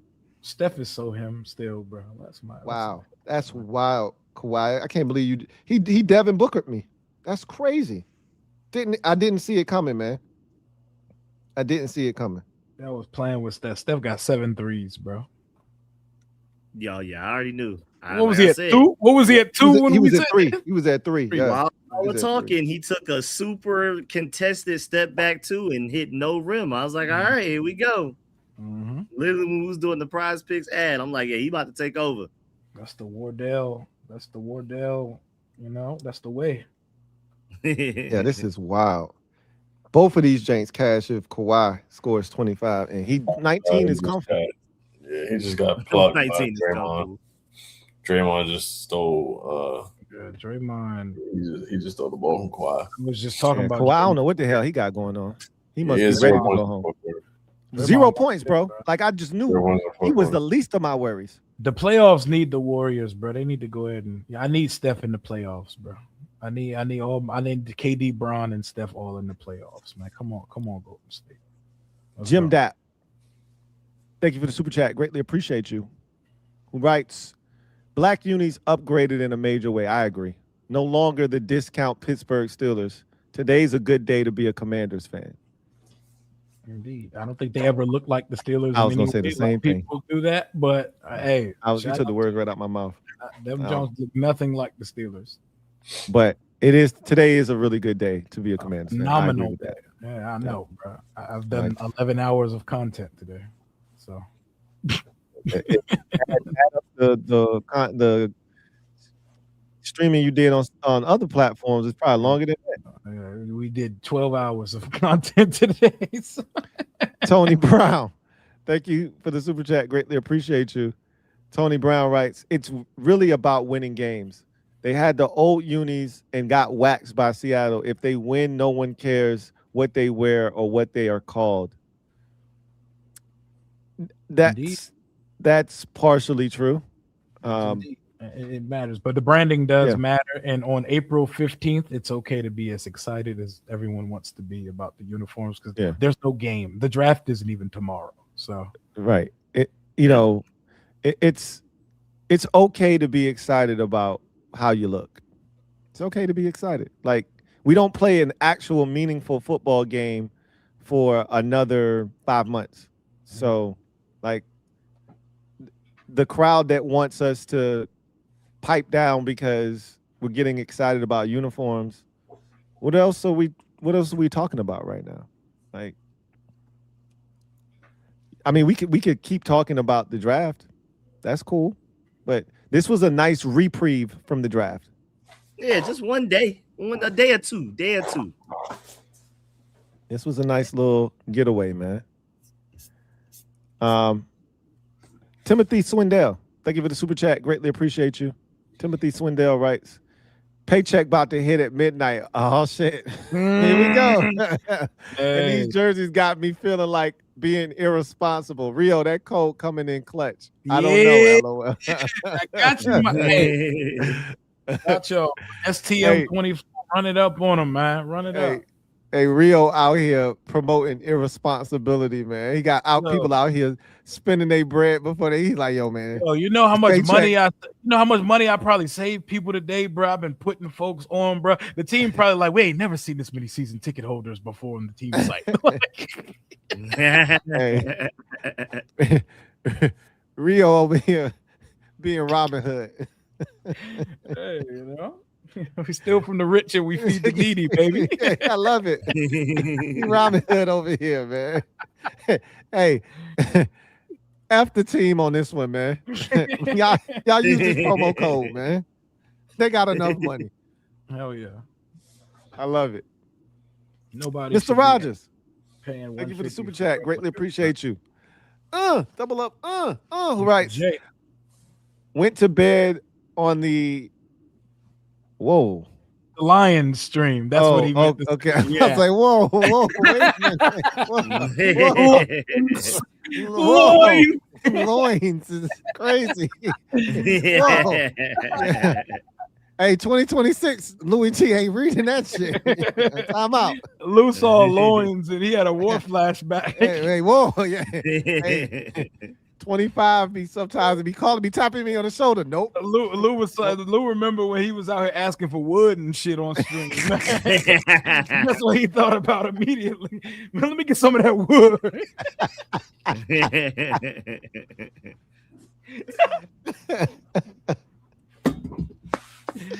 Hey, that was crazy. I also think about that time I was lit on the stream and Rio was like, bro, yo, you just read that super chat like 3 times. Yeah, I'll never forget that one. And then he kept talking about head. He kept reviewing the Ed story like 4 times, bro, like 5 times. It was gone, bro. I was like, all right, man. Me and Rico both was like, yeah, it's time. Yeah, he's like, hey, it's time, bro. It's time. Tony Brown, thank you for the super chat. Greatly appreciate you. Tony writes, I wish you brothers were old enough to have been at the parade in D.C. when Doug Williams kicked butt in the Super Bowl. Schools were closed. We all went. We're going to recreate that, Tony. I know you may not be able to see it right now, but we're going to recreate that with Jaden Daniels. We're going to shut down the entire city and we're going to turn up. It's going to be a real parade inside my city. Yeah. Absolutely. And it's going to be the time of our lives, bro. I'm telling you, when they hoist that Lombardi, bro, I'm losing it, bro. I'm crying on stream. I don't care. I'm sobbing and all that sniffly, all that shit, bro. I'm going to get me a GoPro and I'm going ham, bro. Listen, 2026. Go ahead and get you some meta glasses, man. Get you some meta glasses. I saw some. They're really cool. I don't know how they work. I would have to figure out how they work. Lake got the plug for it. When you're ready to get some meta glasses, he gonna hold us down, bro. Because he already told me today. I'm a glasses guy, so I was looking at them. They had some dope like bronze pair. I was like, I got some nice ones, man. Look, Lake said he got me on the joint, so yeah, I got you. If you yeah, meta glasses. Ooh. We're gonna have to figure that out when the Super Bowl. Us at the draft next year, all in the meta glasses live at the National Mall. Ooh, lapel mics on and meta glasses. Ooh, we. Hey, and look, if that's the case, hey, we need a sponsorship from Meta at that point. You bless us. You got bless us, Meta. Split screen. You have all 4 of our views going at the same time. That would be cool, son. That would be so cool. You know, we gotta plan something big next year. Gotta do something crazy. You already know what time it is. We're gonna have to figure that out. We got to plan that well in advance. Yeah, it's gonna be crazy. We're gonna do it again, Tony. We're gonna win the Super Bowl. We're gonna do it. It's coming. Jacino, thank you for the super chat. Greatly appreciate you. Double up. Thank you for doubling up. Who writes, no jokes. It's really him. I believe it. Yeah. And he came back with another thumbnail. Like, nah, bro, that's really me. That's really wrong. I follow him on Insta and Twitter. That's my guy. Yeah, he really get active. He really get active, bro. J-Dub Clatt, thank you for the super chat. Greatly appreciate you. J-Dub Clatt writes, Chigakonkwo in the Hellraiser jersey gonna hit different. HTTC. He gonna look like a Terp again, man. He gonna look like a Terpin in them joints, man. He gonna look clean. And them Jays probably make you look faster too. Black always make you look smaller, and it always make you look faster, bro. He gonna look like I can see a bunch of dudes looking sick in them joints, bro. For real. Trey Amos is gonna look cold as shit in them joints, bro. Oh yeah. Oh my God. And you know he gonna freak that jank too. he gonna swag that joint out with the accessories, bro. Yeah, hell yeah. Hell yeah. Bro. He one of them dudes that lay his shit out on the ground. Yeah, oh yeah, for sure. Like laid out like the first day of school. Like Hell the first day of school, all of it just laid out. Yeah, he lay that shit down. Gloves, socks, sleeve. He lay that shit out, bro. You could tell. Nobody in the draft would look better in that joint than Caleb Downs, bro. He got that football player aesthetic, bro. Like everything. Caleb, that joint was slapped, bro. We would just have to make sure he got a number that is appropriate. Yeah, I know. Because he got to be in a single digit, bro. We gotta put our hand on Amik Robertson's shoulder and say we just drafted a first rounder, so we're gonna have to take that 2 off your locker, my friend. We can move you to 6 though. Like you just go down the street. You can move you to 6. 4 numbers away, man. Hey, you see that 2 you picked out? I got a 4 next to it for you, brother. 24 right here, waiting on you. It's good. All you gotta do is add a number next to it, bro. It's nothing crazy. Nothing crazy. And Meek like, why you want to do that to me, baby? Oh, yeah, man. Caleb Downs is wore 2 in high school, at Bama, and at Ohio State, and he would be the first round pick, bro. I'm sorry, he would get his number if he got here, bro. Remember how Efiane Oalete and Portis had to come to an arrangement, and they went to court over it and everything? Listen, bro, he would be the prized possession of the offseason, bro. I'm sorry. You're not wrong. You're not wrong. J-Dub Clap. Thank you for the super chat. Greatly appreciate you. Who writes, last super, I swear, my school's radio station is doing a 24-hour stream and I have the 2 a.m. shift. Any thoughts on what to talk about? Uniforms. There you go. Great uniforms. Uniforms. There you go. Yep. I'm talking to him about the good old NFL draft and uniforms, man. Rent-a-spoons. Ronnie Bell. Thank you for the super chat. Greatly appreciate you. Ronnie Bell writes, my purpose on this earth is to guide others toward discovering a better version of themselves. Absolutely, we can arrange a workout. Let me know. Hey, my guy, I love it, man. He ain't new to this. He true to this shit. He don't play about it. I love that too, Ronnie. I was talking about you working out with the NFL team or some getting the workout. Mm-hmm. Oh, yeah. But no, definitely, definitely getting in the gym and work out for sure too. Yeah, man, I gotta get right by the time we do this live show again, man. We gotta be in shape, man. Let's go. And we made it through the supers. We made it. We did. And also JW Clad, just another random topic that could take up a lot of time. Just go through your favorite, I would say 10 options at 7. Just do something like that. You'd be amazed at how fast time flies when you just start talking. Having fun. Yeah, people say shit like, Rio, how can you go live for 6 hours, bro? I don't have shit. When I don't have nothing else to do and I'm just sitting in front of this computer screen and there are people actually talking back to me in the comments and shit, I can go all day. I have I don't run out of things to say. Yeah. So it can happen very quickly. And especially if I get company, like I had like 11 different people come on stream today, bro. I could do that shit all day. I went live for 12 hours when we won the divisional round game. Yeah. That's the first thing that pops up when you go on your channel. Yep. Hey, that's good. Hey, I was like, you see that 65,000 on that joint? That shit look good as hell on the channel. That shit hit crazy, bro. Those are I don't know where the good times at. I'm just trying to bring the good times back, man. Hey, that's real. We need that in our lives again. So that was the last super chat. And hey, y'all heard Ronnie. If y'all looking to discover the best version of yourselves, man, hit him up. Yes, sir. Hit him up.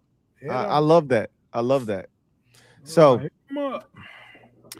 Any other thoughts before we get out of here, y'all? I have a topic, but this shit's gonna be long-winded. Ed pulled the airplane pillow out, and I know we can get to this next week. I want to have a discussion about. Let me write it down. Write it down right now. I want to have a discussion next week about what a blue chip player is and how many blue chip players are on the roster, because I said something and people were upset when I said there are 2 blue chip players on the Commanders right now, and it's Laramie Tunsil and Jaden Daniels, and people had a tizzy because I did not include Terry McLaurin. I don't think people understand what a blue chip player is. I want to have that conversation next week. Not right now. I'm tired of shit and we need to get out of here. I got my pillow here in spirit, man. Like All I right. got my airplane. I wrote it down. We could definitely have that discussion next week. I think it's a good one because I've seen that on social media too. That conversation as well. Yeah. So That's a good preview tease cliffhanger. all right. Anything else? We y'all can want do to that add in every before we? stream, period. Make sure y'all pull up next week for, you know what I'm saying? Yeah, look at that. We got EFF. We foreshadowing. Look at us leveling up. They got new uniform. We acting different now. Hell man, Shouts they out, won't know how man. to act. Good one, Rio. Good one. They don't know how Good to one. act, man. We Look at all us. brand new now. Look We at all us. brand new. Who would have thought? Not me. Not me. Yeah, man. All right, y'all. We got to talk about what a blue chipper is because I really don't think people understand what that means, and we definitely got to have that conversation. Yeah, it's definitely, I think, a spirited debate that can be had for sure. I'm looking forward to it. Well, we've reached the end of the road. We knew this was going to be a marathon video. We knew this was going to be a long stream, and we were ready for it. And shout out to y'all, man. Consistently 900 to 1,000 for the vast majority of the night. And we hung in around 700-800 towards the latter portion, man. We can't thank y'all enough for riding with us. Over 4 hours worth of us yapping. And we can't thank y'all enough for the support, man. Shout out to the Legion for holding us down. If you haven't already done so, subscribe for more great content. Turn on that notification bell and make sure that you like this stream. Doesn't cost you a thing, but it absolutely helps this channel and click that exponentially. subscription button, please, and thank you. You know, we leaving gains on the table. We know y'all here every week. Sometimes you just don't even realize that subscribe isn't clicked. So subscribe to the channel. We need to get this thing to 10,000 before this year ends. That's what's up. All right. Well, y'all know what it is, man. If you come at these Kangs, you best not miss. Till next time, I'm your man Louie Tee, joined with Rio, Rico, and Ed. The Kangs are out. Yeah. No Spring ball. Ruben Bain did not drive. Near you. Hey, Ruben Bain did not drive the golf carts at Topgolf. I promise y'all, bro.